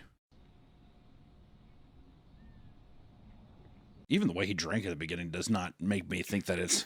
If a guy is advocating for it, by now you should be used to the taste of piss. Also, that has to be Gold Peak sweet tea. That is rancid. That is brown. Look at his face. He's like... He's like, you actually lose your sight. Drinking 3 ounces of aged urine is like eating 6 pennies. Today we are talking about the ancient art of Shivambu, aka urine therapy. If you're in good enough shape and you're kind of older, people will listen to whatever the hell you have to say, don't they? Because they're just like, what is his secret? And it's like the idea is like, he probably just didn't eat bread. You know what I mean? Motherfucker was probably like, I think I'm gonna skip soda. Now this therapy is not right for everyone. It's very esoteric and it takes a Jedi mind trick to get over your conditioning, your industrial age school system. You know what your conditioning, dude? He was like choking back tears drinking it for the first time. It's not for everybody. And it's probably because everything tastes like piss and smells like piss. How much of this do you think it's also people just doing something odd and then being able to like relay that to someone? Like they don't actually have any benefits. They're just like, yeah, I'm drinking piss right now because it makes me feel pretty good. So they're just doing it for attention? Or just like individualism. Oh, probably. You know? But again, doctors advise against doing this because it can be harmful to your blood and kidneys and can reintroduce bacteria and toxins into your body that your kidney already filtered out, which the detoxification is intoxication. And there's also a thing called urine injection therapy. Urine injection therapy. This is where you eat a small amount of something you're allergic to and then pee it out. Then you inject that pee into your muscle. I literally thought this was a troll. I was like, no way this is real. Apparently this is very real. And in 2009, a Bolivian woman died trying this. That's like if we gave Harry some shrimp and had him piss it out and put it to his fucking bicep. Why would you do that? My God. Jesus Christ. 1 second, sorry. Next up, we also have coffee enemas, which I've heard of coffee enemas. You shoot coffee up your butthole, it gets to your bloodstream faster. Why not, dude? I will say though, people make weird parties out of it. I don't like coffee enemas. It's like, dude, by yourself. Which coffee enemas are promoted as a way to heal toxicity in your colon and help with chronic gut issues. I thought it was just to get you zapped up in the morning. Apparently there's some good stuff here. The process involves brewing a pot of coffee, mixing it with water, and blasting it in your asshole. That last part, you can do it however you want. There's really no right or wrong way to blast it. Well, you need to make sure it goes in the hole and gets up in your gutty works. There's absolutely no evidence this helps you. And some of the common side effects of at-home colon cleanses, especially with coffee, include rectal burns. Well, yeah. It's a piping hot pot today. God damn! Nausea, vomiting, cramping, bloating, dehydration, bowel perforation, infection caused by improperly sterilized equipment. You're sharing turkey basters. You don't want somebody's poo-poo germs getting on your poo-poo germs, all right? They don't like that. People have reportedly died from these coffee enemas as well. A breast cancer patient began frequent self-administration of coffee enemas. Later, this patient experienced liver failure and died thereafter. The most likely cause of death was the electrolyte imbalance. That's sad. Which at the same time, dude, if I had cancer, why wouldn't you just try anything? You know what I mean? Why not? What if it's stage 1? I'd still say it's cancer. I don't think there's any form of cancer where I wouldn't be scared. I like how you're like, what if it's stage 1? Oh, you're stage 1, so you don't have to have the charity then, right? I don't have to give you a check, right? Because you have stage 1. Is that what you're like, Nick? You're a monster. I'm just saying. You better hope that you don't ever get stage 1 because you were getting a rude letter in the mail. Next up, we also have eating basically raw products, meat, water, unprocessed waters and milks and all kinds of stuff. And we wouldn't be doing this video if we didn't bring up our good champion, Liver King. Brian Johnson, aka Liver King, became popular on Instagram and social media by promoting a lifestyle where he claims to eat raw meat on a carnivore diet, which is nothing but meat. Crazy abs, he's a very in shape man. I think he's 4'7". He looks horrible. Oh, he looks horrible, Nick? Well, take off your shirt. No, go ahead. Take off your shirt. If he looks so horrible, take off your shirt. His skin looks so bad. Oh, okay. Well, I know he's old, but... Oh, okay, man. Stage 1. Stage 1, Nick. He constantly denied rumors that he took steroids and attained his physique due to his diet and exercise regimen, but finally admitted that he was taking $11,000 worth of pharmaceutical enhancements, including steroids and testosterone, every month. It's a lot of guac. A lot of bread. You like I did too non-meat related. Because it was supposed to be spiteful. The vegan king. Yeah, more like... Which he was doing this all to sell his own brand of supplements and health products, and the marketing of these campaigns were very cringe. I don't know if you ever saw them. 10 out of 10 lions eat the whole feast. Primal protein shake, that's delicious as f***. The whole feast. Very excited about that. The whole feast! Does that lion look sad? He looks like he's about to cry. The lion does look like, get me out of here. I'm sad. It's the lion from Chronicles of Narnia. I'm supposed to be Jesus. Okay, don't put that in. Bad joke. Which I know we're beating a dead horse here, but doctors claim that you need to be very careful when consuming raw meat, as you can get food poisoning and a number of foodborne pathogens by eating raw meat. All right, this is just me saying, as a buddy, letting you know what I found online. I would never know that. I know it's bad to eat raw meat, but I didn't know what it actually did to you. Did you hear about the girl who ate uncooked pork? What happened to the girl who ate uncooked pork? They did an x-ray of her. Her entire circulatory system had worms. You said that in a way that makes it feel like a lie. Even the way you said worms could not have come across as more of a lie. All right, well, that's cool. Worm woman? What do people like worms? She died. She had, I think, 3 kids and a husband. God, that's tragic. What a haunting story to tell me. Something that's becoming more popular recently is drinking like raw milk, which is just milk that hasn't been pasteurized. Claims that skipping the pasteurization process will allow you to consume the natural pathogens in the milk, and you can get antimicrobial and immune boosting properties. But you can, once again, get very sick from these pathogens because you're not a cow. Also, the cows walking shit and the shit gets all in the udders and... The cow's walking shit gets up on the udders. There's even a trend of drinking raw water, which is drinking water from a natural source that isn't treated or filtered, which of course is dumb because unfiltered water has bacteria and pathogens that will get you sick. I don't know if we told you this, but pathogens will get you sick. Don't do that. Just drink filtered water. We have whole systems that make the water clean. People and piss in waters. There's dead shit in the water. Don't drink the water. Imagine going to a lake and drinking lake water. Oh my God. No, thank you, sir, is what I'd say. That's why you go to your secret spring water up in the mountains where nobody goes. Yeah, well, you got to be like Sammy Welljack or whatever the guy's name was from Holes. You got to find those stuff, that water up there, because no one goes up there. The onion water? Yeah, the onion water. Which, let's say you want to try drinking the natural water anyways, fellas, ladies. Well, luckily there's a company called Live Water where you can get 2.5 gallons of live water for $36.99. That's a lot. They don't even do anything to it. They just go up to a lake probably and they're like, put it in there, $40. Wow. Next up, we have human glue facials. You know what I'm talking about, the stinky stuff that comes out your wah-wah. Probably skip this one.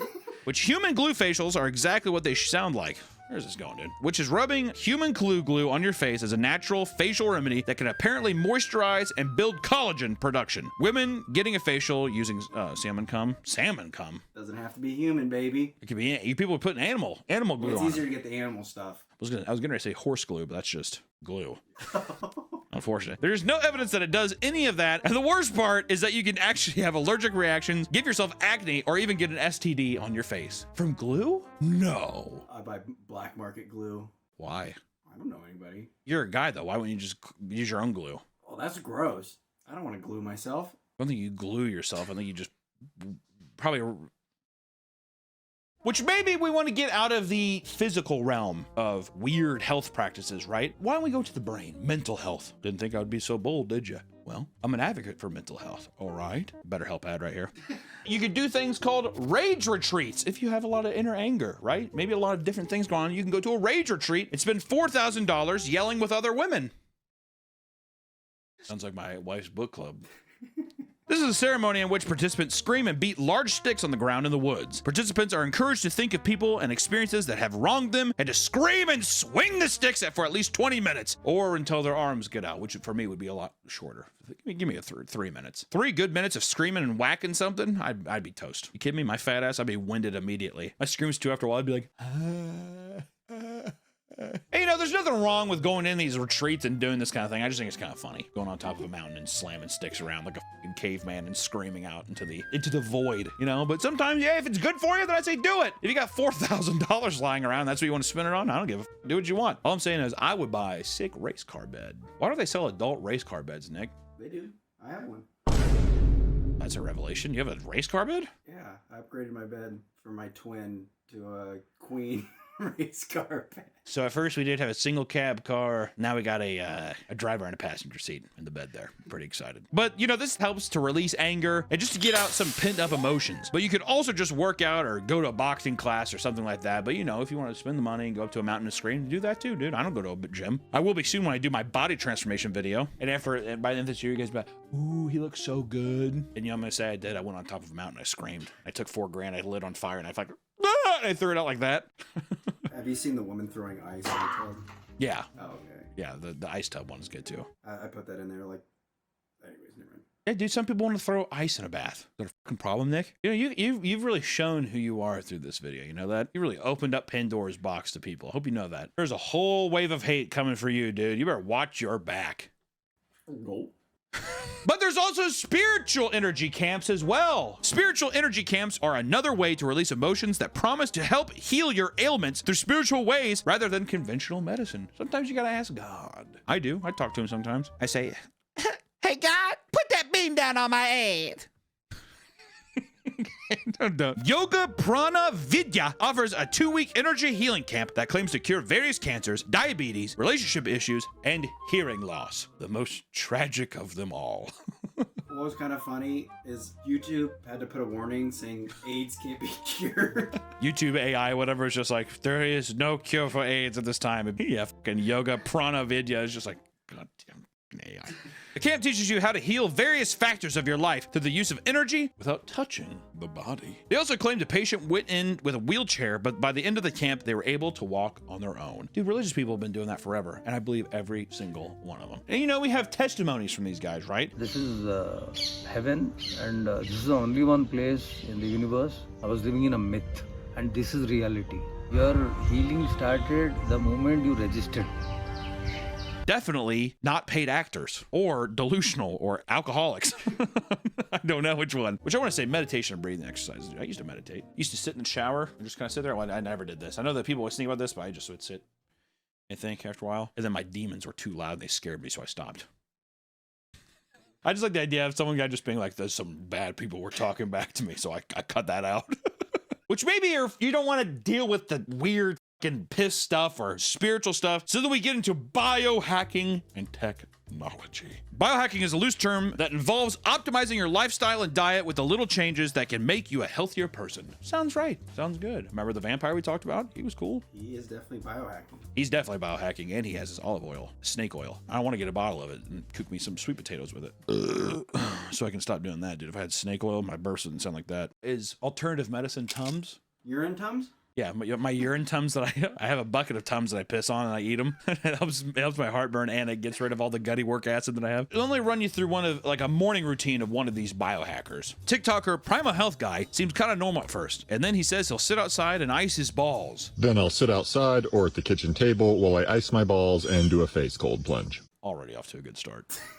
If any of my friends started telling me I've been regularly waking up early and icing my balls, I would just have so much respect. That's insane. That's like an ice bath. When people tell me they do ice baths now, I'm just like, way to follow the trend, dude. Why don't you ice your balls? Just your balls, too. Look real weird. Then he says he uses a bidet and squatty potty before sitting in an infrared sauna suit, which I will be an advocate till my dying breath. A bidet should be in every house in America. If I was president, that'd be rule number 1. practice what you preach, dude. Where's our bidet? We have a bidet. We just haven't hooked up, Nick. Don't push me on this again, okay? We're gonna get it in when we get it in. My asshole is dirty. Don't I know? I go in your bathroom after you. Let me tell you, I can tell that asshole's dirty. Good God. Don't want the water bill going up so high because I feel like you let that bidet ride, dude. There are also grinders. And I'm not talking about the homosexual dating app where you can elicit sex in public places with random men. If I was gay, I'd be on it.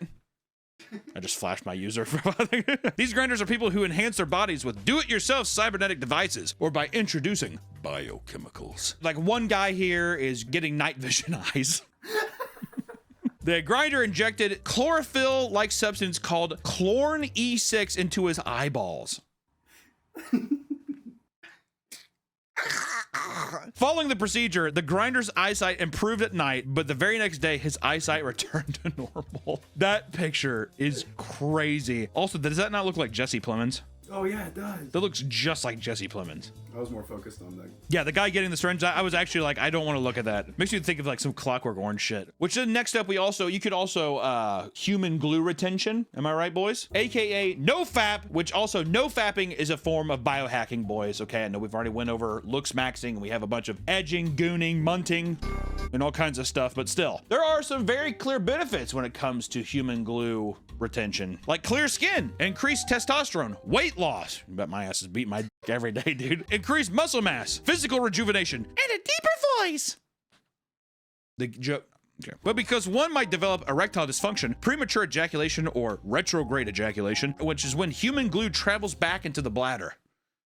Ooh, I don't know if I like that, dude. That's like the forbidden Cinnabon factory right there or something. I don't like that. Biohacking, people usually end up with some kind of gimmicky thing or trying to, you know, like we've done with the human vampire, make themselves not necessarily immortal, but live way longer than what humans should. But you do have to give them props for trying, right? I'd say that with everybody here. Unless you're a scammer type, anybody just being like, I'm just going to try holistic, dude. The doctors. A lot of them are actually kind of like wholesome. Like there's one called the Earthing, where it's just you go out into the dirt barefoot and just stand there. Yeah, I think not all of this is bad. I mean, like if you're earthing, you're just walking around without shoes on and stuff, being more connected to the earth. How the fuck is that ever a negative? That's like some 1960s old man shit. Put on some goddamn shoes, you fucking hippie. Biohacking also includes red light therapy, ice bath plunges, and meditation. Meditation's just in all of these, dude. I will say I want one of these masks. Imagine like walking up to your spouse in the middle of the night.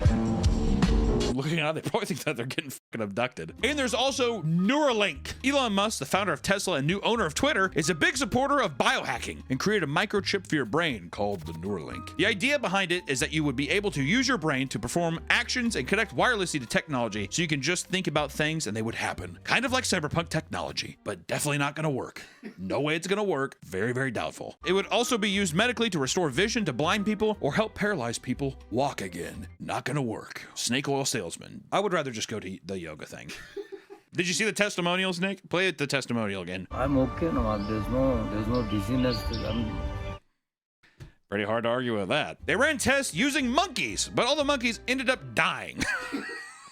Elon Musk claimed that none of the deaths were due to the Neuralink, and they used monkeys that had terminal illness, stage 1 monkeys. But reports came out, and former employees revealed this was a lie. Many of the monkeys that had died were healthy prior to the surgery. One monkey, in fact, had a piece of Neuralink break off in its brain, and they needed to euthanize it, while another just started shoving its head into the floor for no reason, and her health deteriorated so rapidly that they had to euthanize her as well. Despite the failed test, they implanted the chip into a 29-year-old quadriplegic man named Nolan Arbaugh. He said he could not feel the chip, and that the first night he had it installed, he spent all night playing Civilization 6. There are also videos showing how he can move a mouse and click just with his thoughts, which is actually pretty interesting and sweet that a guy can just play 6 if this is actually real. Move around, do it, whatever, and play the game with just using his mind is pretty sweet, but I feel like we haven't had it in a human's brain long enough to really know what the side effects are going to be. Have you seen the procedure, what it's done? Elon Musk doesn't want to have a human do it. It's a robot that drills a quarter size of your skull out of your brain, picks it up, injects the Neuralink,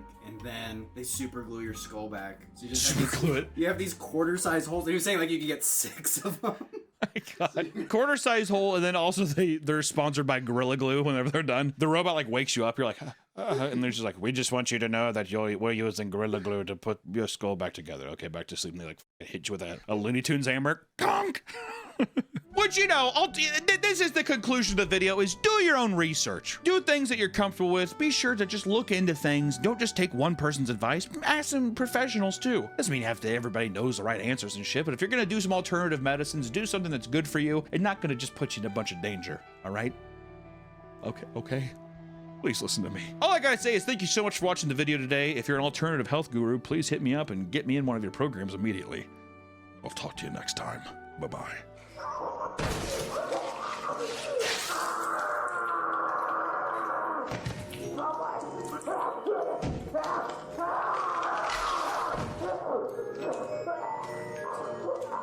Welcome back to the Papa Meat channel. How you doing? How you doing? Come on in and sit on down. Today we're talking about something that I've kind of gained a lot of interest in lately, which is asylums, right? They used to call them loony bins. I wouldn't call them that anymore, all right? I think that we've moved past that as a society. There's other ways to say mentally disturbed, mentally challenged. Some of these people aren't even, there's nothing even mentally wrong with them per se. Mostly women. Women were not treated the best in these situations, all right? But we're gonna get to that very soon. Something that's really interesting is asylums or loony bins. It's just fun to say. It's just too fun to say. Asylums in the 19th century were all designated for people that had some kind of mental thing. Like they were trying their best to have a place to have care for these people with mental disorders, right? But things got carried away. You know, people were testing on them, just vaccines, because they're just like, fuck it, they're crazy. Just test anything on them. And then as the 20th century rolled on, it got so overpopulated and so overcrowded that funding began to drop to where these places just became literal nightmare prisons for people that had mental disabilities or epilepsy, or maybe they were a little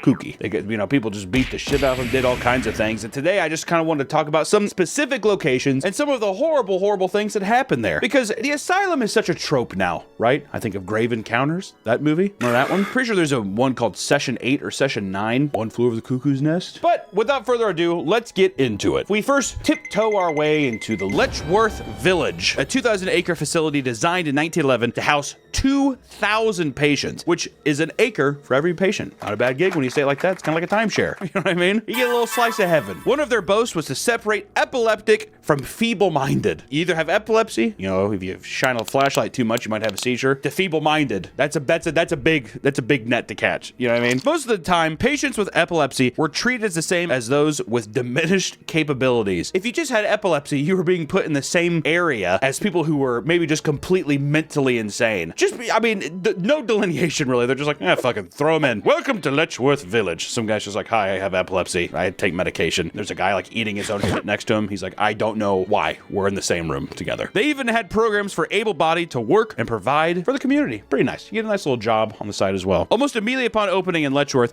it was overcrowded and filled mostly with children. The facility openly admitted to experimenting on patients, the most famous of which was the polio vaccine. The first experimental dose was given to an 8-year-old boy in 1950. This success was a contributing factor as to why Letchworth was allowed to stay open until 1996, despite the controversy and despicable conditions. So basically, they're like, listen, we have all these little kids running around. Some of them shake when you shine big bright lights at them fast. Some of them try to eat their own face, but at least we're testing out vaccines, right, guys? And it worked. And I like how people are just like, okay, well, that's all the proof. That's all the proof you need right there. Patients were separated into 3 groups at Letchworth, when all 3 terms were used in a clinical setting for psychological classifications and were defined with a well-defined set of limitations and abilities. These are the 3 group of sectors that go as followed. Idiots, okay, which was the mental capacity will never exceed that of a 2-year-old. That's apparently the definition of an idiot. Imbecile, between idiot and maximum mental capacity of a 7-year-old, and a moron, somewhere above imbecile, but will not exceed the mental capacity of a 12-year-old. And these were used by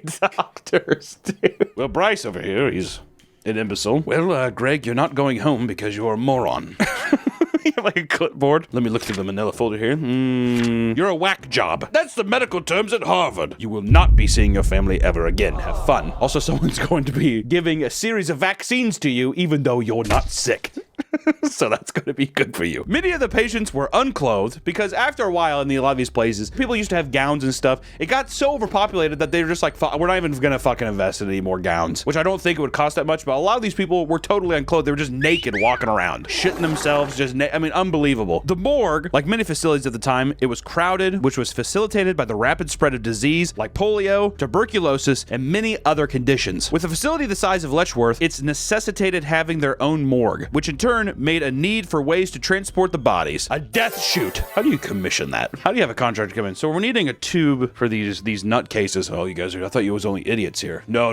We got tons of wackos and nut jobs. We're gonna need a death chute right here. And it's gonna go right into our own furnace room, which has now been deemed the morgue. About a mile from Letchworth is a cemetery with about 900 graves, mostly child-sized. Not a single name was left to inscribe them, only numbers. All of the 900 victims, like none of them had any names. It was just their file numbers at Letchworth. How fucking demented is that? Well, of course, your son. Oh, 0744. You can see him up there at the cemetery. Go dig around for a while. All the tombstones are stacked like Jenga piles. Like they're not even in the ground. They're just stacked up vertically like that. In the 30s and 40s, lobotomies were a very common practice throughout many asylums. Remember that? You ever see that? Take the little nail, you pop it up. People do, ooh. Or they were crazy before, and then now they're like in a vegetative state, basically. Both chemical and surgical lobotomies were performed by hammering a long metal pick, which in this case was a literal ice pick from the original surgeon's kitchen. What? They would go through an eye socket, through the bone, and into the brain. Chemical lobotomies were the use of neuroleptics that inhibited communication between the prefrontal cortex. Surgical lobotomies merely severs that connection physically. You either want to have some nice funny juice that makes you go to sleep, or you want the nice big ice pick that makes you go to sleep. I probably would want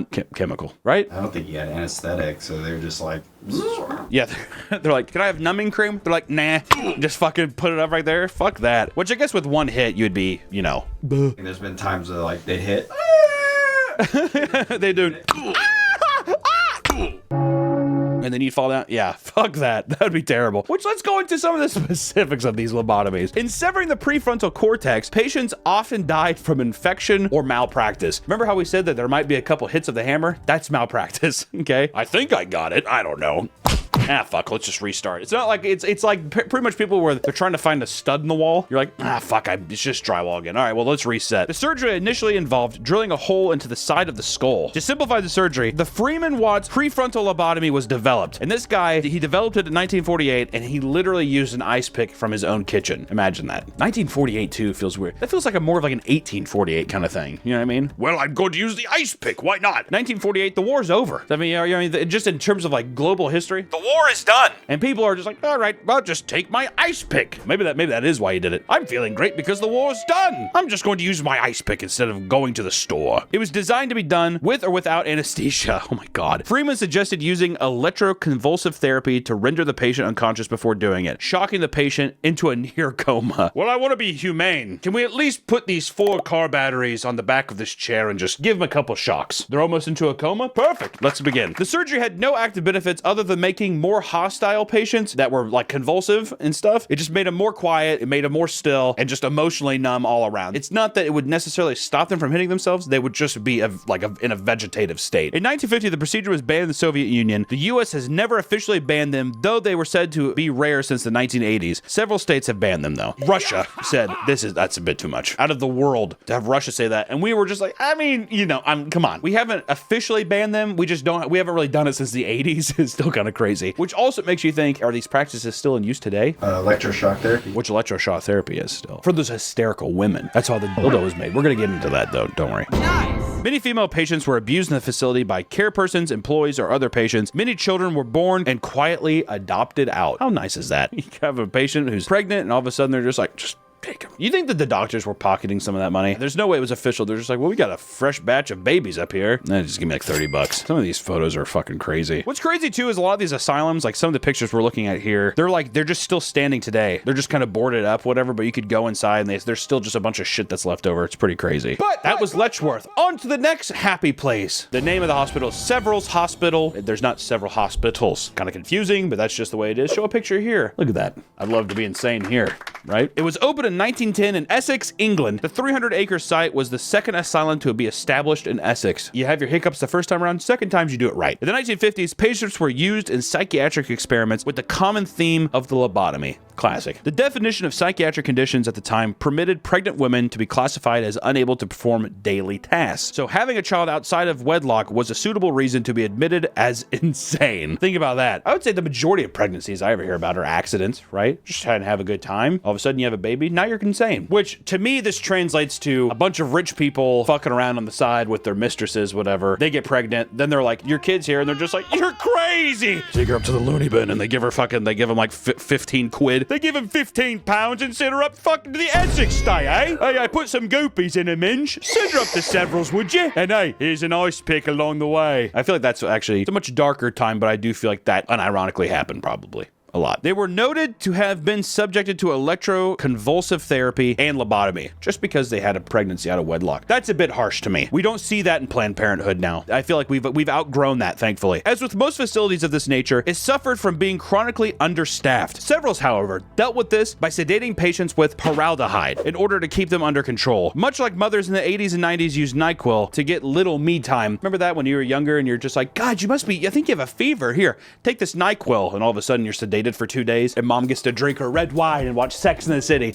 Dun, dun, dun, dun, dun, dun, dun. I'm more of a Carrie. No, I'm more of a Miranda. Said no fucking person ever. No one ever wants to be Miranda from that show. You ever watch Sex in the City? Good show. Paraldehyde is used to treat certain convulsive disorders. It also has been used in treatments of alcoholism and the treatment of nervous and mental conditions to calm and relax patients. So basically, it's another thing that just like subdues people. A patient with what was believed to be Tourette's who made clicking noises with her tongue was encouraged to have her tongue removed to discourage the behavior. Once again, I like to think that all these doctors are always looking at clipboards and they're just like, okay, well, Rebecca keeps clicking. Go to my office and grab an old pair of scissors. I think we're going to have to remove her tongue. We're going to put her in the nincompoop section next to the Neanderthals. Rebecca, are you having a good day? She's like, enjoy your snack pack. Cut that bitch's tongue out immediately. Due to lack of staff, patients were said to be lined up against the walls and hosed in a lieu of proper bathing. No more shower time. Literal just hosing. All right, they're clean. I'm pretty sure they're clean. That's all right. Depends on the hose, too. If it's like a fire hose, that shit could like peel your skin. Good God. During World War I, it was used to house soldiers who experienced shell shock, though we now know this as PTSD. It was considered a medical condition you could be given electroshock therapy and lobotomization for. You watch your friend die in war, see somebody get cut in half, see somebody get disemboweled, maybe an ice pick up your nose, maybe a couple little bolts of lightning through your head. You feel better now? Now they're just subdued. They can't express themselves, but it's just nightmares in their head. And the doctor's just like, look how much calmer he is. And you're just like... The culture inside Severals, from the medical superintendent Russell Barton himself, was said that every patient suffered 2 conditions: their original condition and something we define institutional neurosis. Okay, big words. He described the environment itself as dangerous. So even the medical superintendent himself said this is a dangerous place to be. You're going to come in with something and you're going to also pick up something else because this place is so haunting. Severals kept 1 locked ward for women who were promiscuous by reason of mental illness alone. They like to have dirty sex because they were troubled beings to begin with, is what they're saying. They got dirty pussies and they have dirty brains. That's what they had written on the wall. That was like a sign. It's like, take your shoes off. These women have dirty pussies, therefore dirty minds. The doctor's just like, perfect. Do we get more light on that? I want to be able to read that down the hallway. Despite the intention for this to keep promiscuous women from having sex, it did not stop the activity. It was known activity for male employees to obtain female patients after they were given electroconvulsive therapy. When they were of diminished capacity, a social worker at the time defined the occurrence as a bit dirty. That's disgusting, Nick. Do we put this in the video? That happened. I mean, it did happen. They would say, oh, these women who like to have sex, we're going to give them electroshock therapy. And then the staff would take advantage of those people. And then social workers would come, and then a report just said, it's a bit dirty. You'd kind of hope that there would be a bit more. Not even, it's not even like a thing where they're just like, I don't agree with this at Severals. Instead, it's just like, it's a bit, come on, guys. The common theme among these institutions seems to be lobotomies, the use of electroconvulsive therapy, and rampant overcrowding and understaffing. Well, this actually looks haunting. Severals Hospital looks like a fucking maze. It's like a giant castle. It's like a labyrinth. I can't even imagine some of the, there's that great scene at the end of Amadeus. So the guy tries unaliving himself in the movie. And at the end, they take him to a hospital, but they also take him to an asylum because they think he's gone mad. So as he's going around, it's just like severely overcrowded. The sounds and like the chaos. I always wondered how true that is, because in some movies you kind of get it both ways. You have the Amadeus thing where it's like absolute chaos, and then there's other movies where it's like hauntingly quiet, and it's like a weird juxtaposition. If it's earlier in time, it's more chaotic because they didn't know how to lobotomize or, you know, basically just like shock people into being a vegetative state. And then if it's newer, people are all just kind of fucking brain dead from all the fucking malpractice stuff going on. Pretty horrifying. Which leads us into our third stop, the New Jersey State Lunatic Asylum. What a name, dude. No beating around the bush on that one. Hey, drop your fucking wackos off here. Thanks. It's a big appeal for these asylums too to have like government funding. A lot of it is government funded, yeah. People would make money through families paying. Oh, so it's almost like a retirement home thing too, where it's like you have premiums where you're like, we have a disturbed son, drop him off, and now it's like rich families paying for whatever. Like the Kennedys, they dropped off one of their sisters. The Kennedys? Is it Jackie Kennedy, the woman who eats sheet metal? That's like one of my favorite memes. Anyways, the New Jersey Lunatic Asylum first opened in 1848, but has since been closed and reopened several times. In 1907, Dr. Henry Cotton became a medical director under his theory that patients experience mental illness as a direct consequence of disease. That's actually kind of metal. There's like something biological attacking you, and that's what is making you mentally disturbed. That's pretty brutal. Bioterrorism. So you know what I mean? It's kind of fucking crazy. It's like some Umbrella shit. Umbrella, Resident Evil. Have you heard of it? I just got done playing Resident Evil Biohazard, so... I don't know. Dr. Cotton was a great guy. He would order staff to remove teeth and other body parts from patients to limit infection. Until 1960, it was common practice to remove a patient's teeth. Why? Is it just to literally stop the spread of infection? What if Dr. Cotton was just like, he believed that the tooth fairy was real and that was his deal? I'm finding that a lot of these crazy, wacko, insane patients seem to be harboring a lot of infection in the teeth. You should remove them and give them to me. And in his office, he just had a giant bed with a huge pillow, and there's just like mounds of teeth underneath it. And he's like, I'm about ready to have the biggest payday anyone's ever had from that little fairy. The center of the horrors all stem from Dr. Cotton and his practices. His determination to remove any and all erroneous organs made a monster that legends still linger today. His policies, while barbaric, also had some progressive standards. While he did remove people's teeth and removed organs, and he was a horror character and villain, he did have some positive and progressive practices at the time, which one of the big ones was he eliminated most of the use of mechanical restraints, you know, like being strapped down, you know, any kind of things where it's like people can't move and you're just confined to a certain area all day. He said, phooey with it, which, you know, if you have no arms, legs, or teeth, you really don't need to be strapped down, right? 2, he had daily meetings with staff to communicate patient charts. He actually cared. And lastly, he instituted occupational therapy. So he actually did try to have people come in and talk with these people after being traumatized, which also, I bet you anything, he like would grab them by the fucking ropes and he'd be like, if you tell them that I took your teeth and tried getting a loan from the tooth fairy, I will fucking bash your brain. And do you hear me, Josh? And Josh is like, you know, because he has a fucking lobotomy and no fucking teeth. He's like, good boy. Kisses him and pushes him into the therapy session. Bizarrely, Dr. Cotton had an obsession with Kellogg studies, in particular, the no-nut practice. Kellogg believed that jacking it was an illness and a proper diet would stop it. I love that old-timey thinking. Well, if you just eat the cornflakes, you won't want to nut all the time. What the hell is up with this country with people nutting all over the place? You know what? We need to put an end to this. In Dr. Cotton's quest to remove illness from his patients, the teeth were standard procedure to remove, but what went beyond that were the tonsils, adenoids, and the sinuses. That is fucking crazy. Removing someone's sinuses? Why? Holy shit. What a fucking nut job. If removing all those things didn't cure the patient's mental illness, he'd go after the spleen and the gallbladder. Stomachs and colons had to go as well. Basically, you would just need to be like, okay, if I don't pretend to just like act how he wants me to act, motherfucker's gonna play, you know, Operation on me all day. All right, well, we took the teeth, he still seems to cry. Odd. So we took his sinuses, and he still seems to weep and feel sad. So we're going to take his big toes and intestines. I think that's where the infection probably lies. He performed these procedures himself despite not being trained to do so. The man should not be around a surgeon table at all, and yet he's plucking out these things left and right. What the hell is going on here? Experimented on patients by injecting bacteria from their own organs back into them and injecting them with horse blood serums. This is witchcraft. Dr. Cotton is there's got to be a horror movie on this guy. And it is said he operated on thousands of people, including his own sons, Adolf and Henry Jr.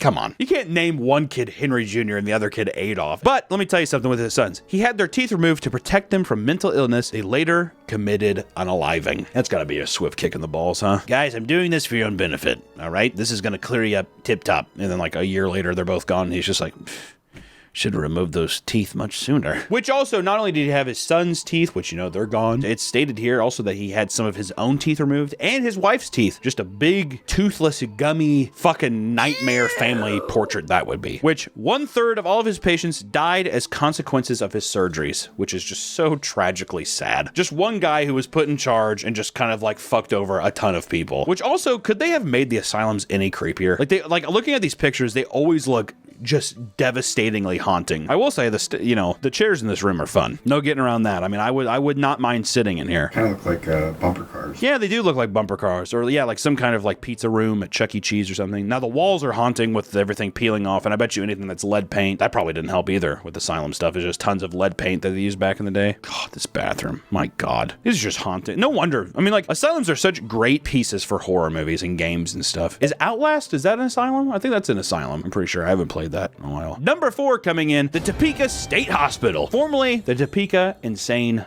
Asylum. This asylum, or this hospital, if you want to call it that, ran from 1872 to 1997, over 100 years that this place is open. Which in 1913, Kansas wrote an act to prevent the procreation of habitual criminals, idiots, epileptics, imbeciles, and insane, and providing a penalty for the violation thereof. So basically, if you fell into any of these things, any of these weird, arbitrary naming conventions, you were unfit to have children. It would be, I mean, you would go to prison if you had a kid, which Kansas, I've seen my fair share of fucking weirdos in Kansas, and I don't think that law got held up too well. In 1913, the law had to be approved by a court on per case basis until 1917, where the law was amended to allow forced sterilization of anyone who was institutionalized. So if you got into a loony bid, they're gonna cut off your balls. Essentially, that's what it is. I'm not saying that they literally went in and cut the sack or whatever, but still, you will not be able to produce a child when you leave. Okay? And at this time, as early as 1907, states were acting upon the theory of eugenics, which admittedly had those kinds of connotations. Racist people. In Topeka, Kansas? What? Racist people in Topeka, Kansas? No. I doubt it.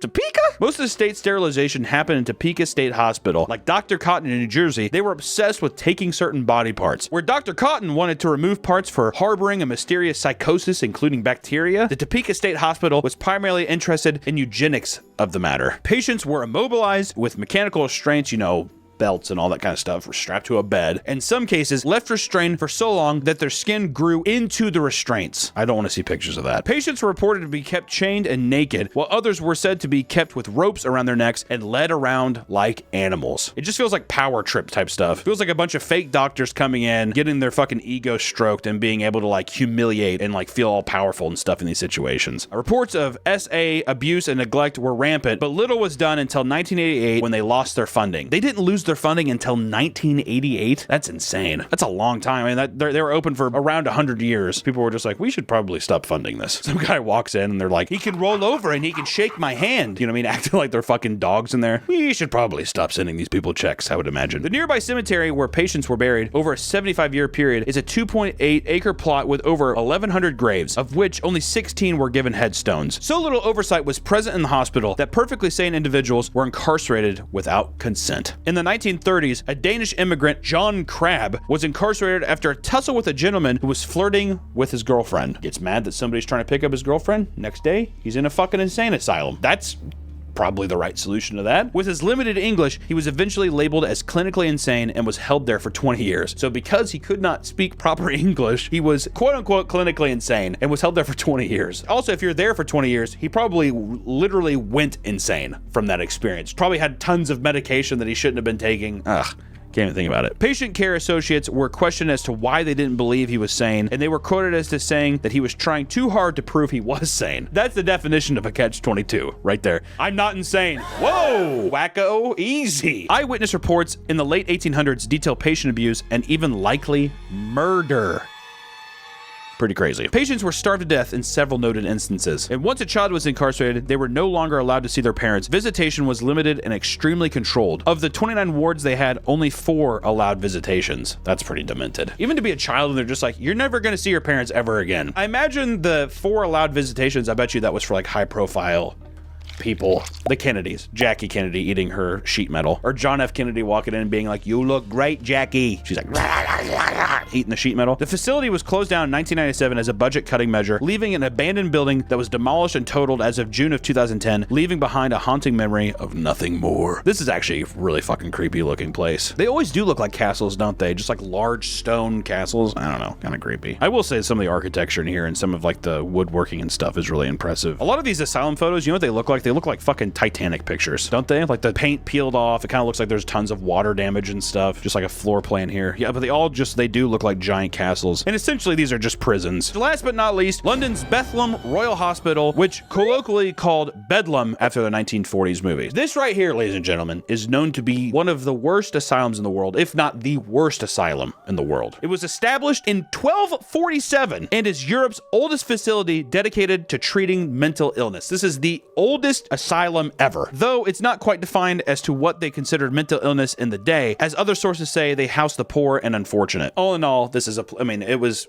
an asylum. There was crazed people, but there was also probably people who were just in other unfortunate circumstances, such as homelessness and all that kind of stuff. At this time in history, patients weren't thought to be curable and no treatments happened. The concern was limited to housing and containment. Patients were referred to as inmates. There was no idea of actually helping anyone. They were just kind of like, you're just going to stay here forever. And that was the treatment at the time. And to even not even known as a patient, as an inmate, you are on the same level as a prisoner is pretty crazy as well. It wasn't until 1675, hundreds of years later, that Bedlam became overcrowded with patients ranging from schizophrenia to basic learning disabilities. Utilized practices of rotational therapy, which is the process of spinning someone at high speeds to render them unconscious or make them vomit. You know how we have shots now that can make people pass out and stuff? They just put you in a big wooden crate back in the day and spin you as fast as they possibly could until you would just pass out on your own. My God. The first person to theorize that rotation might provide a therapeutic compression of the brain was Erasmus Darwin, grandfather to Francis Galton and Charles Darwin. He also thought it might prove to be useful to put patients to sleep for surgical procedures. Pretty interesting. Kind of a weird thing, you know. I made a spinny box and I think it puts people to sleep. I think it's going to be good for therapies. And his grandson's just like, I killed God.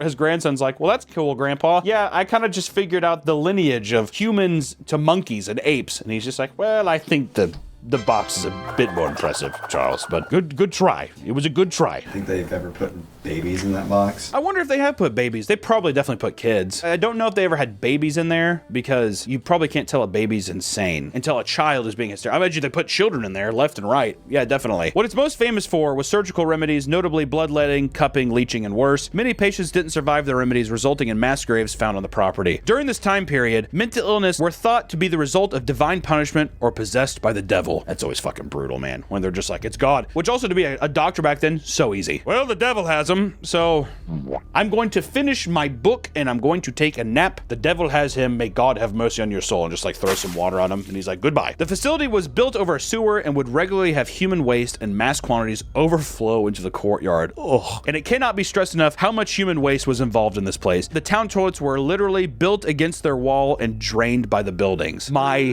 God, that is disgusting. The noises that were said to emanate from this place at the time were rattling chains, swearing, screaming, beatings, and cryings, filling the town, just echoing out into the fucking town and everything. That's the only sounds that were able to be heard from outside. Wouldn't that be a nice place to show up? You're gonna live here. You just like look over and it's just this.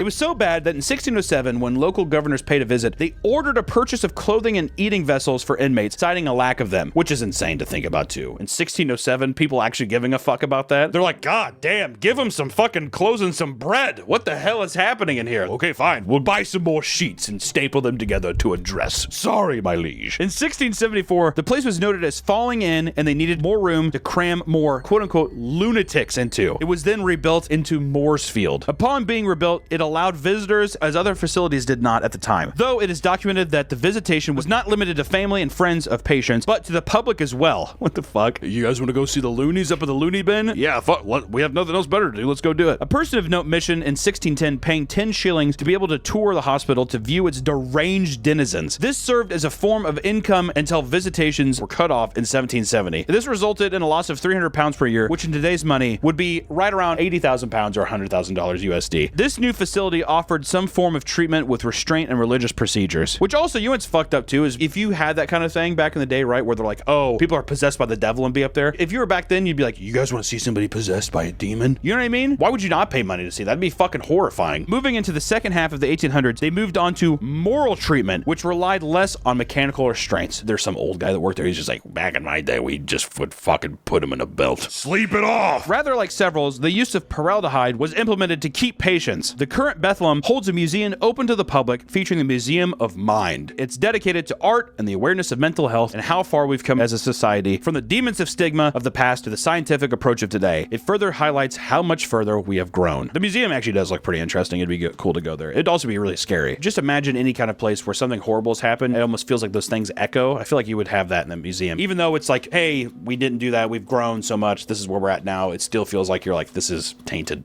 land. Which, you know, asylums have become something of a past atrocity. I don't think there's any practices now. I think that there's like more of like halfway houses of people that may live together and then they're being helped by people of trained profession and stuff. It's kind of just a crazy thing of human history where that was just allowed. People that had mental disabilities or women who like to have sex, whatever, were just thrown into the same place and were just deemed unfit for society and were treated like animals. It's just kind of crazy to think that these husks still stand and they're still a constant reminder to things that didn't happen too terribly long ago in the grand scheme of things. I thought the asylum thing was kind of a cool thing to talk about. It's pretty insane, and also some of these doctors are just completely deplorable. So just wanted to have a nice little positive, optimistic upload for you all today. This channel is the new asylum. We come here to have our therapy and to rejoice in all things that is deplorable and laugh at all of the people that were fucking demonically horrible and call them pieces of shit. Thank you so much for watching, and don't go to any loony bins, you fucking idiots, you imbeciles, and you maniacs. Take care, guys.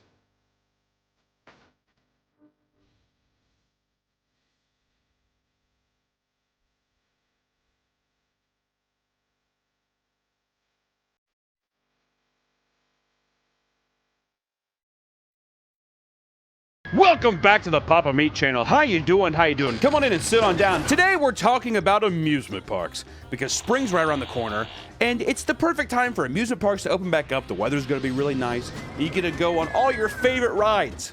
But the tragic thing about amusement parks is that death lurks around every corner, which is why I have my God damn it, I forgot my document. Okay, 1 second.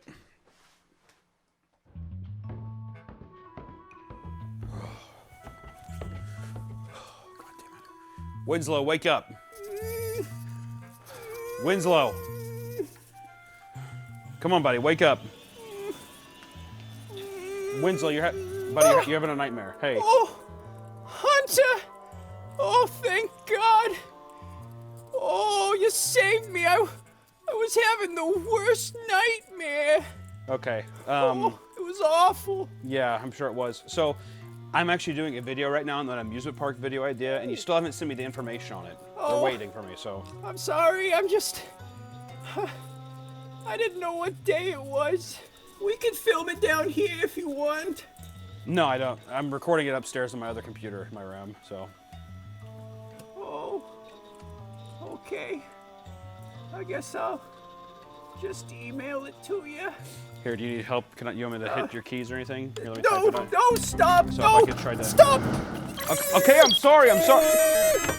Oh, all right. I don't need you to touch me. I hate when you shake like that. Oh, I sent you the email, so get out of here. All right, thanks, Winslow. Get out of here. Okay, I'm sorry. Jesus Christ. Oh, okay, sorry about that. So, from 1990 to 2004, there was an average of 3.7 amusement park deaths annually. How do you get the decimal point there? It's an average. It's an average? Is that about little people? Little people and people that have lost limbs? This is down from 4.5 previously, and may have a lot to do with the fact that more stringent laws were put into place. Things were a lot dicey back in the day, and all of us millennial babies and on have actually had a relatively safe amusement park experience. At least so we thought. Despite these deaths occurring in the same place, the deaths are usually related to guests refusing to follow safety protocols, but even still, measures have to be put in place to prevent guests from breaking safety procedures. We're talking about basic fencing, guardrails, time gates, belt buckles, all this kind of stuff really wasn't around totally, which I think we overlooked today. It's an annoyance. It's a thing that stops us from having fun. Our monkey brains need to just calm down because we are in peril at all times. Follow the rules is what they say. Oftentimes, it's a guest health issue that causes the problem, as roller coasters are known to cause blood pressure to spike, which can injure or weaken already stressed arteries and valves, resulting in aneurysms, heart attacks, and bleeds. AKA, my fat ass is going up on a roller coaster, I might not be coming back down. Gross negligence on the park's behalf can account for many injuries, whether from fault in structure, design, maintenance, or even operator error. Sometimes, even nature gets in the way. It's a slippery slope in these big amusement parks meant to be fun, with machines that propel you at speeds that you would have never gone before. At times, there's going to be human error, but sometimes I think God looks down even, and he says, no. You come back to me. And according to the National Safety Council, more than 1,400 ride-related injuries occur every year. And according to the Global Association for Attractions Industry, the IAAPA, 53% of all injuries occur on family/adult rides, while roller coasters only account for 36%, while the rest are children rides. I think that a lot of these places like Disney, they're meant for children, but they're coming for children. The death is coming for those that are young. With the economy failing and parks having to refinance everything, amusement parks are cutting corners left and right to get people in without having to do all the maintenance and stuff. Yeah, they might throw a little paint on something to make it look new, but goddamn if that thing isn't holding on for dear life. And the end result is always whether or not your safety is profitable. One of the more recent events from the Orlando Freefall Drop Tower, which is the world's tallest freestanding drop tower, standing at 400 feet tall. The 14-year-old boy fell from the ride after not having his harness properly secured, and bystanders recorded the incident. The weight limit was 287 pounds, and the child was 6 foot and weighed 383 pounds. The ride operator had only been working for 3 days at the time of the incident, and the forensic analysis teams investigated the ride and found out that someone had tampered with the harness, and thus the safety sensors did not trigger a warning. I'm a big old boy. Going into this video, I feel personally connected to every morbidly obese child and man or woman out there, because my fat ass trying to get onto Disney rides was difficult. If you're a big old boy and you got some cake, rides aren't worth it. You know what you should have done? Eat a churro. Disney churro is pretty good. Or you can go through the Disney Star Wars experience where you can be really fat and no one cares because you're just walking around a little bit. Or the seats are like that of like a buffet bench, so it's perfect for me. But my fat ass trying to squeeze onto Space Mountain, are you kidding me? For these big old, like for people that were built in the 1960s, are you kidding me? Yeah, right. To that 14-year-old 6-foot monster of a man, that absolute unit. Godspeed, kid. Godspeed. Without further ado, we're going to get into some of the nation's funnest rides that killed people. So let's get into it. First off, we have Ride of Steel in Darien, New York, Six Flags. I can't remember the last time I went to a Six Flags. I'll tell you, the only thing we had in Kansas City was Worlds of Fun. Not on this list, but there is another little Kansas attraction here. That was horrible. It actually really tore the community up. But we're going to be talking about it here in a bit. Anyways, Ride of Steel in Darien, New York, Six Flags. In 2011, a 29-year-old Army veteran was violently launched out of the ride after he raised his arms to try to hold on to his loose hat. It'd be really funny if his hat said "No fat chicks." No! He was a double amputee and was riding in the front row of the roller coaster. What? What? I thought that if you didn't have legs, you couldn't. There's no way. That they eventually said, no, we probably shouldn't have done that. There's got to be something down there. He fell 150 feet, resulting in his death. Because of his lack of legs, it was determined later that he should not have been allowed on the ride since there wasn't anything to secure the lap belt per the safety regulations. I'm laughing and I'm smiling, but it's not because of the no legs thing. I just am a horrible person, and I'm very sorry. The ride was shut down for 2 weeks following the incident. This is not the first time. A lot of these rides that you probably have been on in your life, someone has probably died on it. Like at some given point, maybe someone didn't fling out because they had no legs and they were shot into the air like a goddamn rock from a slingshot. I mean, people have died on a lot of rides and they just shut it down for like a week or two and they're like, okay. Or they'll paint it and rename it or something. It's unbelievable. And the weird thing about that too is like, it's the uncanny thing of like, if you were buying a house and you knew that someone died on it, would you want to buy the house? How cheap is it? What kind of person are you? Next up is Disneyland. As a big, thick bitch, I have a lot of complaints about Disneyland, and especially the ride that we're talking about now, the Matterhorn. I rode the Matterhorn 30 or 45 minutes before the park was getting ready to close, and that ended my night.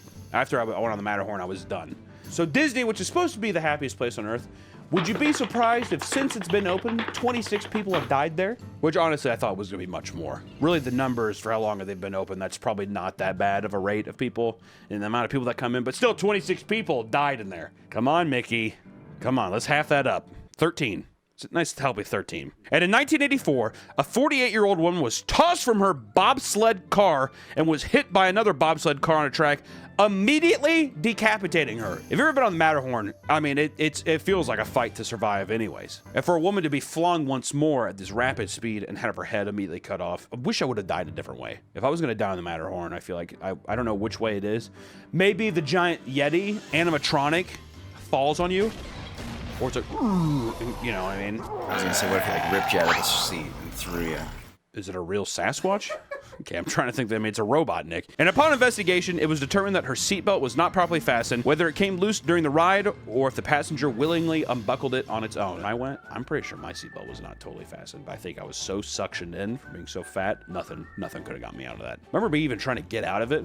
Took for a long time. Next up, Action Park, New Jersey, which everybody's heard about this. There was the Johnny Knoxville movie that was made. It's one of those things, it's like from the 70s and 80s where people didn't give it safety regulations and they had a lot of stuff. But we're just gonna hone in on one. In 1982, a man got caught on the Kayak Experience ride, promising a simulation of what it's like to go river rafting. At one point during the ride, his kayak tipped over, and when he got in the water to tip it back over, he stepped on a metal grate that was too close to live wiring that powered the underwater fans, causing the waves. He was electrocuted and went into cardiac arrest, dying shortly after. The park claimed the man wasn't electrocuted because he didn't suffer any burns, even though the coroner claimed underwater electrocutions really cause burns. This begs the question because so far we've just talked about people being flung from a ride due to no legs or no seatbelt.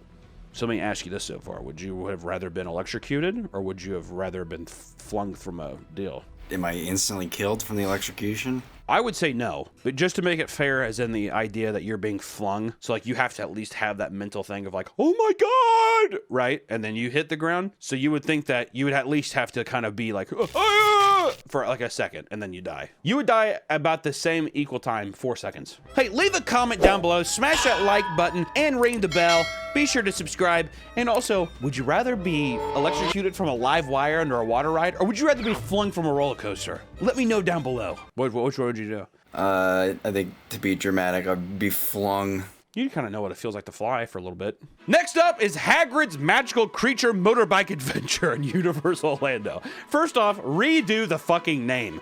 Hagrid's Magical Creatures Motorbike Adventure? Why not just Hagrid's Motorbike Adventure? Why magical creatures? We get it. We're in Harry Potter world. This happened in 2019, and the cause of death results from bees.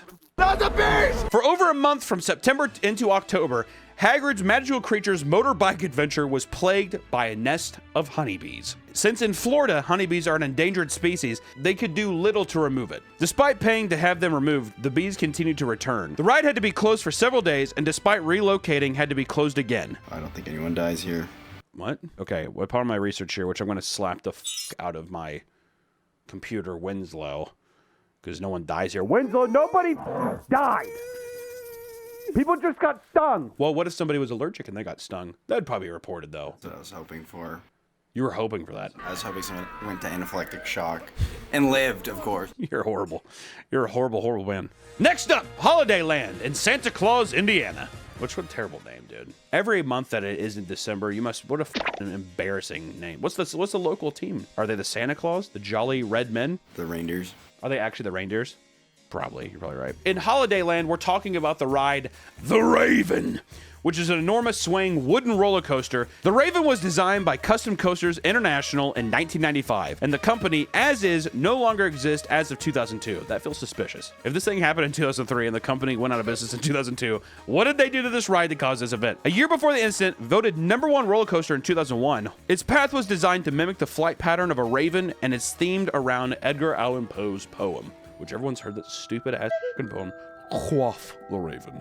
nevermore. The first death on the ride, a guy named Tamar, was sitting in the last car on the coaster and was seen standing as the ride progressed. The Raven, as it is a wooden constructed coaster with nails sticking out of every which way and sagging boards as far as the eye can see. When the car returned, Tamar, the victim, was no longer in her seat and the seatbelt had been unbuckled. This ride has no loops or extreme curves. It does, however, feature an 80-foot drop that gives the sensation of being likely to be thrown from the train. According to her fiance, something was very wrong with the ride and she panicked. Why would you panic? So your first thing to do is while the ride is going, you unbuckle your seatbelt?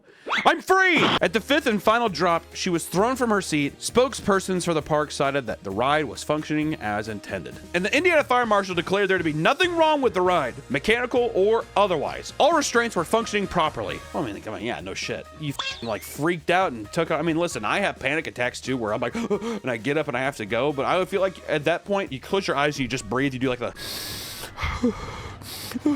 because I mean, how long would the ride be? A minute? I mean, 2 minutes max. 2 minutes max. Some people panic, dude. I fucking panic too. I'm sympathetic, but at the same time, just like, really, dude?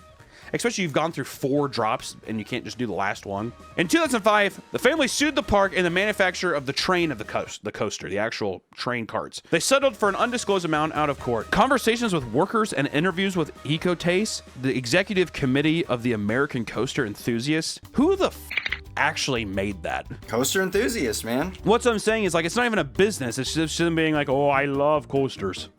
Love them. I love coasters. Well, they say that the lap bar had been broken for some time and was being rigged together with an old lanyard. Despite the public claim that Tamar had been standing up, the official announcement was that Tamar had done nothing to risk her life, but later on, the statement changed, accusing her of being careless. Tamar, who weighed under 100 pounds at the time, may have been too small for the bar to work effectively. A couple things after that. That's very sad. Gain some weight. Only let the fatties go on the roller coasters is what I gotta say. Who's at fault here? I think Tamar. You think Tamar had a panic attack? I think the fucking Raven didn't do its job, dude. Especially it was held with a lanyard. What the f? Anyways, Voyage Coasters, June of 2003. The Voyage, a metal-structured coaster with wooden tracks, voted 2013 top wooden roller coaster in the nation. Oh, it's a wooden roller coaster. There's one in Kansas City at Worlds of Fun called the Timberwolf. I wouldn't wish that on my worst enemy. Whiplash. I mean, I think that people have gotten legitimate whiplash on that ride. Oh yeah, she's rough. It's a 1.2 mile long track with 90-degree banking and hard turns with over 24 seconds total of weightless fall time. It opened in 2006, developed by the Gravity Group. God, get over yourself. The fucking roller coaster company. What do you want to call it? The Gravity Group. The remaining front of the custom coasters that designed the Raven, themed after the Mayflower. As the structure began to sag and the ride became too rough for most passengers, so they got new train cars to soften the experience. This resulted in the cars being traded between coasters and cars tested, but eventually never kept. And in June of 2021, a passenger was found unconscious after the ride. Coroner declares that cause of death to be internal bleeding from tear in the thoracic artery. Dawn, who was from Ohio, was perfectly fine when she mounted the ride. Extreme drops and jarring banks of the ride were said to have caused the tear in artery and resulting to the drops to allow her to bleed internally. Holy, yeah, just like going left and right and all of a sudden you tear a literal artery in your body just from violent movements. As with the Raven event, all inspections performed and no safety violations or flaws in the procedure or structure were found. I just don't believe it. If they're comparing it to the Raven, where the f*** is Ecotaste? They found no foul play. They found no foul play. I think Big Coasters is keeping us out, dude. I want to talk to the guy who drinks his whiskey glass in the towers of these amusement parks, and he devises these plans to shut the families up. Next up, we have the one that, oh baby, this is in my neck of the woods.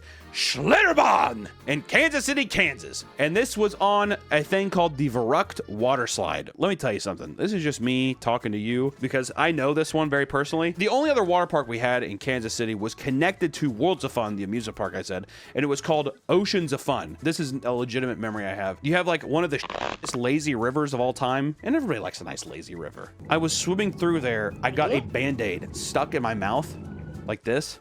And a legitimate Dippin' Dots cart fell into the lazy river, and they took it out and they just dried off the packaging and still sold the Dippin' Dots. I saw that with my eyes.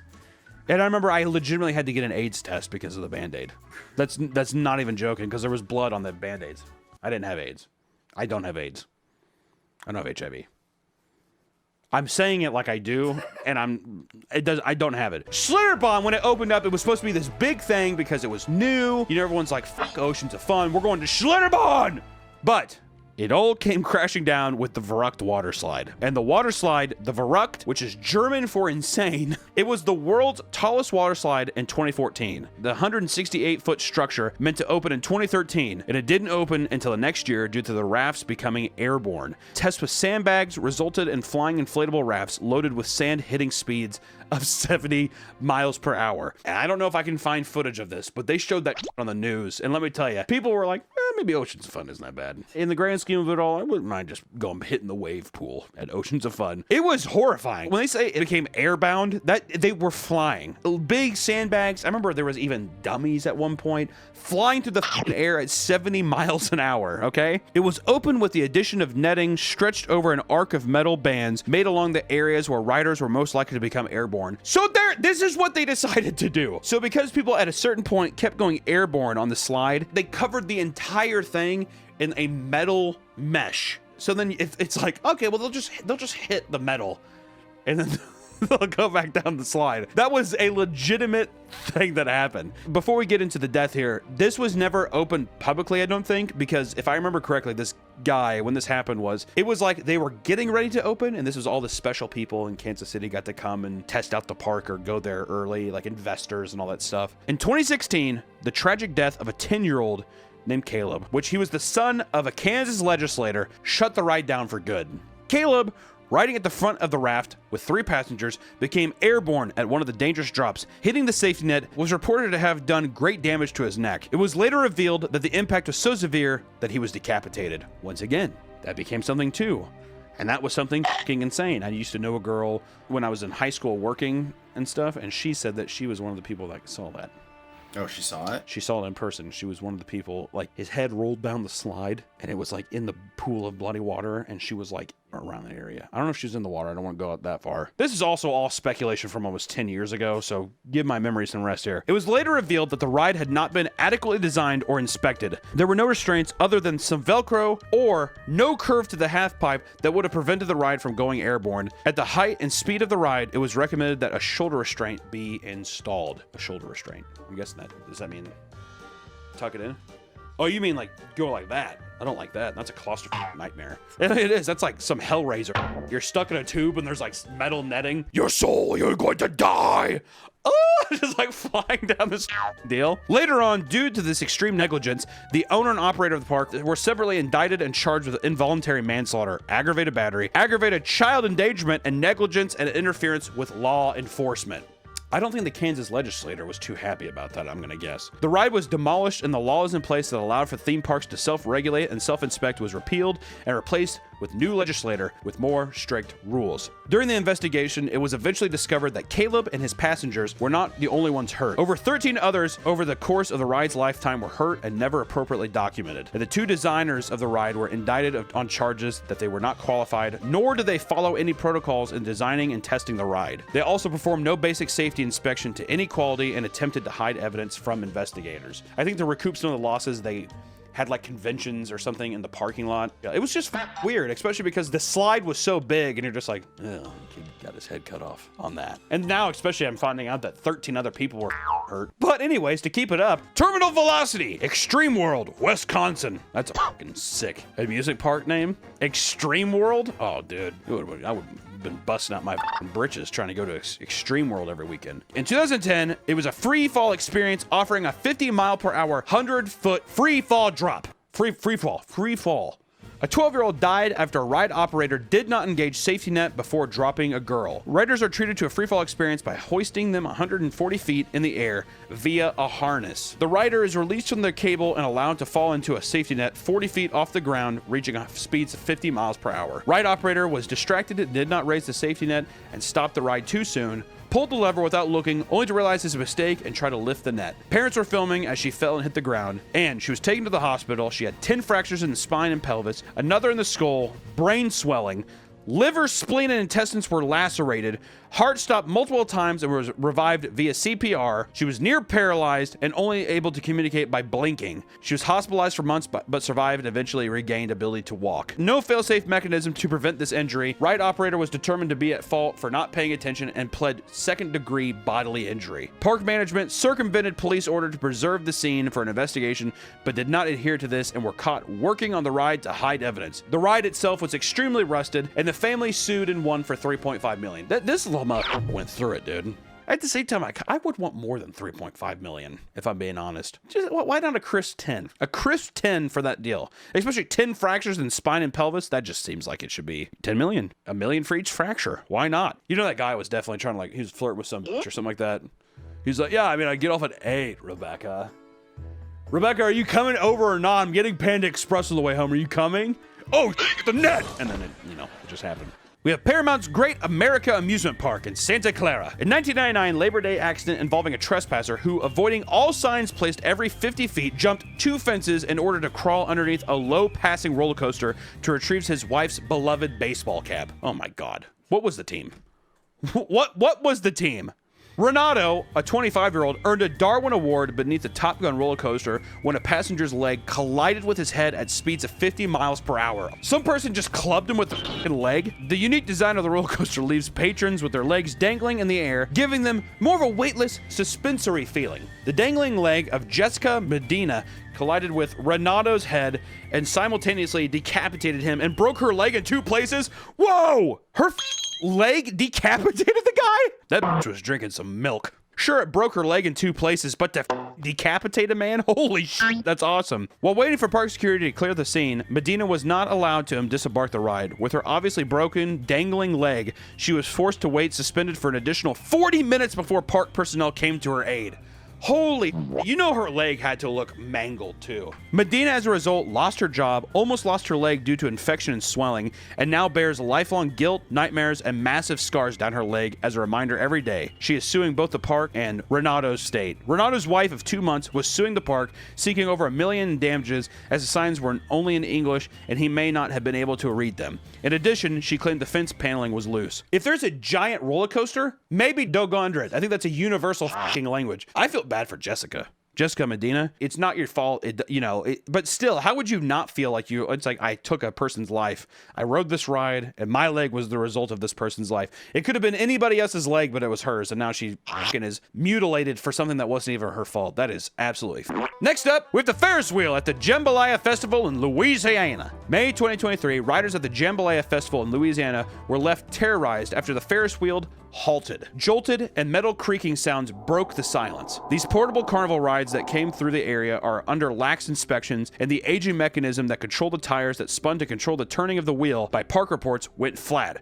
causing the wheel to spin freely. This was contradicted by patron footage as the entire structure had leaned and the ride was spinning very fast while operators desperately tried to pull people off the ride as they passed. That's not gonna work. Tried to pull people off as they passed. Hold on! Grab my hand! That's how they do it at the Jambalaya Festival. Now, goddammit, I got jalapeno and andouille sausages in my eyes. Come on, grab my hand. Some patrons jumped off the ride in a panic, and a 2-year-old was almost flung from the ride as the structure skipped the rails. There were no safety fasteners and only a bar stopping people off the side. Anytime you see one of those like state fair redneck amusement park things, I never go on those. Those are a recipe for disaster. I'm telling you, these things are absolutely Also, I remember one time I saw this carny at one of these things. I think he got arrested that night, but he was spitting at people when they went by, and it was so fast that you couldn't tell it was him. But he was just sitting there eating sunflower seeds, and he was like hawking loogies at people and just laughing. I remember, I think I was like 9, and I was like, I don't think I want to come back here, Mom. Next up, we have the Ghost Train in Sydney, Australia. In 1979, the Ghost Train ride caught fire at the Luna Park, Sydney, killing 7 people. The park was unprepared when the train caught fire due to low staffing and inadequate firefighting equipment, and the fire completely destroyed the train. Originally, the fire was blamed on electrical faults, but arson was also claimed. Ooh. Someone thinks it was intentional, huh? Ironically, the train cars would enter through a door called Hell's Doorway at the start of the ride. That's unfortunate. Most of the time during the ride was spent in the dark. The ride also featured dancing skeletons, an ape monster, and a dragon's head. And the ride also featured a fake fireplace, which, according to witness, is where the actual fire took place. The irony of this ride is haunting. The fire broke out at 10:15 p.m. on the ride and 35 people were on board. Staff raised the alarm and started to pull people from the ride, and the park's fire hose had a low water pressure and could only cover part of the ride as it sprayed, so it took an hour to get the fire under control. Originally, the staff thought everyone had escaped the fire, but the bodies of 7 people were soon found inside. The bodies revealed a man and his 2 children and 4 students from the Waverly College. That is horrible. The low water pressure thing is pretty insane. There must be like an immediate realization when you turn it on, you're just like, this is not what we had planned. The Euthanasia Coaster. The Euthanasia Coaster is a hypothetical roller coaster that is designed to kill you. Yes, you heard that right. A person made a roller coaster that was designed to be the funnest way to die. Which honestly, when he says it like that, you're like, that rules, actually. That would be sweet. Would I rather be lethal injection? Hell no, dude. The ride plummets down a 1,640-foot near vertical drop before it enters in a series of loops that gets progressively tighter and tighter. The riders would sustain 10 G-forces for a full minute. Everybody looks like those pilots in those like training things where they're like their faces all sunken in. This would cause your blood rush to your arms and legs, which would starve your brain of oxygen. Shortly after falling unconscious, the brain would quickly follow into death. The designer of the ride, Juliano Urbanos, stated the goal of the concept was to take lives with elegance and euphoria. Juliano Urbanos I feel like he is the only roller coaster designer to ever actually tell the truth of like, it's not necessarily about the fun, it's about putting people in a near-death experience, except he was just like, F the near-death, I want to kill you. You almost think he's like in an all-black suit and he's like, with elegance and euphoria. Ride my ride. What would he call the ride? The Death Spiral. Death Spiral works. There's that. I'm trying to think of something like in Kansas City, the big roller coaster is called the Mamba. What about the Scrambler? Scrambler's good. I like the Scramble. The Tasmanian Devil. Because he spins. What about that, dude? Dude, that'd be some sick merch too. Some of those like 90s airbrush Tasmanian Devil things. And it's him, and it's like his eyes are all like, and there's like Tweety birds around his head. And last but not least is the Human Trebuchet in Middlemore Water Park, England. This water park had a trebuchet in the grass where customers could pay roughly $70 US to be launched into the air and land into a safety net. I'm gonna go ahead and assume that did not happen accurately. Riders soared through the air at 60 miles an hour and traveled a distance of 75 feet. The safety net they were supposed to land on was rather thin and also not very wide. It was about the size of a tennis court. That feels so small. For a human body to be flung that far? What's on the list, man? What the do I expect? That's not safe. Duh. Many onlookers noted how many riders barely made it onto the net in the last second. In 2000, a middle-aged woman named Stella Young landed in the net, bounced up, and fell through the netting and broke her pelvis. The ride continued on despite this, and 2 years later, a 19-year-old Oxford student, Dino Yankoff, missed the net by a few inches and hit the edge. He broke his legs and his spine upon impact and died later in the hospital. The paramedic that attended to Yankoff said the damage done was, quote-unquote, horrific, and that Yankoff knew that his chances of survival were grim, yelling, "I am going to die!" to Picard, the paramedic. That is horrible. You know what kind of reminds me of a little bit is whenever that guy, the skiing accident, when he jumps on that ski and he hits his shins on the ski slope, which is like pretty much raw ice, and as he's sliding down, he's like, "My ankles are broken! My ankles are broken!" And the guy's like, "He has broken ankles," and he's like, "I have broken ankles! Ah!" I got broken ankles! It's coming, Cole! I bet it was not like that, but the guy actually died, so that's not funny. And we're not going to joke about that. The 2 men in charge of adjusting the weights for the release of each trebuchet pole were on trial for manslaughter, but are eventually cleared of the charges due to lack of evidence. How was that possible? They were there for the trebuchet, and a man died. How, like, well, there's just not enough evidence, is there? I guess we're just going to have to chalk this one up to an oopsie daisy, ain't we? That's fucking England, dude. That's what British people sound like. 50 people had to use the trebuchet that year, leading to Yankoff's death. The catapult was put out of use during the investigation and was not used again. Which also, I just want to say, that is the most British-sounding ride ever. A fucking trebuchet. A literal medieval catapult, basically. I used to throw stones at big buildings with this thing, but instead, let's just do humans. Let's just do humans. That concludes our video, and I just want to say this. If you're thinking about going into a fun amusement park this spring or summer, maybe think about the rides you're on. Look at the ride. Look at the people standing in the ride. Do you want to be one of those people? Do you want to be one of these statistics? Because now after reading this, I swear to God, I'm like thinking about never going to an amusement park again. Maybe Disney, where it's the Star Wars area, and I can get blue milk I can get a lightsaber, or I can go to Universal Studios and get a Harry Potter wand. I will say too, don't spend your money on Universal Studios Hollywood.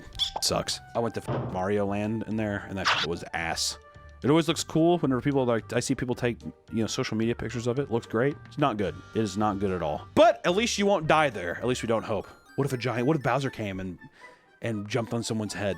Or what if Mario jumped on someone's head? Yeah, and just like shattered your spine. Oops, I'm sorry. I didn't mean to do that.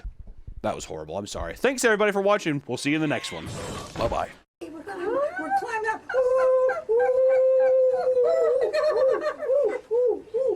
waiting for the hill. Ooh, here we go. Here we go.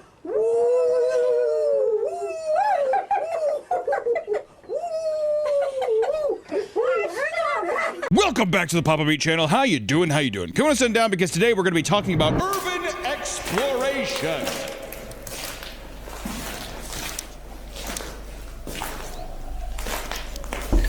Most people can appreciate the thrill of going on an adventure, but what that means can vary depending on the person. Not everyone wants to go on a simple hike or beach trip. They prefer to travel to places with a much more rich and fascinating history, like Hobbiton, like Frodo going to Mount Doom. That's an adventure. Would going to an abandoned asylum also be an adventure? I think so. You never know what's in there. Ghost. If you're going on an urban exploration, what do you want there to be there? Nothing? I think you just want to be spooked. Like, it's the thought of someone might be here, but you don't want to encounter someone because then that's scary.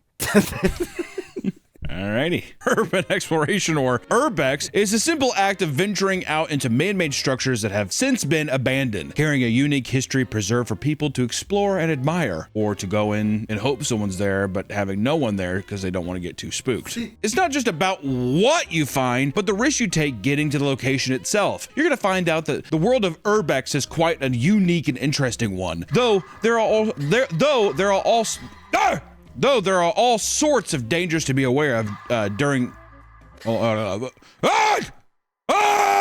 there are all sorts of dangers to be aware of along the way. So mask up as we trek through the world of urban exploration. God. I've only I urban explored once accidentally, and it didn't even end up being urban.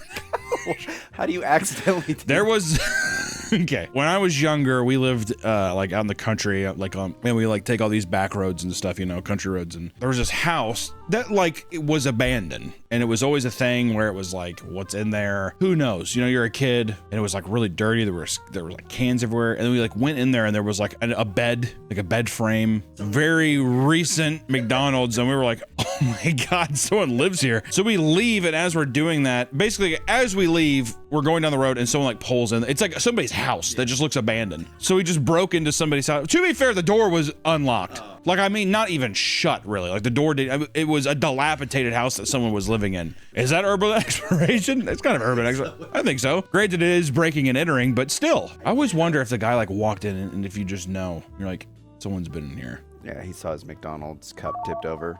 He saw his high C from McDonald's. He's like, slightly moved, ever so slightly. While urban exploration has become trendier in recent years, it's surely been a thing for a long time. After all, the concept of wandering around dilapidated structures is by no means a modern concept. In fact, most people probably have experiences doing this with their friends when they were young. If you're watching this now, man, I'm sorry I went into your house. I really didn't know. I was a kid. I don't know. I was like 13. I don't think I've done way worse. So, like, you ever go into someone's house and tie them up and just like fucking tickle them? Nick's urban exploration. In the 20th century, for example, post-war battlegrounds were often explored by locals who were inherently fascinated by the structures damaged by bombs or the abandoned factories, bunkers, and air raid shelters. The name, however, came from a 1996 edition of Infiltration magazine posted by a man named Jeff Chapman, who essentially set the groundwork for the hobby by writing an instructional book before his unfortunate passing in 2005. Do you think it was from urbex? Yes. All right. There's a lot of reasons to enjoy this particular hobby. It's like a treasure hunt to find the most fascinating location left alone by modern society where nature seems to take over what once was. There are tons of overlap with the aesthetics of urbex, and things like backrooms consisting of liminal, lived-in environments are both intriguing and yet terrifying. It plays with the surreal nature of it feels wrong to be here, yet at the same time it feels like something that I've seen many times before. It's very uncanny, I will say. It used to be back in the day, it was like asylums and like older shit. Now, you know, I see a lot is like old, like movie theaters. People go into like old movie theaters or like rich people's homes. That's like another thing. Like I've seen people be like, oh, this is like Nellie's old house or something. I don't have no idea if that's really what it is, but that's like what the video is saying. But it's like a big mansion that still has like stuff in it, but it's like obviously been abandoned. It's very odd. It is very odd. It seems like it's the element of danger and like rule breaking. On a first Tinder date, we did some urbex, and it was very sketchy because mostly for the woman. Well, that's you want to crawl into an abandoned hospital for a couple hours? We can be as loud as we want. She was telling me that she was big into urban exploration, and then she's like, "That's not a first date thing to I know, say." I know. I suggested of like, you want to go, go to an abandoned building on the first date, and she's like, sure. And then she was like, can my friend come along? And I was like, yeah, his name's Enrico. And then I thought, well, that's the thing. I was like, oh, fuck, I'm going to get mugged. Yeah. But then it turned out, no, it was just two girls. And they were also, she said she brought her friend because she thought I was going to be a bad man. God, editor, please cut around. God, my lord. I will say, like I guess in like your like a Tinder bio or something saying urban exploration, I like doing that. But like, I don't know why, but I get a little bit of the ick when if someone was like date one, yeah, I love urban exploration. To me, I'd be like, what the fuck are you crawling down in like abandoned buildings for? I had to break up with her because we went to the beach and she wouldn't eat and she was vomiting, or like she was sick all day and it ruined the beach day. You broke up with her because you ruined a beach day? There's many factors. Her friends drove there, and they were really horrible drivers. They kept looking back to talk, and then they would like swerve to like correct themselves in the lane. And then on the way back, the boyfriend drove home, and he was just as bad, like riding people, like stopping and going. So I was like, I can't be friends with these people. Weren't you also like 26 and she was like 18? That is actually so true. Okay. She was 19. She was 17, sure. Some people who document their urbex experience. Oh, God. Oh, editor, save us. Some people who document their urbex experiences stumble into buildings that are indistinguishable from that of videos from Backrooms content. I mean, it looks like they're in these weird. That's like such a weird thing to me too, is businesses that abandon, or like a business goes bankrupt and these giant buildings just stay isolated for so long to the point where it's like, well, no one's going to be in there. We're just going to leave it, because I think people are just waiting for someone to buy the property and they'll be like, you deal with it. But it creates this like just like a time capsule. It's so odd. There was that school. They just left all their records. Or it was a hospital or something. They yeah, how is that not illegal? What? I don't want my medical records being sifted through by some snotty ass kid. Look at this. What's his name? Hunter? What a fat loser, guys. Ah! That's what That's what happened at my hospital. Through word of mouth and tight-knit communities, people are able to discover and visit these places. Others create entire apps and websites for the purpose of spreading the word about them. Some people will even make lifelong friends in the search for urbex partners to aid them in their travels. Which, I can see it being a nice. To me, it has the similar vibes to spelunking, to cave diving. Have you heard of this cave? You gotta go to this one. Get into this weird niche community. I don't know. Granted, it's definitely not as, physically intensive or really as scary. You're kind of just walking around a dilapidated building, but it is, I wonder what is the core fascination with it though? Besides, there has to be more besides we can't be here and it's scary. There has to be. It's the adrenaline rush. I'm telling you. You're saying that's the same thing though. That's the fear of the adrenaline rush, the fear, and that is it just that, or is it people? At first I thought it was people going to be like, we're going to steal some shit. Some of these like movies, because that's what I've seen a lot of people say, like urban exploration, you're not supposed to take anything, because it's a weird thing where people are like, oh, because I think a lot of commenters are like, they just left that camera there, or they left that projector there. Like there's like a weird rule of conduct. Like there has to be something about there's got to be something more. I honestly think it's also, it makes sense that younger people are into it because sure. they're bored. I mean, yeah, you're not going to see. fucking 48-year-old guy. Or maybe, I don't know. There's probably a YouTube channel with like a 48-year-old guy. Hey, what's up, guys? We're gonna look at this dilapidated theater. Which, at that point too, when you're younger, it is kind of exciting, and it's like, well, yeah, you know, I guess you forgive a kid, but yeah, if it's like a 48-year-old dude, you're like, what the f doing walking around a dilapidated movie theater, dude? Go home. Around the world, there are tons of abandoned buildings rotting away. Thankfully, many of them are known hotspots for urban explorers who take pictures for the public to admire. In massive city sprawls like LA, there are abandoned places on every corner. And one of the most popular urbex locations in the entire city is the Griffith Park Zoo. Originally opening to the public in 1912 and closing in 1966, the Griffith Park Zoo is particularly loved by urban explorers because many of its exhibits feature giant cages, as well as fake caves and grottos that are fun to explore and have fun in. Do fentanyl, and I guess be scared. Oh, I'm so freaked out that we're down here. I've just found another reason to go urban exploring. What is it? It's a spot. You bring your chick, because if you got roommates or something, you go urban explore, make love in the cages and the grottos, away from family and friends. I really like that you say this too. After, as if like that's not immediately what I thought that you were saying when you're like, urban exploring on our first date? That's no. Mrs. 15-year-old girl? No, that wasn't my intention. Uh-huh. Looking like Pooh dipping his hand in the honey jar, dude. Oh bother. Oh.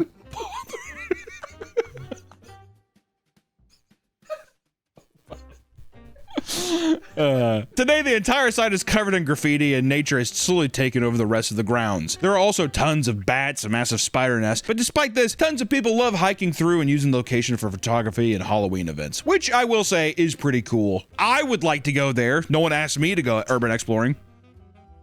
Maybe we'll go after this video. Shut up, Nick. I don't want to go with you. In other cities, there are entire abandoned amusement parks with some rides and lights still functional, complete with half-broken animatronics and other creepy yet interesting sights. Movie sets are also popular spots to explore. Popular films and television series like Big Fish, Patriots Day, and Salem are still standing to this day and are filled with prop creatures and half-built stage homes, which I do, you know what, I think that like, a lot of that shit I wish they would leave up. Like, didn't they tear down Minas Tirith? Oh, did they? I think so. I think they did like some stuff, but they tore it down. I'm sure a lot of it was in miniature, don't get me wrong, but I'm just being like, I thought that a lot of the Lord of the Rings stuff, I don't know how much they've preserved, and yet they've just rebuilt somewhere else for their studio or like the walkthrough or something. Well, I know Hobbiton was like just a facade for the Lord of the Rings trilogies, tore it down, and then for the Hobbit, they actually rebuilt it for a tourist attraction since it's so big. But yeah, I wish they would have just kept the original up. You give me Isengard.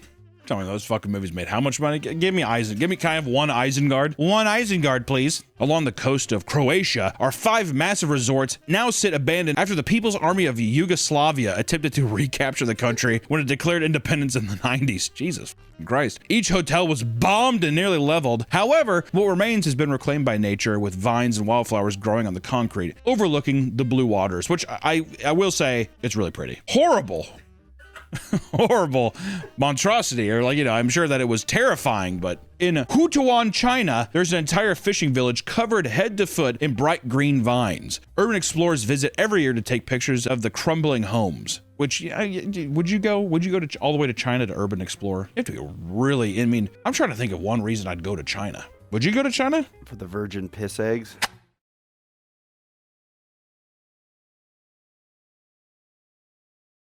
The key to these eggs is the urine of young boys under 10. Young boys' urine is collected in schools and markets around the city in buckets placed by their street vendors.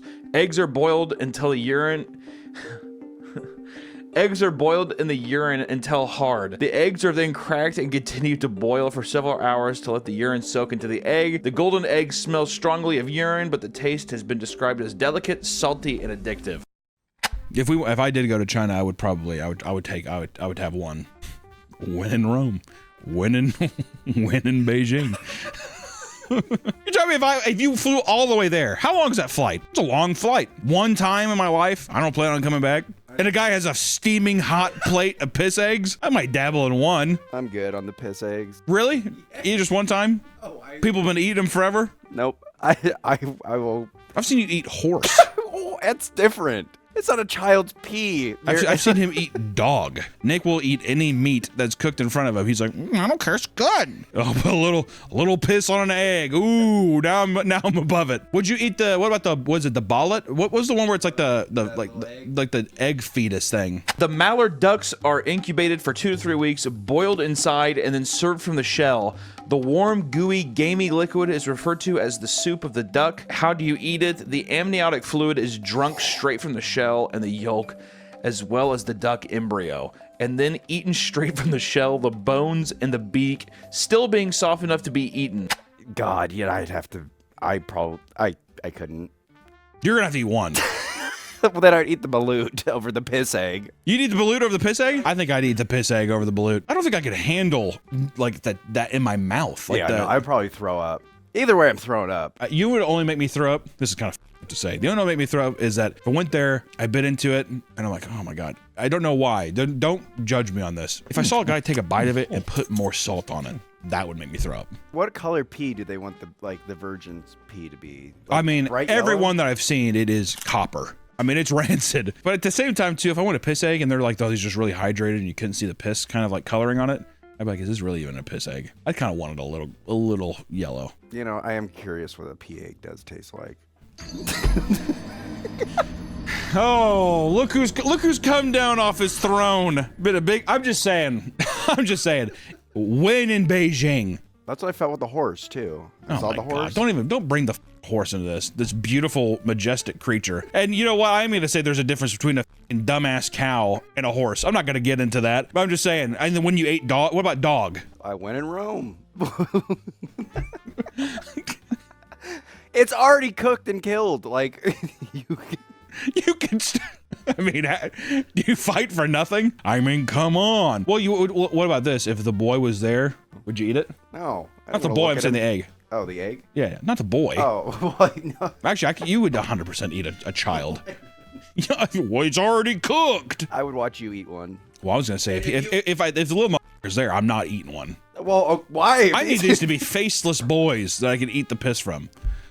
I don't know. It makes it too real. I don't know. I would eat one if you took a bite and you said, "Oh my God, this is amazing." Because that's bullshit. If I ate one, you should be like, "All right, well he did." It should be a follow the leader kind of thing. I would choke back every tear I had. I'd be like, "Damn, that's good." If you said it, if I believed it. Good stuff. All right, well, better not catch us in Beijing. That's all I gotta say. Them eggs will be. What if we made our own piss eggs? I pissed in one and you pissed in one. I ate your pee, you ate my pee. No. You, dude. I have clean pee. I would eat my own pee egg. I wouldn't eat someone else's pee. I wouldn't eat your pee egg. The things I hear and not even like the farting and shit sounds, but just the noises in the bathroom that you make are just atrocious. It's a lot of like grunting and moaning and like large amounts of water leaving you, and then it, like the little like. I pressured the gooch and let all the pee come out. Here we go again with the. Do you actually do that? Yes. You actually press your taint and let all the rest. Why? Because how much extra piss do you have in you towards that uncomfortable? There's a lot of pee. There's been multiple times where I pee, I shake, I'm like violently shaking. Why you whip your dick around so much? Because I'm trying to get everything out, and then I go whoop, put it in, and then it's like put it in where? In my pants. Oh, okay. I put it in my pants, and then it's like a floodgate of pee. You pissed your pants? Yeah, multiple times. I'm just like, and then my pants are all wet. So you guys should put a couple of eggs in those pants and make yourselves some piss eggs. I saw this on a Reddit thread where it's like life hack, and someone's just like, after you pee, take your 2 fingers and press your gooch and tap it, and then it'll release all the pee. I'm not saying that it's not true. I'm just saying that I very rarely hear you wash your hands. I wash my hands. I never hear the faucet. We hear everything under the sun in that room except the faucet turning on. I'm gonna start hearing. I've never mind. What? You know how? Did you know men can squirt?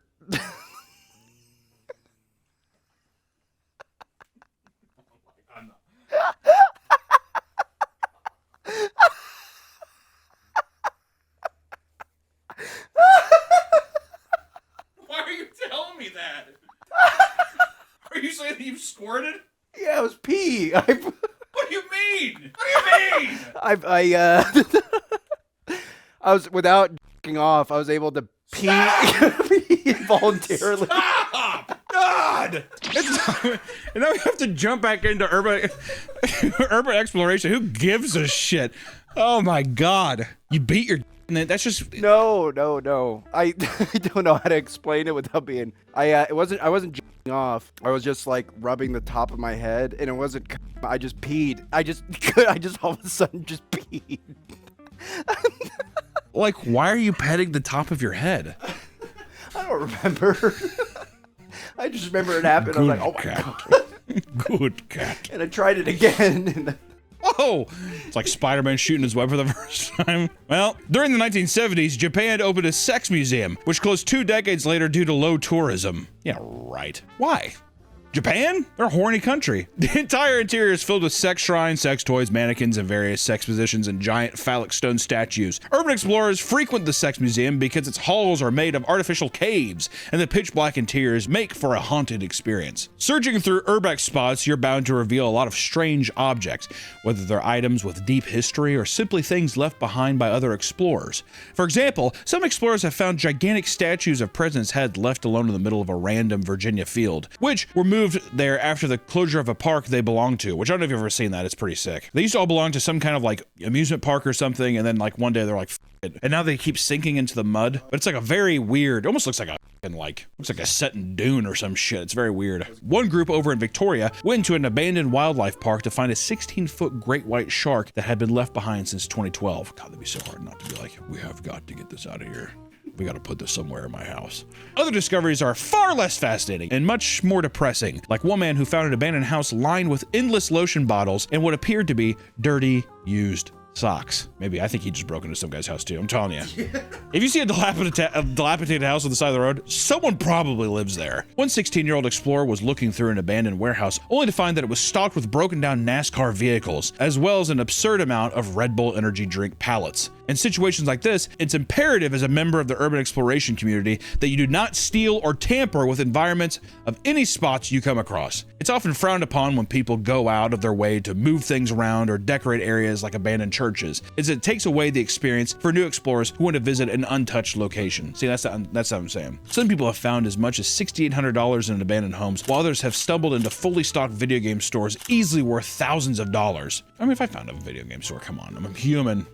I know I just went on I just went against what I was saying. I guess I mean, like, if it's a church or something like that, like I don't know. There's a difference, probably for no reason in my mind, between like an old dilapidated church or something like that versus like, I don't know, like a video game store that's just like, well, what are these video games gonna do? Sit here and rot? Which it just depends. Are you gonna add them to your collection? Be like, it was the greatest find of my life? That's a cool story. Or are you like a reselling who's just like, we're gonna make so much money? I don't know. I would take one. Yoink, and leave the rest. If I'm taking one, I'm gonna take all of them. I would 100% take the money though. Nobody needs it's just money. I need that money. Give me that money. I wouldn't want to take the money because I'd be like, this is a trap. I think that's also why I feel so kind of like apprehensive, is because if it feels too good to be true. Someone has like a red dot on me right now. Most experienced urban explorers will give you a laundry list of equipment you should bring. For starters, most explorers wear some kind of mask to protect against mold and asbestos that are in some of these 100-year-old plus buildings, right? Next, you'll probably want to wear long sleeves, jeans, closed-toe shoes, because you never know what you could brush against in these places. Never know what kind of thing's gonna be sticking out. Even like rusty metal, all kinds of shit. Cut yourself, uh-oh. Yeah, a little tetanus. Mm-hmm. Yeah. You ever have a tetanus shot? Oh yeah, I stepped on a rusty nail in a construction site because I was urban exploring. Were you? That's awesome. Feels like jello going in your arm. Yeah. It's I had a weird bug jump into my finger. I don't know if I was hallucinating. It was after getting stepping on the nail. It was either a splinter or a weird bug, but I went to reach out for like a wooden those stakes that come in the ground, and a bug like jumped into my finger and was like trying to crawl into it. Nobody believes me.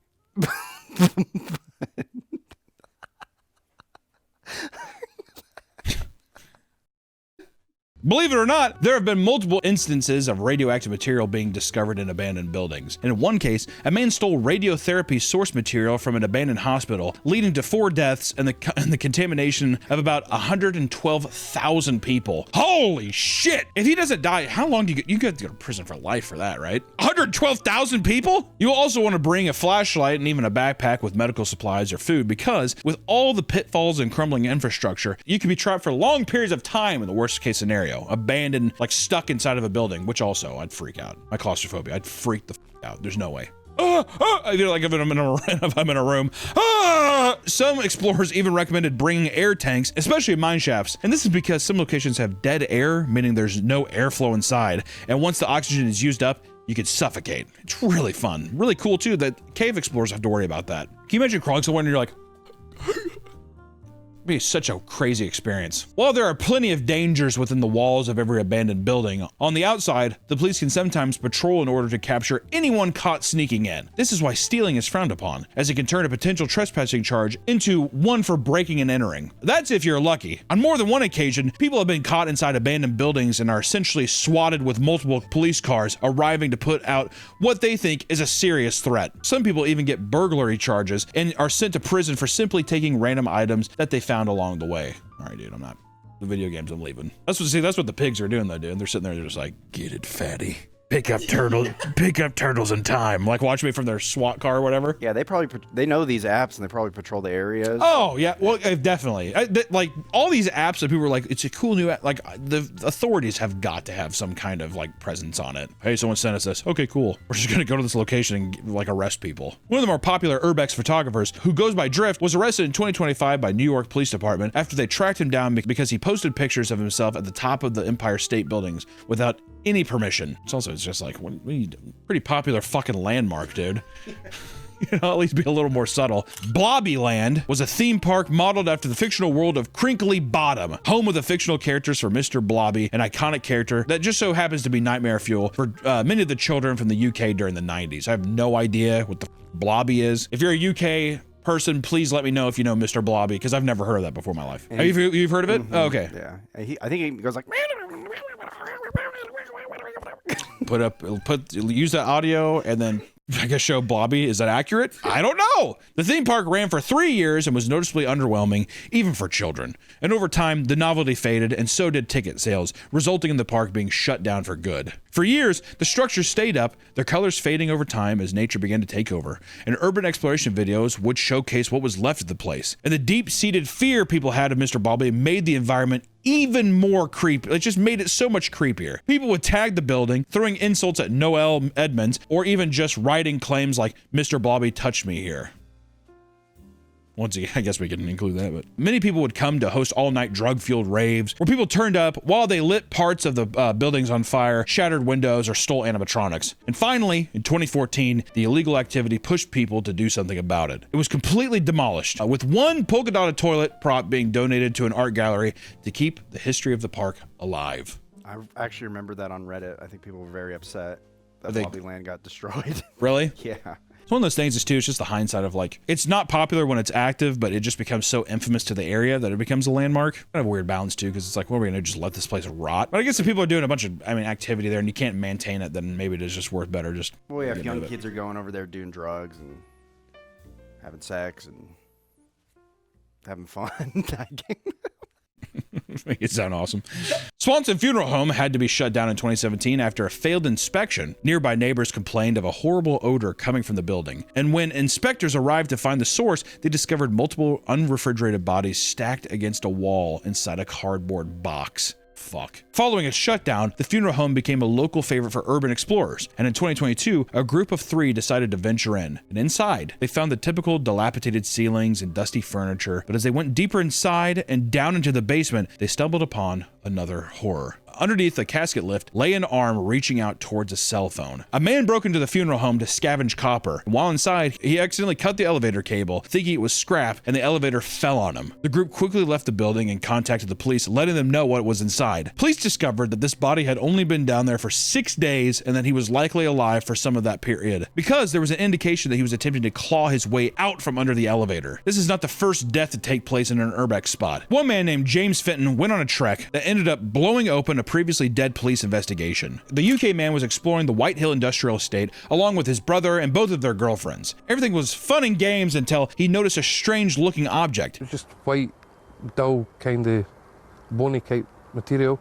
So I went over, not thinking anything of it, because it was the last thing I thought I would actually discover. I kicked one of the boxes off the top of the body, and that's when I seen like the skull, the rib cage, and the foot coming up the side of the wall. After calling the police, further investigation was done, including a facial reconstruction that identified the man as Ian Coots, a 60-year-old Army veteran that mysteriously went missing a year prior. What almost ended another dead end turned into a massive breakthrough after the exact same type of soil found around Ian's remains was also discovered in the car of David Barnes. David was a painter and decorator who had been working on his home at the time of the disappearance. He reportedly told Ian's neighbor that Ian simply went to live with his sister in England despite having no sister living in that region. In court, it was unearthed that David was using his identity after his murder to make out with thousands of dollars. Urban exploration has revealed many cool, forgotten rooms and items that otherwise would have never seen the light of day. It has also led to the discovery of one of the most disturbing laboratories on the planet. In 2023, a YouTube video showed a Chinese man exploring what appeared to be an old hospital, and as he explored the dark rooms, he entered one that held a bunch of concrete vats. When he looked inside, he saw dozens of rotting children. Apparently, these bodies were deep underground inside a bomb shelter, and all of their corpses had major parts missing. In a second video, he returned to explore other parts of the hospital, where he found more body parts and bottles of random liquids, along with high heels and children's masks. And in a third video, he shows more bodies stuffed inside boxes and medical bags. As he explored further, he walked through what looked like fat bergs created from rotting corpses in room. People who viewed the videos were able to find the building's location on Google Maps, and to their surprise, the building is barely visible in satellite imagery, making it seem like someone was trying to cover it up. To this day, no one's really sure of what was found in these vats, but no more videos have surfaced of the location's exploration. Yeah, and I don't know, you know, this could be like a weird internet conspiracy thing. The whole thing could be bullshit, but it is very fascinating, and it falls into that line of it opens the world of like possibilities of just like what is hiding in all of these places. I don't know, but it could be bullshit. I don't know. It is. I mean, it's very odd that there's no other. Well, it's China. Maybe they. Well, that's what I'm saying. I don't know. They could have covered it up. I don't know. If it's a huge ring, I'm not sure. The videos are, it's very odd, but I don't know. Urban exploration is certainly an enticing thing to get immersed in. It's not just the adventures, but the fascinating discoveries one can make when revisiting a place frozen in time, or a bunch of Chinese baby bodies that are stuffed in cement vats. Cool! It's not something to take lightly. However, whether it's mold, asbestos, police intervention, or meeting with a potentially dangerous squatter, there's plenty of reasons why you should take extra precaution if you ever want to participate in this sort of pastime. You're going out and you're wanting to explore all these places, just be mindful of where you're going, and for the love of God, don't take anything, you know. And if people are squatting there, just fucking leave. Don't mess with them. Just, I don't know. Also, if you're in China and you find a cement vat full of people, I don't know. Do whatever you can to make sure that that gets found out about. I don't know. Why did he tell the police? I don't know. Editor, did he tell the police? Until next time, guys, keep exploring. We'll see you in the next one. Bye-bye.